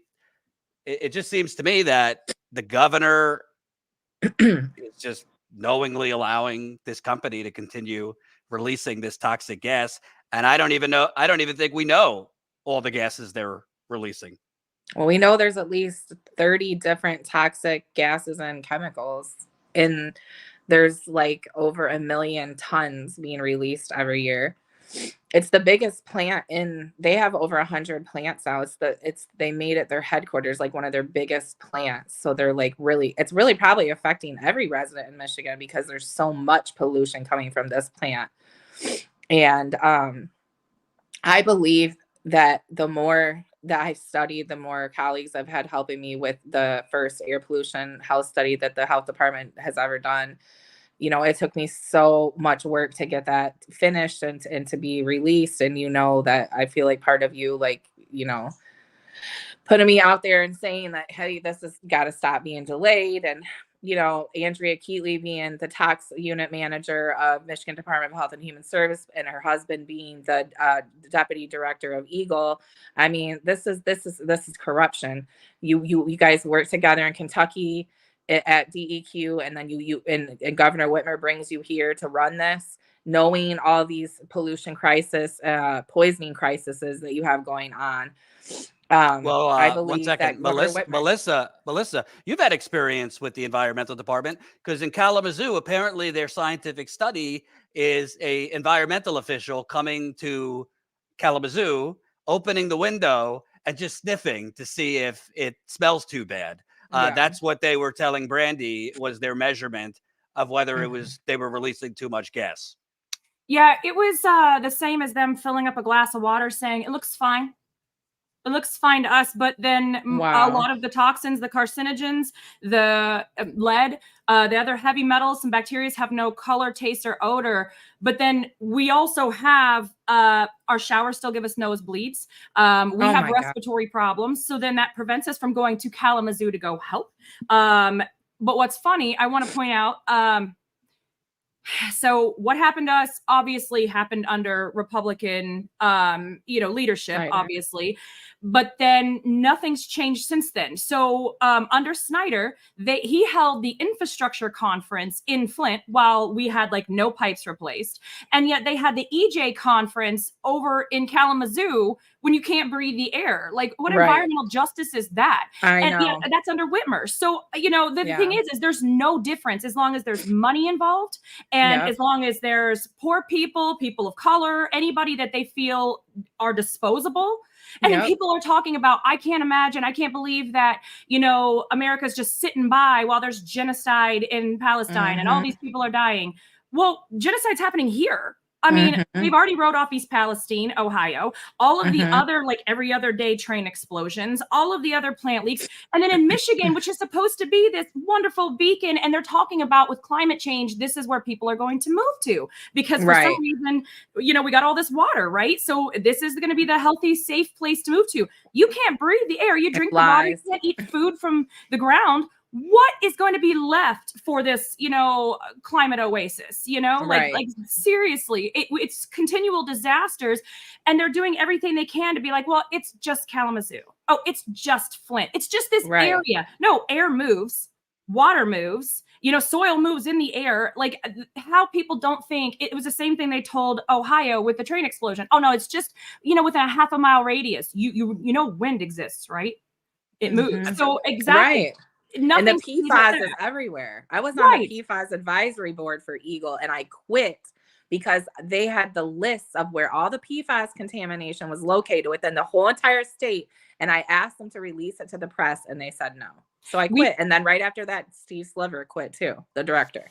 Well, and that's the funny thing is that under Snyder, he appointed Heidi Grunther, who was a major executive for BP Oil to Right. oversee the Flint contamination. I'm like, in the water. And then when she got out, or she was moved, then it came out about PFAS. And then we found out that Flint, on top of all the other question mark things we do and don't know about in our water, we had 7 times the max PFAS the entire time we drank the water. And I'm like, well, we're not shocked anymore. We're waiting. All of us should become toxic Avengers and get some kind of superpowers from all the things we've been exposed to, let alone what we don't know we've been exposed to. Right. We just know that we have weird health things. We have, nothing presents the same. Like over the years, things have just gotten worse. We have weird cancers. We have, weird respiratory disorders. And that's what makes me angry. And I'm so tired, and it doesn't, I don't know if it shows, but you remind me of me. And this is not good. It's a compliment in the fact that you're tough. You're grabbing onto the science and you're not putting up with anything. But the fact that, we're coming on, today's day 3,536 in the Flint water crisis. And nobody who's in power has learned anything except for how to continue to poison people and get away with it, because there's been no accountability. So not only do the toxins travel, the toxic policies travel as well. Well, I feel like that the corporations are running the government. The government's 100%. not running the corporations. The corporations, I mean, and they could do so much to help. Like the $110 million scrap packaging got in tax breaks. You could have used that to clean everything up, or relocate people, or give people money to try to move somewhere else if they wanted to, that was possibly cleaner, clean up the land. Like, why are you giving hundreds of millions of dollars to tax breaks to corporations that are already billion-dollar corporations? I want everybody knows, everybody here knows what happened in Flint, but I want to make sure anybody who's new here, if you don't know. So the Kalamazoo story, there's a company, a multi-billion-dollar company, Graphic Packaging. They got paper mills all over the country. They have other type of recyclable plants internationally, and they have a plant in Kalamazoo. It's basically their headquarters in America. And I was there. My cameraman was there when we drove into the parking lot. I have never ever smelled something that grotesque in my life. The smell from whatever the hell they're releasing went up my nose, down my throat, burned my eyes. Colin, come on for a second. How long did you have a headache for? It was about 2 weeks until it fully went away. My son used to get chronic migraines and have to go in the emergency room. Even going a block away, we did our live stream. A block away, it was hard to focus. The next day we went back there. I was a block and a half away. I sounded like a moron on camera because I was delirious. You got people living here, and all knowing this. The health department has had complaint after complaint. The environmental department, the city, Kalamazoo, Democrats. In 2021, Governor Whitmer's administration approved a $125 million bond deal for this paper mill to expand. Sound familiar, Melissa? A bond deal? So This governor knowingly allowed this company to expand. And once this went public this year, once they released their health study that took them 3 years, this governor has said nothing. I have reached out multiple times. I know other reporters in Michigan have reached out. Not a word.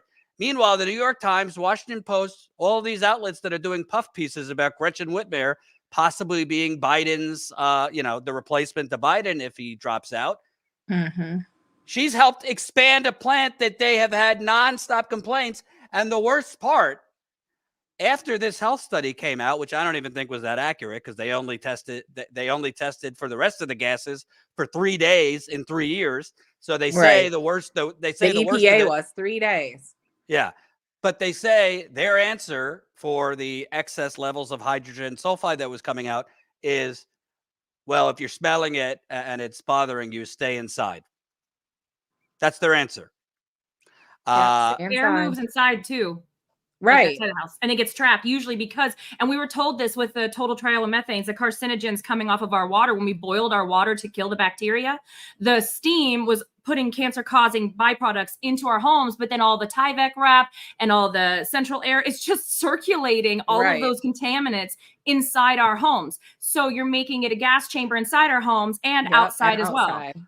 That's why I don't understand why they couldn't at least give air purifiers to everyone. I asked the health department, give air purifiers, bring in asthma vans to people that don't have health insurance or haven't been diagnosed with asthma and COPD like the rest of us yet.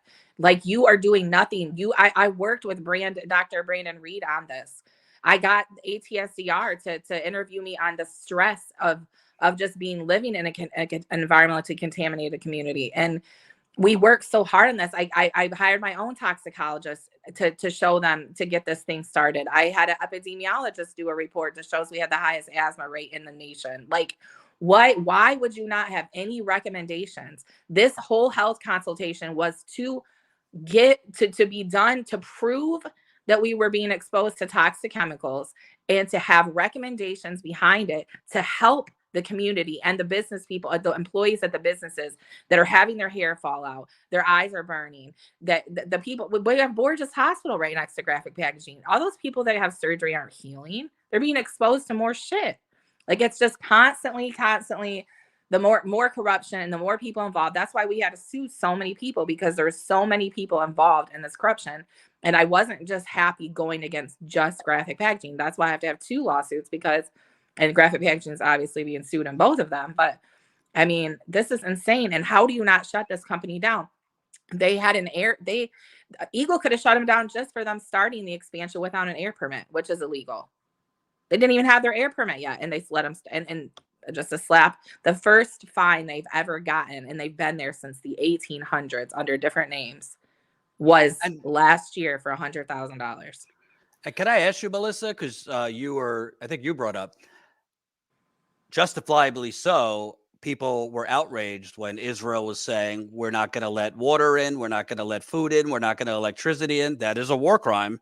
But in America, correct me if I'm wrong, does Flint have clean water almost 10 years later? Not at all. Our lead levels, even with the state and city cheating on the testing, our lead levels just went up again. And and we still have bacteria. Yeah. And we settled in 2017, March of 2017, and it was supposed to be done in 3 years. When this new mayor got in, he shut everything down, and the state's like, oh, well, they're doing the best they can, and they've done nothing to enforce it. We've continued to have to go sue. We've been back to court 5 times. Just against the city, not even just against the state, the city, because they're not following through with the settlement that we all agreed to get these pipes out. And the service lines are only one piece. And so the distribution mains are still rupturing and contaminating the water. They're leaving the lines in saying good enough or whatever. And then I want to make the point. What Flint's lead levels have now risen to are the very levels that the EPA has now, it's not official, but the EPA has lowered the allowable lead levels from 15 parts per billion to 10 parts per billion. It's all bullshit anyway. 0 should be the allowable lead levels. It's all arbitrary. But right now, Flint's lead levels are what the EPA, once the new changes go into effect, what the EPA says is the max. Well, and that's the thing. And that's the max saying there's a citywide problem with your corrosion control. So you've got a citywide water problem. The only safe level of lead is 0. And they like to mix those numbers up, which they do with the air as well, saying, well, the maximum contaminant level is this, the action level is this, but the safe level is always going to be 0, you know, for most of these contaminants. But they try to mix it around. They're like, oh, well, Flint still meets the current federal safety. False. We do not. But then that's a way to just, you know, they say, oh, well, we have Flint fatigue. We're tired of talking about it. We're tired of living in it. And the fact that I know in my gut, and I hate every single part of this because I try to stay positive. Now, if you'd have met 2015 Melissa, she was all light in the eyes, like, woohoo, I don't like positive Melissa. I like no, positive Melissa is an idiot. So like now we've got, you know, all these years later, Melissa, who's just grumpy, poisoned, achy, mad, broke, That's you know, sick all the time. This lady here will tell you what makes me mad is when I look at people, and I see Ashley from East Palestine in the Ohio in the chat too. When I look at y'all, you're going to end up like us, and we're never going to end. So that's what we have to fight against is that because then people give up, and that's exactly what they want. They're like, well, if we just keep dumping on them, lying to the world, and hopefully mainstream media picks it up and says everything's fluffy and fine, and people are only dying a little bit, and that's acceptable, you know, then that's fine, right? Then it's fine, and then people will give up or, you know, die off, and that's what's happening. And it's funny because, and you'll like this, because they're complaining about the population decline in the state of Michigan. I'm like, well, you're killing people. Yeah, you're poisoning and killing everybody off. And then like wondering why people don't move here more. They're like, we got to try to get more people in. I'm like, you just want to pure poison more folks? Like you haven't done it enough, you know, like seriously, that's the focus you're worried about right now is the population decline because we're not paying enough taxes to these corporations to poison us because we're still dealing with Veolia and we're dealing with this privatized pipeline with the bond deals. Of course, it's the same playbook. It is the same thing across all poisonings. And the fact that they try to keep us all siloed saying, oh, well, Flint's different than, you know, Benton Harbor. Flint's different than Kalamazoo. No, it is. They're all the same playbook. And can I ask you, Brandy, something that seems to be very troubling about the Michigan Health and Environmental Department, same thing happened in Flint. They seem to believe that their mandate is not environmental protection, but economic development. Yes, and I mean, I've got so many documents saying that their priority, even Aaron Keeley, he was in this law like review article where when the pandemic started, he said in the article that his priority for DEQ, because he was right under Liesel before she left, was that the corporations didn't get enough, that their fines will be reduced, or you know. And I'm like, wait, what? Like it's a pandemic. Now you can really go out there and get these guys. Like, you know what I'm saying? Like you really can go out there and shut these people down. And I mean, we have employees on our lawsuit now too. They're getting sickened at these plants. Like this is not something that the governor should keep ignoring. Like it's insane. Like she's being sued. Like that should have just the fact that all the time she's getting sued. Like, why is that not getting her to stop this? Like, what is it going to take? We all have to come on the news all the time. We all have to protest and file lawsuits. And like, why are you allowing these companies to do this? And then the only thing I can think of is that she is receiving kickbacks. All these politicians are getting kickbacks. And that is why we are definitely, it's just corruption. It's the corporations of America, corruption. And everyone that is not being poisoned is just rich and they don't care because they'd rather have money than, and I don't know how they sleep at night. I mean, Gretchen Whitmer has kids. Like, come on. Would you want your kids to be poisoned like this? Well, they sleep well on a bed of money. Well, Sure do. Melissa, technically the answer for corruption theoretically is supposed to be courts. But in Flint, Michigan, we now have going on year 10, there was a criminal investigation into the Flint water crisis that by all measurements seemed to be making some progress. It started in 2016. Once this hit national headlines, they had charged 15 state and city officials. They made plea deals with some of the lower level people who, based on my reporting, were singing like a bird and flipping on higher level officials. They had successfully convinced 2 judges to force the head of the health department, the chief medical executive, to face jury trial for involuntary manslaughter. And then the Democrat attorney general, she won election in 2018, Dana Nessel, based on petty politics, because she doesn't like who was the special prosecutor for whatever reason. She took an unprecedented step. She fired the special prosecutor. She fired the chief investigator. She purged pretty much the entire criminal team. Then she appointed, based on my reporting, an amateur who had never even presented a case in front of a jury to run the case. Then she dropped all the charges. Then a year and a half later, she brought back a lot of the charges, but charged lesser, softer charges, and charged Governor Snyder with a misdemeanor. And then to add insult to injury, your state Supreme Court tossed out all the charges last year and this year, basically saying that this new attorney general, who basically threw the investigation in the garbage, fired the whole team, started from scratch, because the state Supreme Court, both liberals and conservatives, said that she brought the case against the state constitution.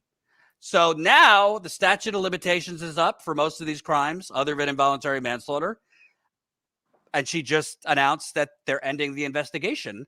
Yet I want to just point out that in her statement, she blamed everybody else, besides herself and her team that she chose, and referred to it as like, well, this is the final nail in the coffin to the criminal cases. I'm like, people died. Right. Is that the right term? I mean, I know our taxes pay for all of their PR firms, and nobody said, maybe that's wrong. But then also, maybe you shouldn't blame the Michigan Supreme Court, because this person, our attorney general, the highest legal mind in the state, appointed these not even practicing attorney to lead this, and they filed in the wrong court. They violated Snyder and the responsible party's constitutional rights. So then they became victims. And then the victims, we get to pay, our taxes are paying to defend these folks and to prosecute them out of the same office, which makes no sense to me. But Nessel, the attorney general, had said, oh, don't worry, there's an invisible conflict wall. Exact words, invisible conflict wall. Invisible, it's not there. It wasn't there. It's not there. It didn't happen. It got thrown in the trash. And yeah, so now, even though with all of like your reporting, Status Coups reporting, Jordan been to Flint since 2016, everybody putting all this out, it's laid out. Who did what, why, when. We can all look at this and be like, yeah, look at all these crimes. And yet nobody served a single day in jail. Nobody got put in handcuffs. Snyder got charged with $1,000 max fine misdemeanor. So that's like a penny per person poisoned. But we had to pay the fines, and he got to fight it and win. So justice, it was fine for these rich old white people and the people in government. But then the rest of us got to sit here and be like, so if I poison somebody, I'm going to jail. I know this, and I ain't coming out, I'm sure. Right. But you poisoned 100,000 innocent people. People died. People are forever. Like, my sons will carry their lead poisoning to their sons, 3 generations. Stays we nearby, have 33 years. Yeah. And then we have kids in jail that should be in school. We have schools closed because, the school to prison pipeline is far more profitable. We have people suffering, dying, too tired, too sick to do anything. And then, of course, we weren't protected when COVID hit. So, we have no immune systems. You guys have no lungs. And then, a virus comes along that impacts your respiratory system. Then we have people dying. So many people young died from COVID. Yeah, same here. And nobody talks about it. They're like, because nobody talks about all the people that died from COVID that were young, because they were already exposed to they're already toxic sick. Chemicals. They were already so their sick. lungs were already weak. And by the way, nobody's talking about all the people dying in Flint and Kalamazoo related to the water in the air. Flint, the cancers, the kidneys, huge cancer cluster. Kidneys shutting down, liver problems. Kalamazoo, I interviewed people, fatal asthma attacks, COPD, cancers that are a contributor is their illnesses from this air. That's not counted in the official death count. Nope. Yeah. And we had a 12.5% case fatality rate in Flint for COVID, highest in the world, and nobody talked about it. But then when we brought it to the attention, the health department just broke up the categories on how to redo the numbers so it didn't look so bad. Right. And it's They are funny so because like frauds, literally. oh, it is. And yet that's not a crime. I'm like, so then I can just go out there and rampage, right? And the funny thing about it is that people talk about political pressure, and that's important. I feel that normal, regular, poisoned people should be going into office because we can actually do change. But the thing is, we're too sick, tired, fighting the own corruption that's continuing to happen to our communities to do that. And then I'm just like, well, and then people just have this thing in their head that it cannot happen to them. And that's something that I try to stress, that if Flint is still not fixed after 10 years, 3,536 days of all this, attention that we did get for like a second, and then the court stuff and all the trials, and the fact that we're still in court for our $12 settlement we're not going to get. Sorry, hopefully more than $12, but like the settlement we're going to get, maybe. And then the pipes aren't finished, and like none of the laws, like nothing's been fixed. If we're not going to get fixed right, folks, neither is Kalamazoo, neither is East Palestine, Ohio, neither is any other city in this country or world. They're going to follow the same kill them off, silence them off playbook in Flint. So yes, we need people that are healthy enough and have good actual souls and hearts, but a mind for the people to run for office, because this same corporate covering whatever is not working. And it's going to happen to you too, if it's not already. And by the way, for those asking, we will be covering East Palestine in a little bit. But I wanted to ask you, Brandy, because I think from Flint to Kalamazoo, one of the major problems here is the media is in on it. I don't really give a shit if M Live occasionally writes an article on this. I don't know. I thought that the role of media is to hold the powerful accountable, not to just give a headline about the powerful being corrupt. It's one thing to report it. It's another thing to try and actually stop it. That's not journalism. I don't know. Yeah, I'm a journalist, but I'm a human first. Like every single week, so that more awareness can be brought, because the more people that are aware, the more people will figure it out. And there's more of us. Like, I mean, well, this is crazy. What is your media doing? We have everybody running our lives. There's only like, what, 100 people in charge of everybody's lives or something? Like, come on, this is insane. Like, all we have to do is just stand up to these powers that be, these corrupt politicians that are allowing these corporations to kill everybody. Like, it's insane.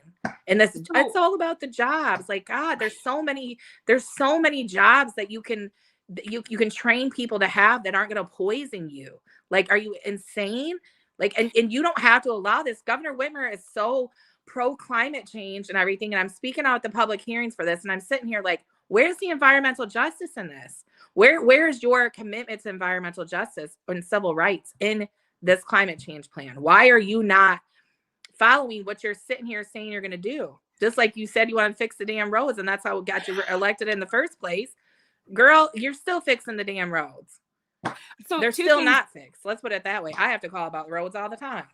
Right. So two things real quick. One, we have to be our own media, because, Jordan and Status Coup can only cover us along with the million other stories so often. Right. I started doing a live stream every Saturday just to inform Flint residents, like, okay, this came out in the media. This is a lie. The mayor said this is not accurate. This is whatever. So you and I, and then Ashley, how about we just start doing joint stuff, saying, okay, look, this, and we can get, Reverend Pinckney from Benton Harbor. We can get the Detroit activists in, and we just continue to do our own media stuff every week. And then, because then we got, it's health information we can share for each other, because all of us are dealing with different yet similar things. But yeah. And then also too, in 2017, I testified in front of Congress about the dangers of, I don't know, rolling back environmental regulations and infrastructure spending. And I was up there against like the head of the Small Business Association, the head of U.S. Coal, the head of U.S. Chamber of Commerce.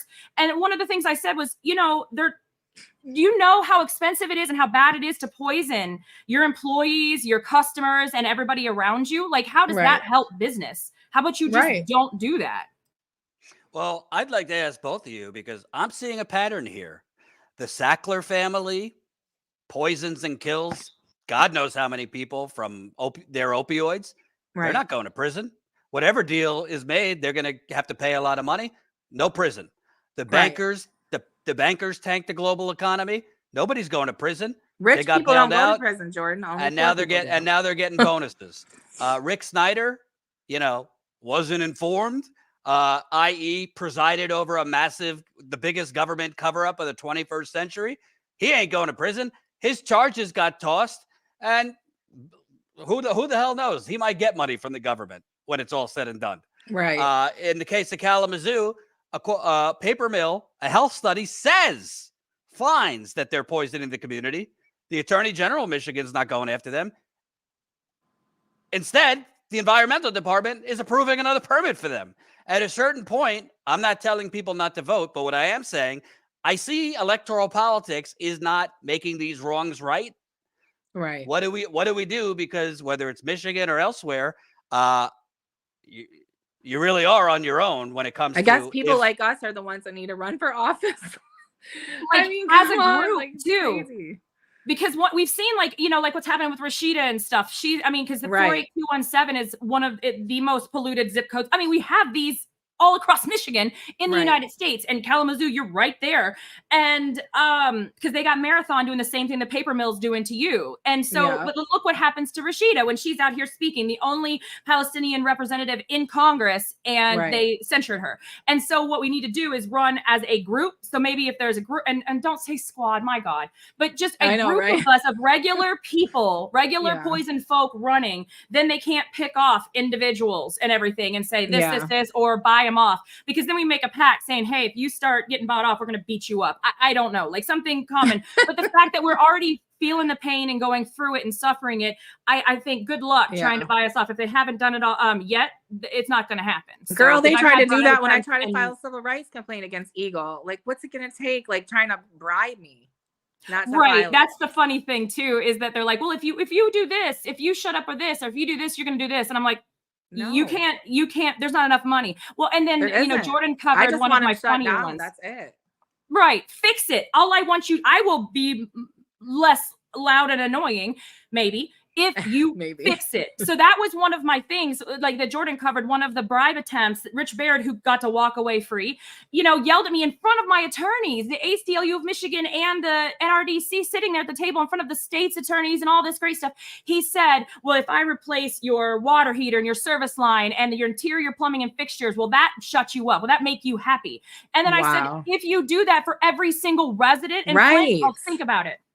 That was like, and I'm like, yeah, you know what? If you want me to, no, like it's been this long, my body's wrecked, everything. No, fix it and stop. It is so doing annoying it to other that they people. think they can just like pay off a certain amount of people and that they don't want to help everybody. Right. It's like, ooh, hey, we'll pay like $10,000 worth of stuff for your house that's fallen down because the water pipes are eating up the inside. In Benton Harbor, that'll shut you up. The water heaters and stuff, like they're not in. Everything is wrecked. Yeah. Like they're saying that the lead abatement, they even stopped the lead abatement program for going forward because they were so bombarded by helping with the pipes being replaced in Benton Harbor. But I thought that was the city's job to do that. So they're not going to be replacing the water heaters here. They still haven't finished the pipes. They still are giving out water. There's cases of waters being delivered in Benton Harbor like every single day, because me and my husband own a house in Benton Harbor too. And so we did push for that, because up until a year after the last pipes were placed, the entire system's going to be shaken up, and people still need filters and bottled water and everything, and their corrosion control is not under control. Right. So those are issues that are happening. This should have been fixed. But yeah, so it's after a year after the last, and the problem is service lines are only one piece. The pipes that connect all the service lines are corroded as well, because it doesn't just hop. And why aren't they testing everybody's blood in Benton Harbor, but they did in Flint? No, they did not. Here's the thing. They refused. They would not test adults. They waited, because there's a 28-day window of when you drank the water and been exposed to the water to where the lead shows up in your blood before it goes into your organs and your bones. They waited far past that to test adults. We still have people testing sky high. And then they tested wrong. They did finger prick tests, which is not what the CDC says is, right for long-term exposure. You're supposed to do venous testing, but you're not just supposed to test for the lead in the blood. You're supposed to test the serum. You're supposed to test and for the hemolytic levels. anemia. Have you ever had those tested? What's that? The ZPP levels, it shows like when the blood is like what your level is before it goes to the bone. Because I dealt with like a lead crisis in Kalamazoo when the city of Kalamazoo sold me a house that was full of lead paint, and then I had the contractors from the Lead Safe program. I had to sue them too, because they used 9 unsafe work practices and contaminated my house with lead 12 times worse than before I used that state health program. Sounds about right. And Yeah, so it's a it's state like I trying to even had get a us- bone test. I went and had the bone test done at Harvard because it's hard to even get that bone test. So I Yes, I it know a is. lot about the lead stuff too. So I'm sitting here like, what the hell is going on here in Benton Harbor too? I'm already dealing with Kalamazoo, but now I'm about to go crazy for Benton Harbor too, because I feel like this is insane. Like I know a lot about this stuff, and you can't sit here and just drop the ball like this. You know they're going to be raising their water and their sewer rates here like they did in Flint. That Benton Harbor is going to be just like Flint. It's not going to be, I mean, there's no help. You're just dropping off cases of water at the houses still. We That's don't all even you're get doing. bottled water anymore.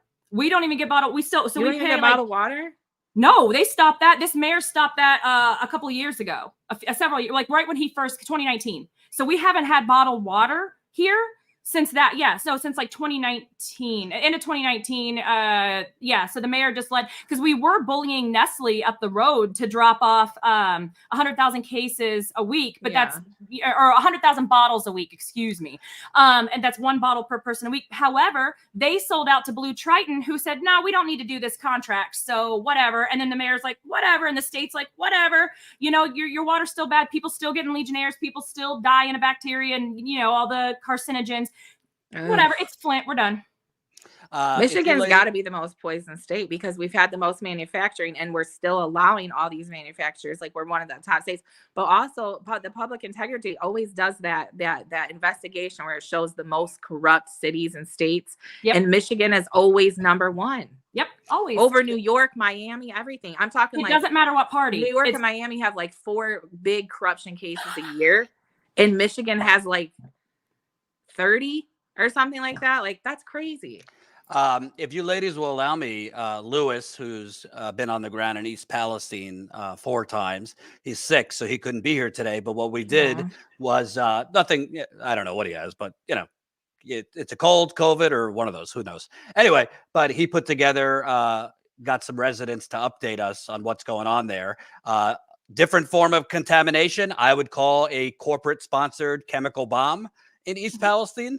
But we wanted to give you an update. So this is a couple East Palestine residents giving us an update.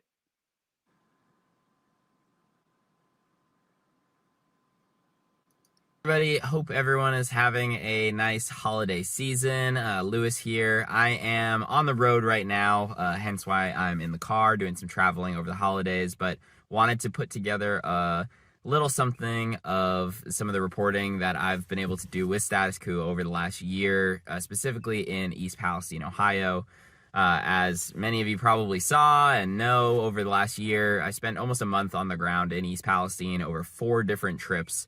That really was only possible because of our Status Coup members. So huge thank you to all the folks who have been members. If you want to become a member, statuscoup.com/join is the place to do so, to be able to make sure that we can actually continue to go out and do the sort of really important on-the-ground reporting that so many other places just fail to do time and time again. You know, over the last year, whether it be just the relationships I've made with residents there, learning along with you all some of the science in regards to the testing and the chemicals and all sorts of stuff. This was such a complicated, complex story in so many different ways, from you know, the absolute horrific hardships that so many of the residents, that some of which we're going to hear from here in a second, have had to deal with over the last year in regards to, you know, relocation and picking up their entire families and leaving and going to different places and bouncing between hotels and Airbnbs and all sorts of stuff like that, to the health side of things, everything from the sore throats like I have right now, unrelated sore throats, to, you know, burning eyes, nose, skin issues, you know, stomach issues, bleeding issues, and all while our federal government has done nothing for these folks. The state of Ohio has done nothing for these folks. The local government has done not very much for these folks as well. They're left to fend for themselves and essentially beg for help from Norfolk Southern, which is not okay. It's wrong. It shouldn't be happening in the United States of America, but we saw it clear as day in the hundreds of interviews and videos that we did over the last year. Again, all of it here on Status Coup. I had Colin pull together just a couple of highlights to check out from the last year of reporting in East Palestine. So let's go ahead and take a look at some of those, And then on the other side, we'll come back and we're actually going to hear directly from residents over the last week who recorded some messages for you all to see. But first, let's go ahead and take a look at some of those clips that Colin put together. Well, Sunday they came knocking on our doors saying that we had to evacuate or they're coming back with body bags. And my chest was tight, my irritated eyes, my throat and everything, so I decided to go to the hospital, and I ended up getting acute bronchitis from chemical fumes. They've not only ruined my home, my health of my children, they have ripped my life away from me. It's not just our houses, it's just a house. These people in this town are my friends, they are my life.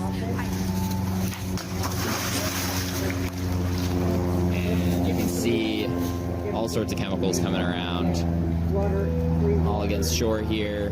How long is it going to take? Are one of my children going to have to drop dead before they get guidance? Now you come over here, you've got to stand in line, maybe get in, maybe not, and there's some deal about, well, we've run out of tickets. The initial tests that were done were being done by Norfolk Southern.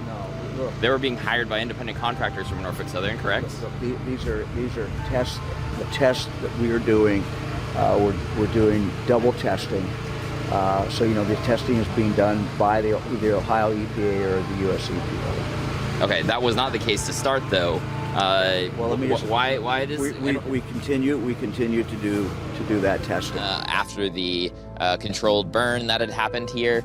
You can see the big piles of dirt here covered in plastic in most cases. Yeah, we kind of had like a feeling like you wanted to throw up. Pumping all that water that literally runs through the bottom of this building. Again, the train track is right there. You can put your arms out and touch it. So if I lose that house, it's like losing my dad again. And they've destroyed that last gift that I had from my dad. They've destroyed that for me. That's one good thing about our area, the entire area, everyone around here, all the nonprofits, they all come together, they're all helping us. But who else? Yeah. Oh, God. It's still not any better here in East Palestine. The smell, different days, it's colder today, but it's right back. The ongoing cleanup effort is still in progress. As we stand right now, the south side of the tracks have been fully removed. And this is from the top of my hill. We are 4.3 miles away. And I said, hey, I heard maybe there's vinyl chloride. And the thing that shocked me said, hey, Doc, that's the least of the chemicals you have to worry about on that train. And so they knew there were other chemicals and we were never told. Just looking for some of the same kind of like colorful chemical color that we saw really prevalent back in February and March. There you go. You can see the rainbow color very prevalent now. Luckily, my doctor keeps noticing it as chemical exposure, but the kid's pediatrician just blew it off. Well, it's been too long. It's no longer chemical exposure. Right. We thought we were safe here. For me and my family, I had 2 small children. You pray things happened yet. But here are a few familiar faces that you will have seen me speak with, Jordan speak with over the last year. Let's take a listen to just 3 of their cases of where things stand for them now in regards to everything that has changed. Their lives have been, upended over the last year. Let's take a listen to what they had to say. Hi, Louis. Hi, Status Coup. Thanks so much for asking for updates. Unfortunately, I don't have the best of news. February 3rd's been the longest year of my life. We're still stuck in it. I have test results that prove that my home's not safe. Nothing's happened yet. They just want to clean our home, make the repairs that I want, and then they told me I could sell it. The problem is with selling my home is it's not safe. Somebody else buys it, I'm responsible for that. So I would like them to own up and make it right with my family, give us a safe home somewhere else. They took my safety, my home from me the night of the derailment. I will never be safe in that home. And I need to start to heal. So I'm asking for prayers that you pray that my family's health remains good. I've had some issues, and by the grace of God, I hope to overcome them. I wish I had happier news. We're still stuck in that moment. I do not go back in February because my air tester deemed my home a special circumstance.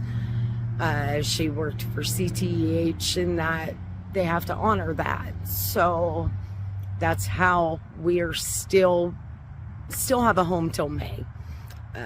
So please keep praying. Don't forget about us. And other news, Ohio District 6, vote for Dr. Schott. He is running for Congress. We need him. East Palestine needs him. Whether you want the town to prosper and grow, or if you need to relocate, everyone needs him in office to help. So it was nice getting to tell you an update. Keep praying so we have a better one next time. Take care and thank you. Hi, my name is Candace DeZanzo. I am a resident of East Palestine, Ohio. We are coming up on the 1-year anniversary when a Norfolk Southern train derailed on February 3rd, 2023, carrying hundreds of thousands of gallons of toxic chemicals. When the train derailed, we all were exposed to these toxic carcinogenic chemicals, and we have continued to be exposed to them. I did keep my family safe for 7-8 months that we were relocated, but eventually we knew what our fate was going to be and we had to come home. We've been home since August, and it has been basically a shit show. I have called the EPA multiple times, begging for help, begging for testing, saying that my home is ruined. It still smells of strong chemicals in here. This has not only been a physical struggle, but it's also been a mental and an emotional struggle. My family for 8 months. So we're going to post that whole video. It's about 20 minutes on the channel in a few days. Different story. Same shit, though. Literally, you had a corporation, and thank you to Lewis, and thank you to those residents. There's one more resident we didn't hear from, but we'll post it separately. You literally had a multi-billion-dollar railroad company detonate a chemical bomb knowingly, by the way. We've proven that they knew they didn't need to do this, but did it anyway, just to speed up getting the train moving again. And people are, her house still smells almost a year later. Another woman in the chat, Ashley, who's been on before, she can't go back to her house. There's people nearly a year later still living in hotels. Norfolk Southern, with the help of the United States government, is making everybody come back now and cutting off relief. They've swept this under the rug faster than they swept Flint under the rug, if that's even possible. Let me repeat. They've swept this under the rug faster than they swept Flint under the rug. Unfortunately, Kalamazoo never got the national attention that Flint got.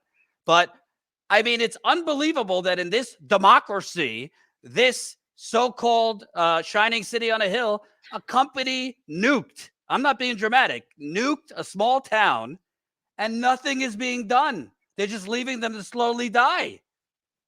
Well, and the thing is that they've been following the Flint playbook. So the only reason East Palestine, Ohio got any attention is because it was a big nuke.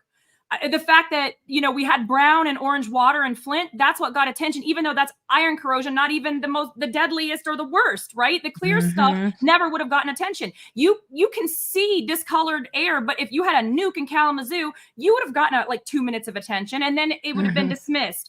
But the thing is that in this country, we continue to do the Flint recovery playbook where we allow the responsible parties, the state of Michigan, these corporations, these factories, we allow them to be in control of the recovery, which is why we won't have one. And that is what happens when you let the fox run the hen house. They eat everybody up and leave a mess. And then they tell everybody, oh, with our money, our billions of dollars and our PR, look what's happening. I'll tell you what's messed up. What's popped up in my news feed, barely anything except for you guys are basically the only one really covering Kalamazoo. But the only thing that's been popping up recently in about East Palestine is Norfolk Southern, the rail company that blew up the town, saying, oh, well, we got defrauded by these poison people, so we're the victims now. It's the same thing. So with you suing the packaging company, the paper mill, it's going to be like, oh, well, these residents, same thing with Flint. We're being sued. And oh my God, these people are so greedy. They just want to live in their homes safely and not be killed off. How dare they? We're just this innocent corporation. And but look at all that we're doing, which never so I'm operations manager at Flint Rising, and we went to 37,000 doors in Flint and got the main 3 recovery things that people need, their own words that they need. So all infrastructure replaced, so water heaters, taps, everything that was corroded by Flint hands, because we should not have unemployed plumbers in Flint in a water crisis. And then we want full healthcare like Libby, Montana got, whether it's Medicare for all or whatever, that covers everybody, even if they move for life, as well as mental health and educational support, since our kids are now struggling. We have we've had a 30% drop in test scores. And then also we want our refunded, our most expensive in the United States water bills refunded back since the switch, April 25th, 2014, because you shouldn't have to pay for a poison product. Those are the 3 most common, aside from justice and someone sitting in jail. And yet they'll be like, okay, well, here's this. We're going to give you some fruits and vegetables, $8 a month for fruits and vegetables. Look at what good we're doing for people. We're going to piecemeal this. We're not going to give you what you want, but we're going to give you this bit, and we're going to make a big to-do about it and waste all this money. Like you said, with the fines and everything, they could have used it to maybe pollute less, maybe clean up people, but they're not going to do that. So again, when the responsible parties are left in charge of the recovery, you will not have one. And that's what they learned in Flint, and that's how they're getting away with it. And that nobody's been held accountable for poisoning and killing people. Well, I say this. How about a collective citizens arrest? If the real police aren't going to can we please? I want to do it. If the courts aren't going to do it, if the courts aren't going to do it, if the police aren't going to do it, because you know what? Nothing's going to change. The state police are the ones that get the phone calls after 10 p.m. for environmental Great Lakes and energy when there's a pollution emergency. What? Yes. So what are they going to come shoot the pollution? Like what? No, I talked to the police officer in charge, the state police officer in charge, and I said, so whenever there's a pollution emergency and people can't breathe over in Kalamazoo, why don't you guys come there? Like, he was like, oh, well, we just had like a kidnapping call or something like that we have to go on. And he was like, we really don't handle that stuff. I said, then why isn't the pollution emergency line 24 hours run by the state environmental Great Lakes and energy? Why is the calls between 10 p.m. at night and 8 a.m. in the morning going to the state police who have no control to regulate toxic chemicals? It's like Eagle, our Department of Environmental Quality here, they shifted the water testing over to MDHHS, who cannot answer any questions. They can't do anything. They don't know. And then if they test wrong, then it's okay. They just didn't know any better. It's like when they replaced our director of public works with a solar panel installer. Because first of all, he doesn't know any better. And he knows nothing about water. Came to me March of 2015. He's like, you know more about this water stuff than I do. What's going on? I'm like, oh my God, you're the guy in charge. But they do that. They pretend they're giving us help, but it's people who don't know and can't do anything. And if they screw up, well, they're the wrong people for the job. So oopsie, it's not their fault they didn't know. It's that weaponized incompetence crap that our tax dollars pay for. What I'm going to do, because we got to wrap this up, I'm going to, after this, introduce you guys, because I think to get individually, they hate you. but together they might fear you. And I think Melissa and Brandy need to get on the phone. Flint and Kalamazoo, not that far from one another. Throw in East Palestine and a lot of other communities. Listen, I hate to borrow from Hillary Clinton, but on this, you're going to be stronger together because you got multi-billion-dollar corporations. You got basically multi-trillion-dollar corporations called the United States government, and they're all in it together. And they don't care because their air is fine. They're wealthy. Their water is fine. They're wealthy. And if their water or air wasn't fine, they would just build their own biodome. So they don't care about you. And I'll keep covering this, even if one person is watching. Because if I don't know, call me old fashioned. I think when Americans are poisoned, whether through the air, water, soil, it doesn't matter, by their government, they shouldn't be left to then slowly die. And the people who poisoned them shouldn't get off scot-free. And the courts or the Justice Department is supposed to be prosecuting them, not giving them a get out of jail card free. And I hate to say this is about the children, but it is, because we're all, 40s, 30s, whatever. We're all going to, fall apart just through age. But the children are the ones that are permanently going to be injured by this. That's why we have to stop it before more generations are killed off. Melissa, you have a reverse osmosis water system? Yeah, what's funny is that, so we had to buy one and pay for it. And what's funny is that it keeps, we're supposed to be able to change the filters every 6 months. It's about every 2 to 3. And then we find out that it doesn't touch PFAS and several other contaminants. So, and then also the problem is that if you get a reverse osmosis system, you still have to replace all of the plumbing in your home that's contaminated. Otherwise, it's just going to recontaminate the filtered water as it goes through. So we just can't win for losing, lose for winning. I'm not sure. But I'm glad I'm paying like $55 a month for this thing that maybe might poison us slightly less. Absolutely. God. Thank you, Melissa. Well, good luck. Always. You too, Brandy. Thank you. I'm going to send you guys each other's numbers so you guys can get in touch. Okay, and I will be back in Flint and Kalamazoo soon. Unfortunately, Flint is now going to be 10 years in April, decade anniversary. So I'll be there for that. I might be there sooner. And I will definitely be in Kalamazoo on the same trip. And I have my first book coming out in 2024 on the Flint water cover-up. If you think you know how corrupt the government is, you know nothing. Please. Can't wait to read it. Not only buy my book, but please read the book, and please get other people in your life to read the book. This makes Watergate look like child's play. What they did to Flint and the levels of this cover-up, it will make Watergate look like a fucking picnic. Thank you, Melissa. Thank you, Brandy. Thank you. I'll talk to you guys later. Bye. Smash that like button. Share this live stream. Last hour of the marathon live stream. We need more donations. We need more members, and we need more super chats. I've been holding in a pee, by the way, for about 25 minutes, so I might just go in my pants. Joining me now, the crew from Generational Change, Jen Perlman, Pete Hager. No, we could take over. You could go I to was the going to bathroom. say, please go pee. It's not good. You know, my husband's a urologist. I can attest to this. Don't Just trying to hold get a it. free. I actually need to talk to your husband. TMI, but I've been waking up at about 3, 4 in the morning for the last 2 months. I went to a urologist. He, put his hand up my butt towards my prostate, shook it around, said everything looks fine. I said, then why am I waking up at 3, 4 in the morning? Because then I can't really fall back asleep. He gave me some pills. I've been taking them, and nothing's changing. So, and to get a follow up, I have to wait a month and a half. They say Canada you have to wait. In America, you have to wait too. Right. Well, yeah, that age-old argument about waiting. They're like, oh, you got to wait when you're in Canada. Yeah, unless you're really rolling in the dough. This is the worst health or unless system. you're in the industry. Like, I must say, membership has its privileges. And ever since I have been with my husband since I typed his applications to med school. And this was this wasn't even computerized. So like that long.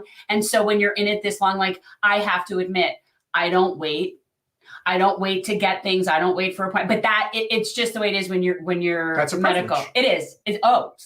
Absolutely, it's a privilege, but it's based on literally just that he's in that industry.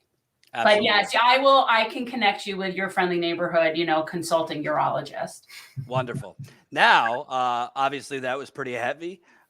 We've covered the UAW victory in the first hour. Then we covered, the year in right-wing insanity, some of Tina's clips, some of my clips. Then Cop City, which Jen, I believe you were there too. Yeah, and I saw that you had, is it Kamau? I met him. Oh my God, it's so funny. I met him when I was in Atlanta at a few events, and yeah, he's super cool. He's I went to a couple of events that he's involved in a few different groups there, but yeah, I was really pleasantly pleased to see him on your podcast. Yeah, and I'm proud watching this because, contrary to what some people say, we have no money from the Waltons. We have no money from the Koch brother who's left. We have no money from any of the Democratic Party donors, the big banks, the fossil fuckers. We were able to cover all this ground through you, the viewers. So thank you to those who are members. Peter and Jen could tell you, like, they've gone around on some political activism, knocking on doors for candidates, knocking on doors for causes. It's not cheap, even just as individuals, to go travel around. So when you're doing it as journalists and trying to stay out on the ground for 3 weeks to cover a strike, when you're trying to go back to Atlanta to cover Cop City, go back to East Palestine 4 times. Most news outlets, if they don't think they're going to get clicks off of it, if they don't think they're going to make money off of it, they're not going. We go into most trips knowing we're not going to make money off of it and we're not going to get the clicks, but we do it because it's right. And with that, I ask you, because generational change, go subscribe if you're not subscribed. You guys cover a lot of the non-sexy stuff that other people aren't covering, organizing, local community work. What's the highlights of the year for you? For me, it's what undoubtedly, I won't say a labor renaissance because we're not to where we need to be, but definitely a labor and organizing revitalization, UAW, Starbucks, Amazon, etc. Yeah, I mean, I would definitely say that, and when you talk about all the shit that has happened in this past year that is just so horrible, definitely the bright light has been what's going on with labor and organizing. And to that, again, you claim it's unsexy. And again, I tell you, Sean Fain, sexy, call me. It is very, very sexy to see labor standing up. Like, I think that you have to, change your perspective on that. But yeah, no, definitely the highlight is what's happened there, because everything else seems to be a shit show.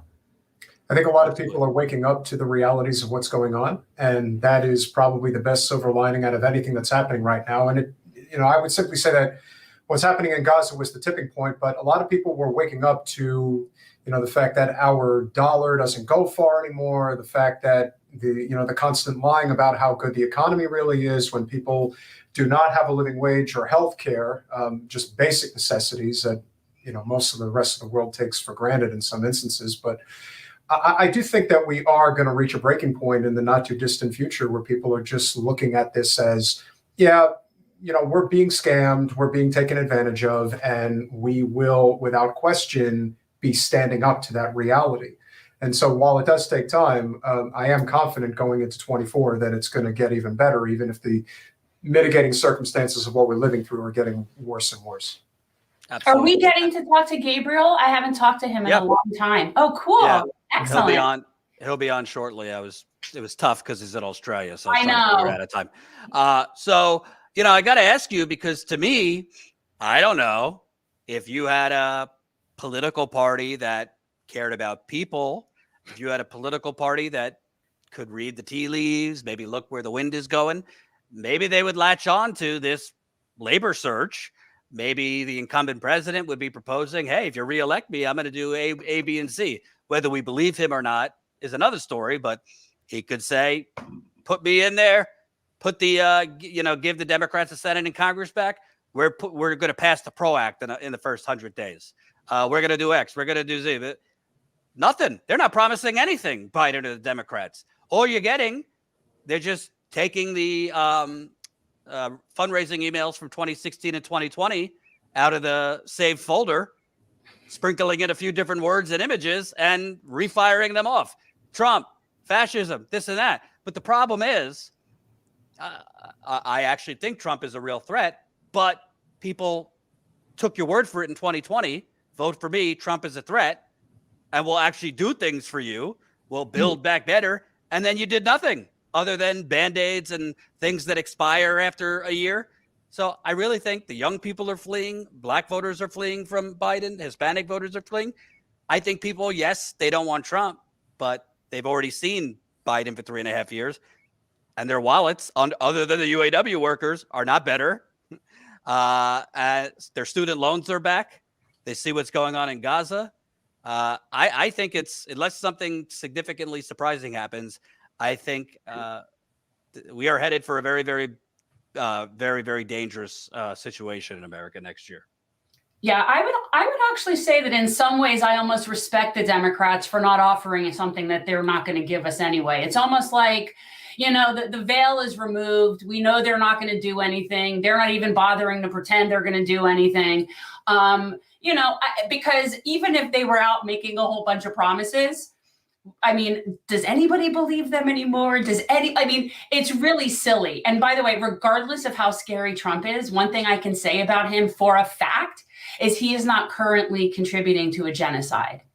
And I got to tell you, it's a selling point to a lot of people. Yeah, people look around. Well, to be clear, he would be if he was in office. Maybe he would. And he moved the embassy from. Maybe he would, but timing is everything. And you know what? And that's the same thing with when we talk about any timing of anything happening. Like Joe didn't do, for example, I'm losing my, what he had said he's going to do this, but then he can't get this through. But then it's because of the parliamentarian. But now he somehow in next term with a Republican majority, he's going to get things through. There it is. So the shot across the bow happened in the first 100 days. Yeah. There were a lot of things that he could have done and chose not to do. But the moment he said the parliamentarian is the reason we can't get anything done, and literally Mitch McConnell made the parliamentarian his bitch every time he was in charge of the Senate, anytime he wanted to get something through domestically or foreign policy wise, that was terrible because it was always terrible. And that's not any easier now. It's what that's incentive? it. You sealed your fate as the president of the United States the second you said that, I'm actually not that important. Right. The parliamentarian's more powerful than me. Well, if that's the case, then you can see why everybody now is looking at a true puppet president if there ever was one. Yes, you're right. It's very likely that Trump may be going along almost point for point if he were in the White House right now regarding what's happening in Gaza. But the one thing I can say that there is a difference between Trump and Biden. I actually think Trump does think for himself. Biden doesn't think for at any capacity anymore. And that's the real danger, is basically having a commander in chief who just isn't there. I mean, basically having the strings pulled from behind the scenes from the most nefarious people in all of forever Washington politics, led by Anthony Blinken, who I say is the real president. That is a huge problem. And so while the only two options right now are them, we'll see what happens with RFK and his ballot access, as well as Dr. Cornel West. And obviously you have Jill Stein with the Green Party ticket. And we'll see what the Libertarians do. I think we're just coming to a point now where something's going to change. This is not going to stand. And it's not going to all of a sudden go back to the way things are after next election cycle. No, the seeds are being planted for a revolutionary change in this country, whether the powers that be realize it or not. But it usually always happens this way. Pigs get fat, hogs get slaughtered, and that's where we are right now. They know that the people are demanding change, and they're like, yeah, they're just them. Now that fuck them. They're not suppress them, censor them, erase them, all of that. Yeah, that's where we're at. We'll get back to Biden, but I just want to ask, as the local senior citizens from Florida here, can you talk about? It seems like we're going to have Ron DeSantis's political obituary written soon. What happened here? We started out the year all engines going, and now, man, the wokeness monster. We told you when he blew it. Yeah, I mean, well, it was a combination of things. One, it was him just really being out in public more. I think that he's just, the truth is he's not likable. He's just not. He comes off very robotic. But that even aside, the 6-week abortion ban really was the turning point, because that, as much as people in his little base might like that, that's not going anywhere. That's a loser. It's a loser position, which Trump obviously knows. And the only reason that got passed is because he had some people, probably from places like the Heritage Foundation and the Cato Institute, telling him, well, if you sign this bill, let me tell you, that evangelical vote, they're going to come to you. They're going to leave Trump. That's what's going to happen. And so he, in his words of wisdom from his consultants, thought that that's a great idea. And we all know how effective consultants are in the political arena. Move. So there was that move. And then on the other side of the coin is the fact that because of his lack of personality, it really goes to show you just how absolutely downright pathetic the Florida Democratic Party is. That you could have somebody like him as an incumbent who had initially started off decent with his environmental policies and even some economic policies. But then once COVID hit, it basically became, I'm going to use this as a political football and get exactly what I want, and I'm going to win. And by doing that, they put up Charlie Crist, who's been running in politics for 3 decades. That really shows you that the political party, chameleon. Yeah, the party is suffering immeasurably. And then the person who was attempting to run against him in the primary, Nikki Fried, takes over the state party and now declares that Joe Biden is he's our candidate. We are foregoing the democratic process. We don't have democracy in Florida. Doesn't exist. We're not having a primary. And doing it right in your face. When you throw Trump off the ballot in other states, what do you think the response is going to be? You're going to get the independent vote that's going to break for him instead. It's so bad. Clear that the actions, especially of our state party, leads to so much of this unexplainable support for the likes of Donald Trump and Ron DeSantis, at least as far as I can tell. But thankfully on the national stage, particularly with DeSantis, DeSantis is done. He's done. Well, I got to tell you something. I think Trump is really dangerous, but I think a quieter form of danger.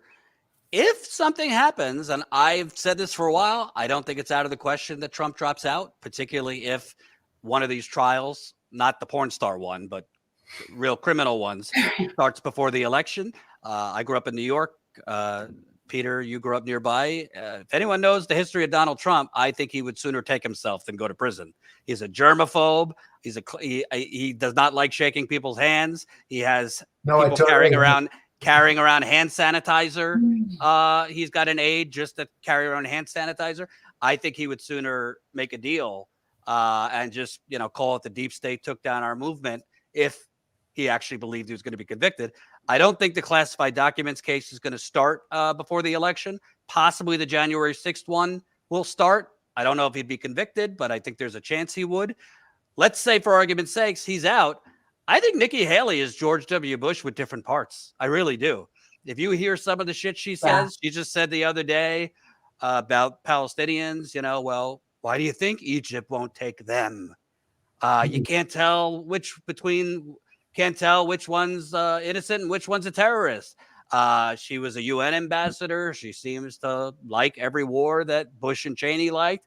The right-leaning independents really like her. She speaks well on the debate stage. She seems kind of folksy and this and that, but I think she's got a little Hillary and George W. Bush in her.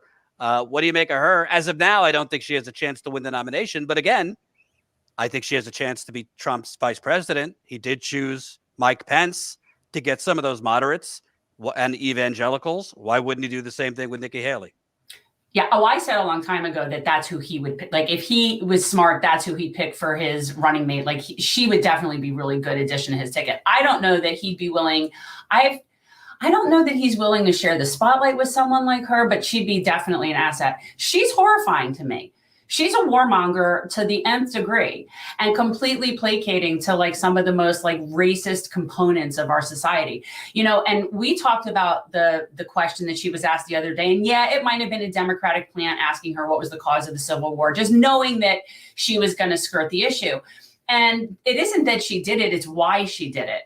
Right? Like, it's totally her beholdenness to certain special interests in certain groups. Antebellum. Well, antebellum. I said antebellum. Yeah. But it just certain groups that wherein referencing slavery is just, it's a no-go. You're not allowed to reference it. And I said that when we talked about it the other day, like, she had to actually stop and think about how she's going to answer that. And so this was not a mistake or a guffaw. This wasn't that. She calculatedly answered it in a way to speak to her people. And so on that end, I think she has a pretty extreme base, but because she's so palatable, I think that is kind of scary, because she does seem like, she's attractive. She's not old. She's, like, she definitely is. I could see why somebody would just like her. But she just make the point. we just make the point of the Trump effect here? If Trump was on stage and was asked what Nikki Haley was asked and said the same exact thing, I don't even think it would be a news headline because it's Trump. And Trump just, there is no bottom anymore. And he's already called, the Charlottesville's people, there were good guys on both sides, banned the Muslims. Like that Nikki Haley, not that she shouldn't have been criticized and there shouldn't have been headlines about it, but it just shows you like normal politicians will still get attacked for normal bad things that they say. Trump, he could have said that and maybe it would have been in the news for like an hour and then out because it's Trump. So it just shows you Trump has kind of normalized for himself what's abnormal, whereas someone like DeSantis, forgetting the word slavery, you get that for 3 days. Yeah, but I just want to say, so this is interesting because that's what I was saying. What bothers me about Nikki Haley isn't so much what she said. So if Trump had said the same thing, like what you're saying, and I agree, if he said it, nobody would think anything of it.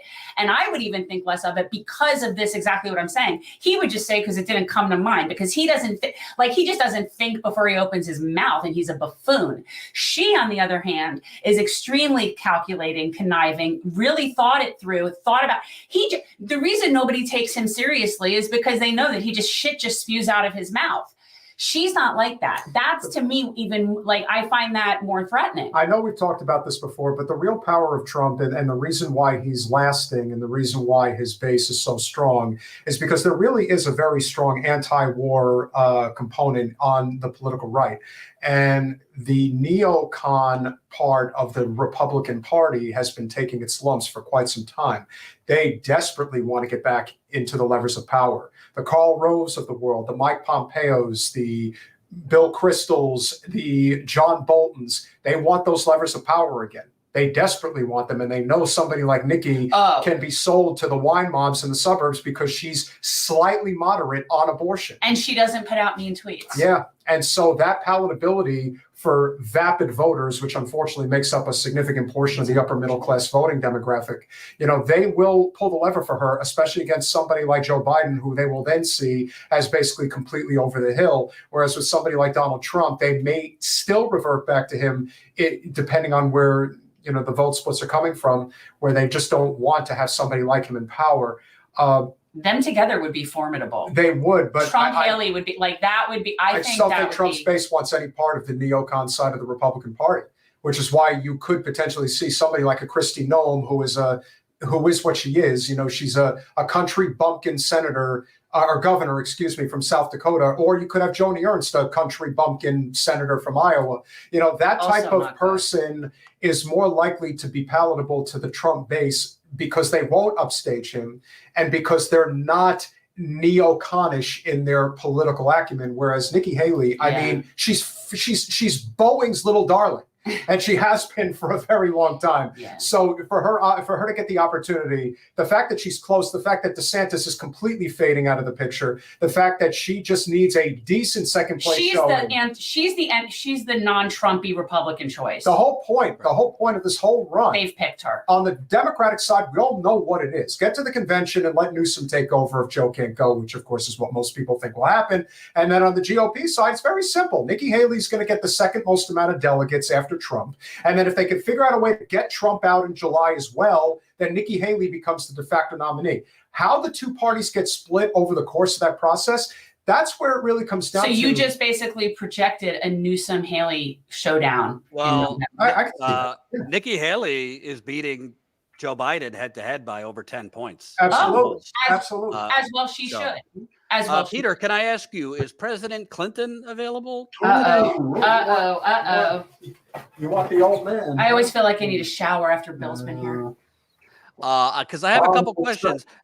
President Clinton, I'm hearing a weird rumor. I've been seeing it on the internet that your wife is monitoring President Biden very closely and whether Biden potentially drops out. And is creating a bit of a shadow campaign, talking to some of her old pals, possibly about running again. Bill, are you involved with that? I have never been in the same room as Hillary when she talks about what she is and isn't going to do to the current president of the United States. That much I can assure you, Jen. It's nice to see you. So anyway, look, we have been out of power for a while, and it's kind of boring. I don't have my private island to go visit. I mean, I don't have private islands to go visit when I like to, when I have downtime. And now I have way too much downtime. The speaking circuit's kind of boring. So, and I'm also a little too long in the tooth to run for, oh wait, that's right, I can't run for 3 terms. That's why we had Hillary run. I keep forgetting, I wanted my 3rd term and I couldn't do it, so we just had her do it. But of course, she had nary the amount of charisma and practical approach to dealing with regular people like I do. She doesn't like regular people, but she does want to be president desperately. And she's so unappealing. She's tell me so about it. I've unappealing. had to live with her for the past 5 decades. I cannot think of, like, honestly, she's just so unappealing. Listen, I know. And Bill, excuse me, President Clinton, I apologize. I don't know if you've heard, there's news that about over 100 of Jeffrey Epstein and people who might have been on Jeffrey Epstein's plane or in his circle might be released soon. Do you know anything about that, Bill? I'm sorry, I couldn't hear you. You were kind of breaking up there a little bit. And by the way, call me Slick Willie. That's my real name. Listen, as far as any of that information that's going to come out about what is or isn't involved with flying on private planes and things like that. 26 times. Yeah, well, look, if you haven't noticed, my good friend Kevin Spacey's been making the rounds out there in character and trying to let people know that, he's coming back because he's been acquitted of doing a very 26 times is just a lot of times. I can count, but that's neither here nor there. A lot of times. What happens on the island stays on the island. And whatever information is being released, I can assure you it's going to be redacted. I would know. I have Secret Service. I'm still involved with the CIA. There's nothing coming out that's going to, we will see some unfortunate incidents for some of the less fortunate, higher, should I say, lower ranking people that may have been involved in the circumstances. But as far as people like me, I'm Teflon, baby. And that's why I'm sitting here with you guys talking about God knows what that really isn't that interesting to me. But you got to fill airtime, and I'm obviously happy to come on and make your show a little bit more popular for a little while. And President Clinton, I'm going to take you up on your offer. I have to go pee, so just take over for a few. God, him? Can't I get the other guy back? There is nobody more popular in the United States politics that could possibly want to talk to the regular people right now.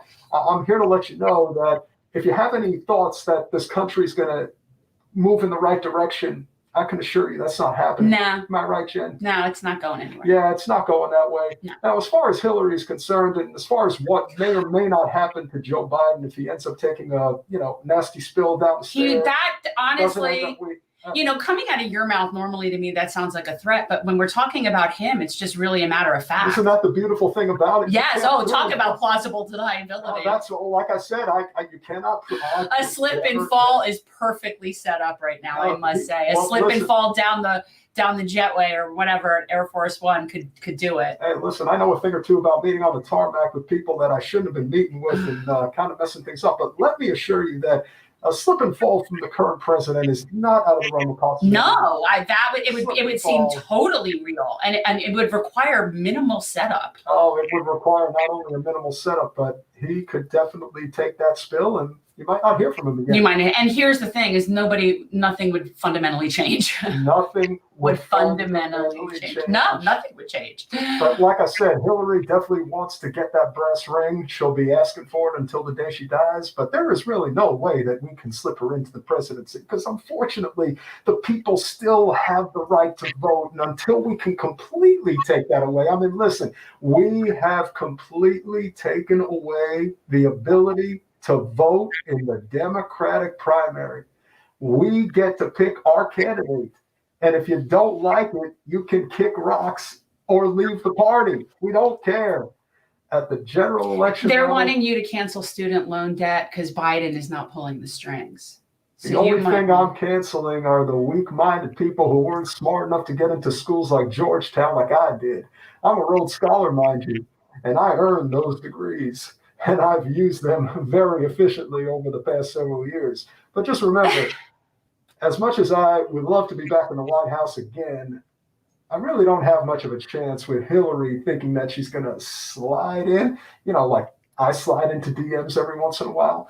So unfortunately for her, it's not going to work. Travers says Arnold Schwarzenegger is not good. It's just not. It sounds like some sort of like monster heaving. I've hung out with Arnold. He's a pretty fun guy. He taught me a lot about how I should take better care of myself after my heart attack, and started eating better, exercising. That way I could run on the beach on the private island. It was really great. 26 times you were on that plane. I was there probably quite a few times. 26 times on the plane, I'm just saying. Yeah. No. I see that. Is Jordan having like a Costanza nap under the desk? What's going on there? I like that show. It's really good. Jordan's having like a nappy under the desk, like Costanza. Remember when he built that whole little under the desk bed system? I told you we'd feel some good air while we were gone. But as so, I President said, Clinton, I have one more question. We kind of see hibernation among so-called progressives in Congress. They ran on, taking it to the Democratic Party. Not so much. The most aggressive we've seen, AOC, the squad, has been on this issue of Israel and Palestine. I know that you fought and served kind of in this triangulation stuff. Do you anticipate the squad or any progressives actually taking it to the Democratic Party, or we're going to get more of the same in 2024? No, they're a bunch of pussies. They're not going to do anything. But I tell you, the one thing about my legacy that I really wish was different. And remember, my legacy is beautiful. I brought you NAFTA. I brought you normal trade relations with China. I brought you the crime bill. I brought you the Telecom Act. I brought you Glass-Steagall. And I brought you George W. Bush. But if there was one thing that I would change, if I really could change it for the American people, and that's why I totally forgot. I also brought you Hillary Clinton. You can't forget that one. But if there's one thing that I wish I could have done differently, which I had the opportunity to do at the end of my presidential term, but I was too concerned about, not getting caught with another lady, I definitely would have brokered peace in the Middle East. See how that rhymed? It worked out really good. But brokered peace in the Middle East between Israel and Palestine. And I thought we were pretty close, but I guess I kind of fumbled that ball. Kind of like I fumbled a lot of things in my life. Sorry, Jen. That one actually isn't on you.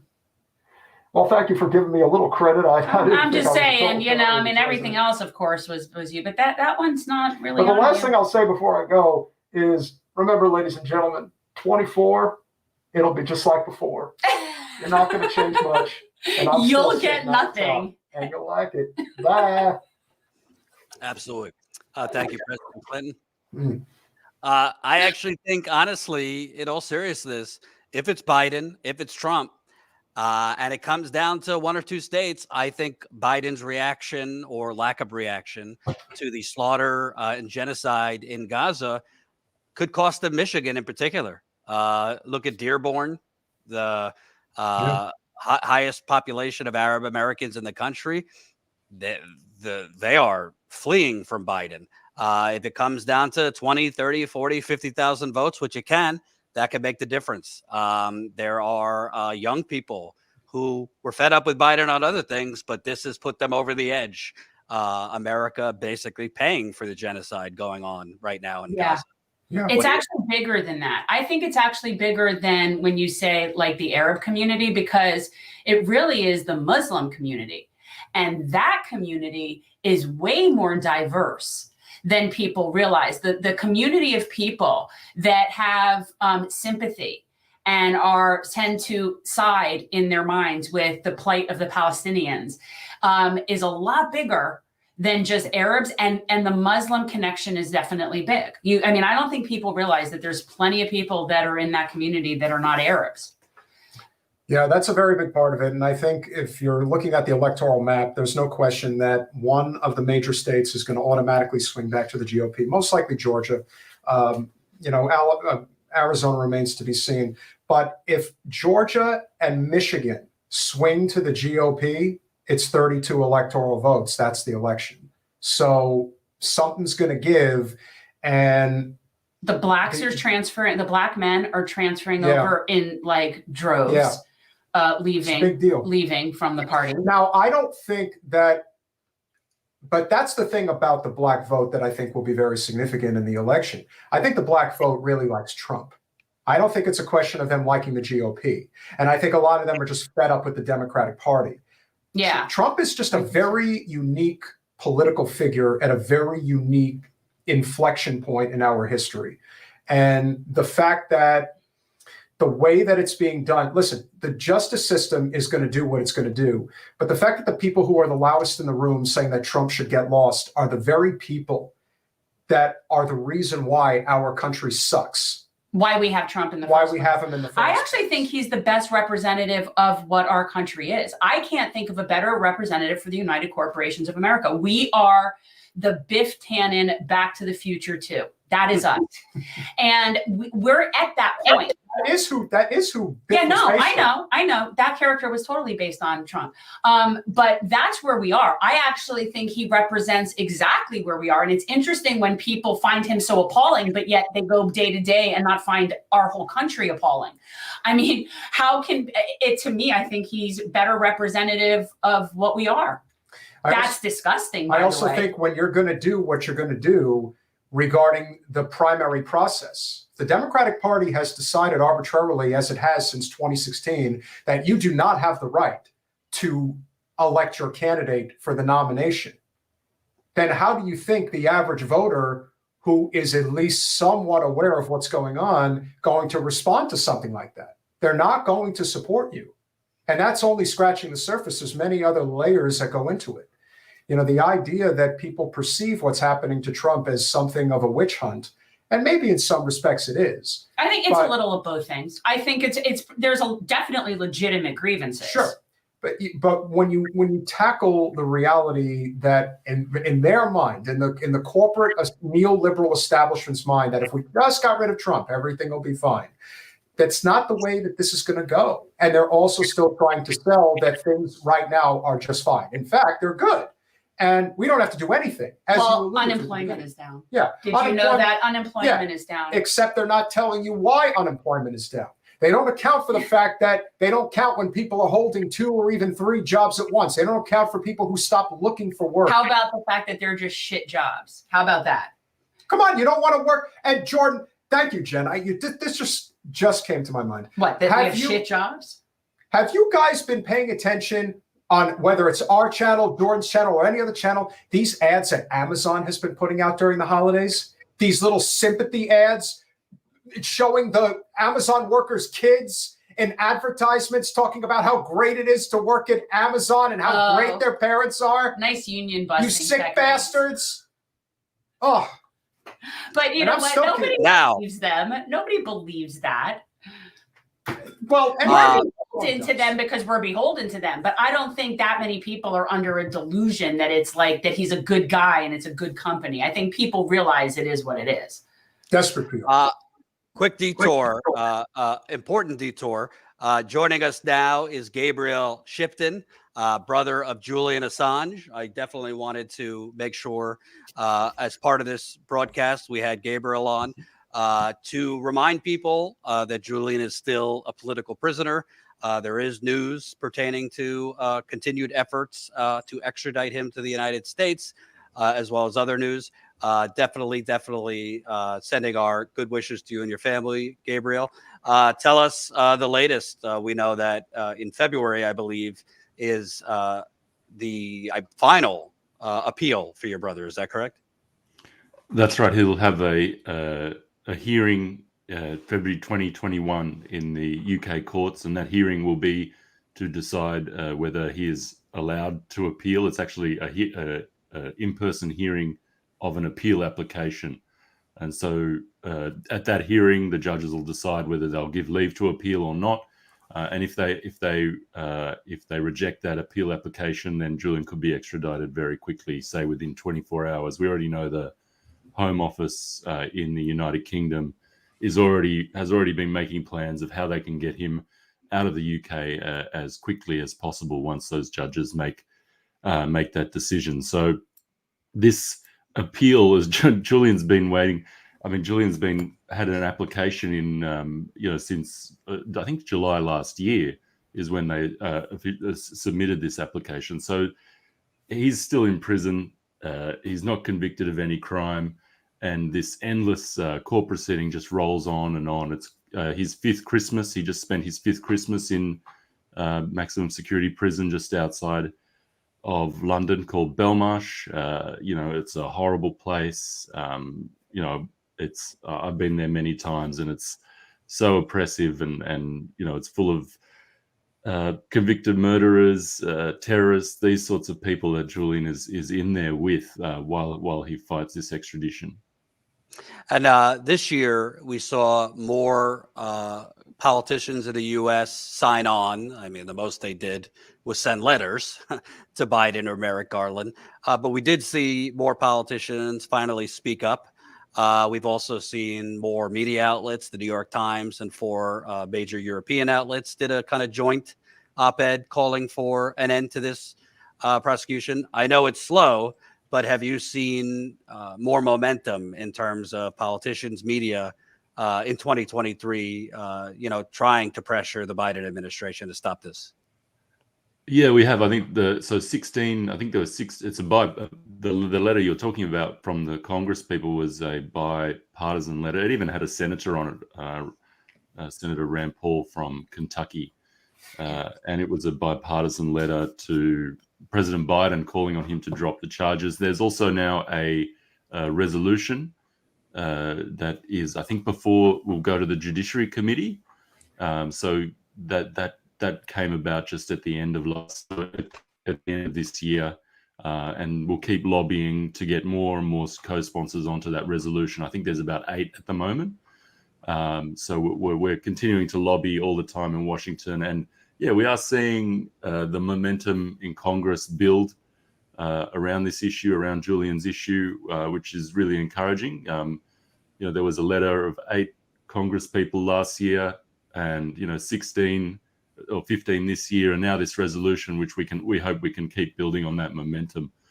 So I think people are starting to see that, what is at the heart of this, this unprecedented Espionage Act prosecution against a publisher for publishing truthful information about wars in Afghanistan and Iraq, about torture at Guantanamo Bay. They're starting to see that this is actually a real press freedom threat for their right to know. Absolutely. Also, I wanted to ask, it's a dumb question, but there's been reports that his health was not good. Obviously, we know if you're in a really harsh prison for so many years, it's not going to be good for you, but he had lost a lot of weight. Obviously, mentally, it's not easy. How often have you been able to talk to him, and how is he doing? Yeah, well, I saw him. I went and visited him when I was over in the UK at the end of October. He's hanging in there. I mean, he's hanging in there. It's wearing him down physically, mentally. He is in a very delicate sort of situation health-wise, but he's managing to hang in there. I'm always amazed, by his his perseverance, his just ability to keep fighting. He's so focused on fighting his case and just holding on and he gets all the support from us as well, his family. He gets visits from his children once a week. Stella, his wife, goes and sees him. He talks to my dad over the phone every day. So those are his lifelines that are keeping him going inside that prison, and that's how he gets information from the outside world. So he is hanging in there, and he's still fighting, which I always find incredible. Can I ask him a question? Yeah. Go ahead. I just wanted to ask because, hi, Gabriel, since the last time we have spoken, I have heard that Australia has been doing more in terms of trying to get this case dropped, whereas they had been really non-existent, it seemed, for years to me. I didn't understand why they weren't doing more. So I was just wondering if you could talk a little bit about what happened there that changed the dynamic that now we're hearing from Australian political people. Well, I think it's a credit to the campaign here in Australia and the sort of grassroots organisation that happened here to support Julian that fed its way into the political class here in Australia. And so now you have, the Prime Minister of Australia saying things like enough is enough, and that he doesn't see the purpose of what purpose is served by Julian being kept in prison. You've got the diplomatic class as well, in the ambassador in Washington, Kevin Rudd, as well as the High Commissioner in the United Kingdom, Stephen Smith, both working on this, both interacting with governments in the UK and the US to try and come up with a solution and get Julian out of prison. So it's encouraging that we have, Julian's the only government that can really act on Julian's behalf is, he's a citizen of Australia. So they're really the only government that can act on his behalf. So it's encouraging to have them involved as well. We took a group of politicians, a bipartisan group of politicians, to Washington from Australia, six politicians, including a former deputy prime minister who lobbied lobbied in Congress basically to get their colleagues to do more. And the letters we've seen just recently at the end of this year and the resolution are sort of a result of that intense lobbying coming from Australia. And it's really affecting the Australian-US relationship. It's one of the sticking points here in Australia. When anyone's talking about the developing alliance or this alliance between Australia and the US, people are always asking, what about Julian Assange? How can Australia, as one of US's allies, have their citizen locked up when their government is continually calling for their release?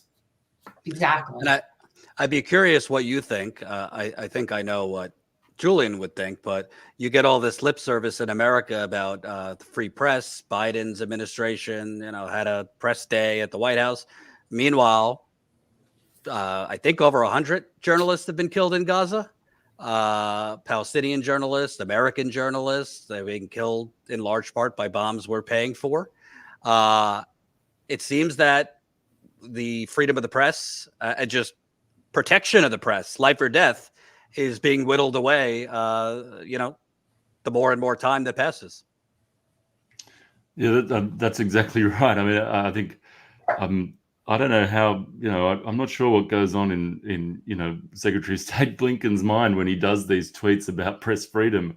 I sort of, it's like, it's so bizarre. It's like you're living in an alternate universe. How can you, keep up with this rhetoric and sometimes I sort of feel sorry for people who work in these institutions. They have to listen to all this bullshit all the time when they know the actual opposite has been done. Like, how do you sort of reconcile that in your mind as a human being, at any level when you're inside these institutions?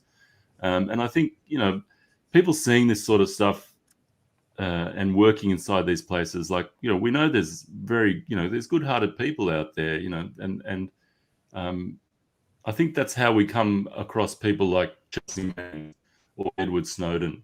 They start to really see these contradictions in the rhetoric and the actions that are going on, and they have to stand up and speak up. And I think that's what is really key to some of these things coming to an end is leakers coming out. And I think we're going to see more and more of that as this sort of dissonance between the rhetoric from the leaders and the actions continues on. Absolutely. And my last question, it seems to me, I'm hoping he is not extradited, your brother, but if he is extradited to the U.S., it does seem to me that the media will not be able to ignore it like they have ignored the story for the most part here. I would assume there's going to be, pro Julian Assange support around any trial. I don't want you to give away, any legal strategy, but have you guys prepared for that? Has his lawyers prepared for, what would be the response and strategy if he is extradited? Yeah, well, certainly. I mean, we're all fighting, very, very hard for him not to be extradited. But definitely there is, we'll just ramp everything up over in the United States. There's the base in Congress now is very supportive. You've got Jim McGovern and Thomas Massey, who are really, steadfast in their support for this. So there's a real built-up base to launch a massive campaign in the United States around around this. I think what's interesting at the moment as well is there's the lawyers. There's a group of lawyers and journalists who visited Julian in the Ecuadorian embassy, and they actually brought a suit against the CIA and Mike Pompeo because when you went into the embassy, you were made to hand over your phone and your passport and different things. And when you did that, the security company that was meant to be protecting you or protecting Julian inside the embassy was actually co-opted by the CIA, and they were taking photos, inspecting your phones, downloading material, and sending that information back to the CIA. And they actually did that to American citizens. So a judge in I think it's the Southern District of New York has now said that this case can go ahead because the intrusion into these people's devices could potentially be a violation of their Fourth Amendment rights.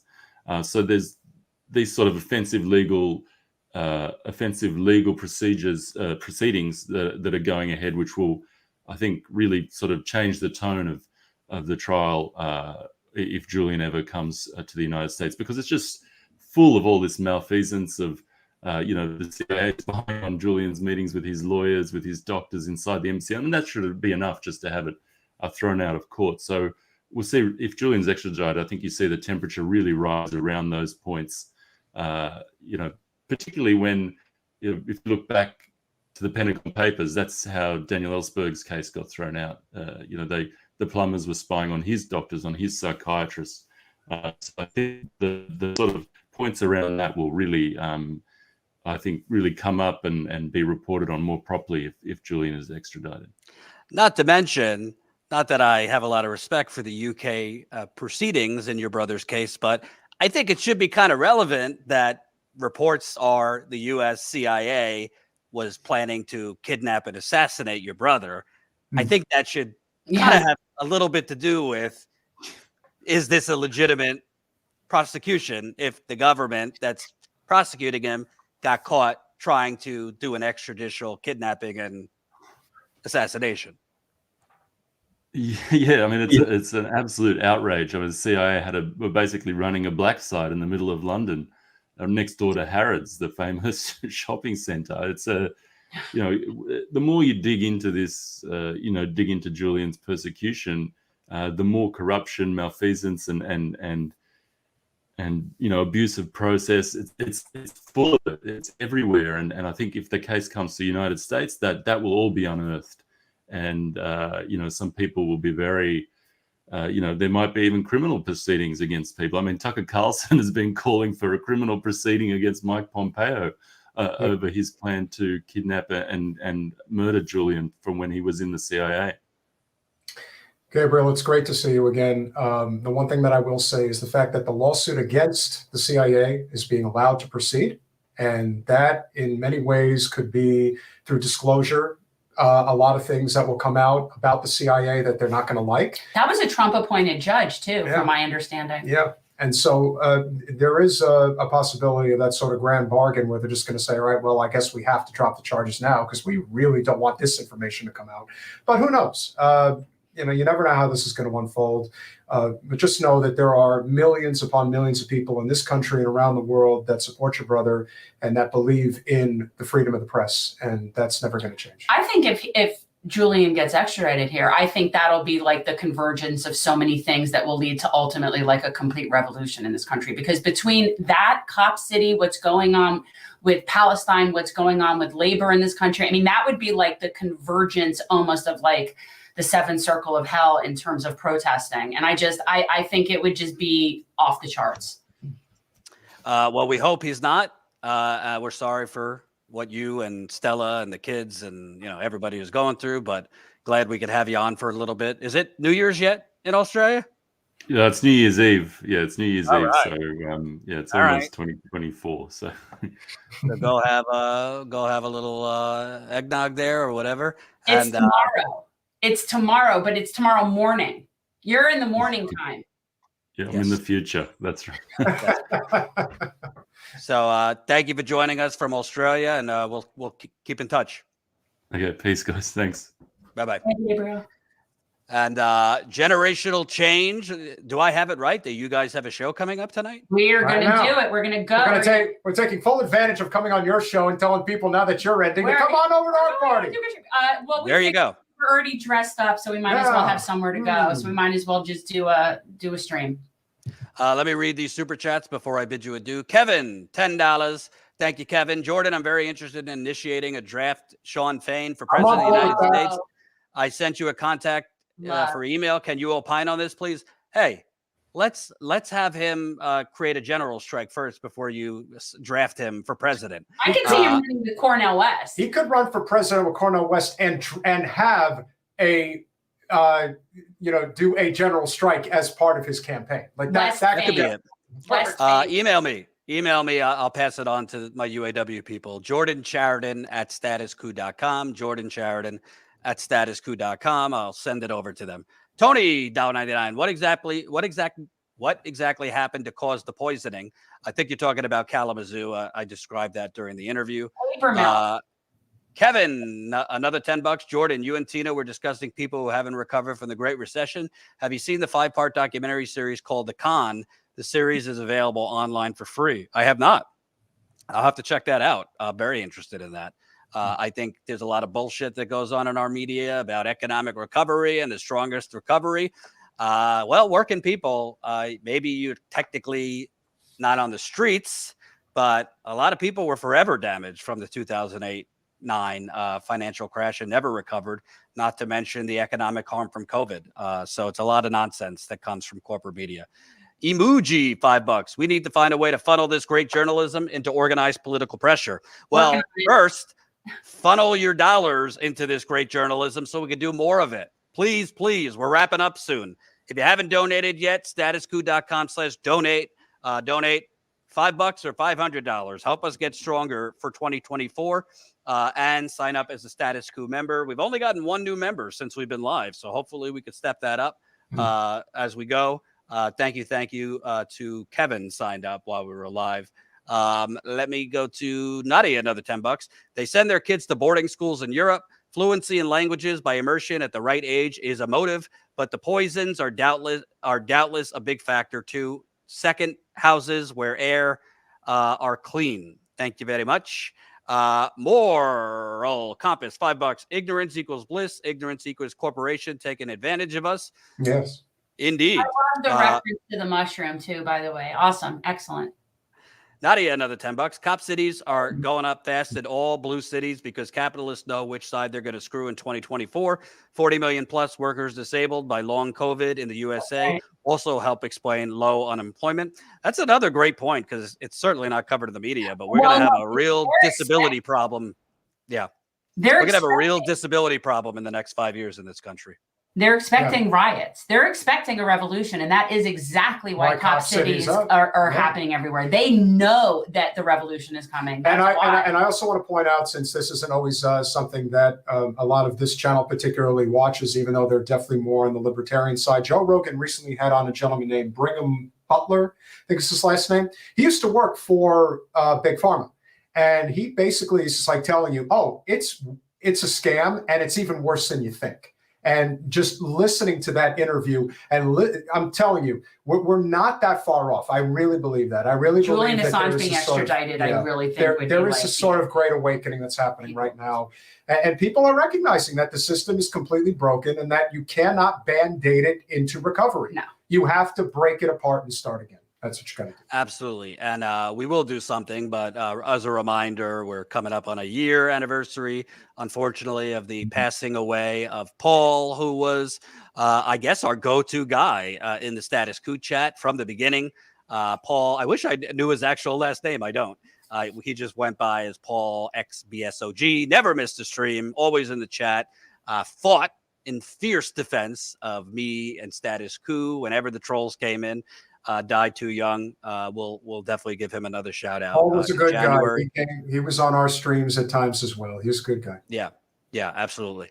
All right. That was 5 hours of our stream. Please, if you're not a member, sign up, statuscoup.com/join. If you are a member, hey, Tell your crazy Republican uncle, neoliberal auntie, or anywhere in between. Check us out. Sign up. If you want more strike coverage on the ground, if you want more union coverage on the ground, if you want more protest coverage on the ground, Flint, East Palestine, whatever other community is nuked next, we'll be there as long as you fund us. Definitely don't go anywhere. Check out, I think our stream will actually go right to your stream because you guys are coming up next. Thanks to everybody for watching for the last 5 hours. Thank you, Colin, for putting it all together. We do have an end of the year montage that we're going to post probably tomorrow. Colin put it together of all the best of our on the ground reporting. And we'll be back not on New Year's Day, but after that. Definitely check out Jen and Peter coming up next on their channel. Thank you for the super chats. You could donate and join as a member 24/7. That's statuscoup.com/join, statuscoup.com/donate. Have a good rest of your night. Happy, safe New Year.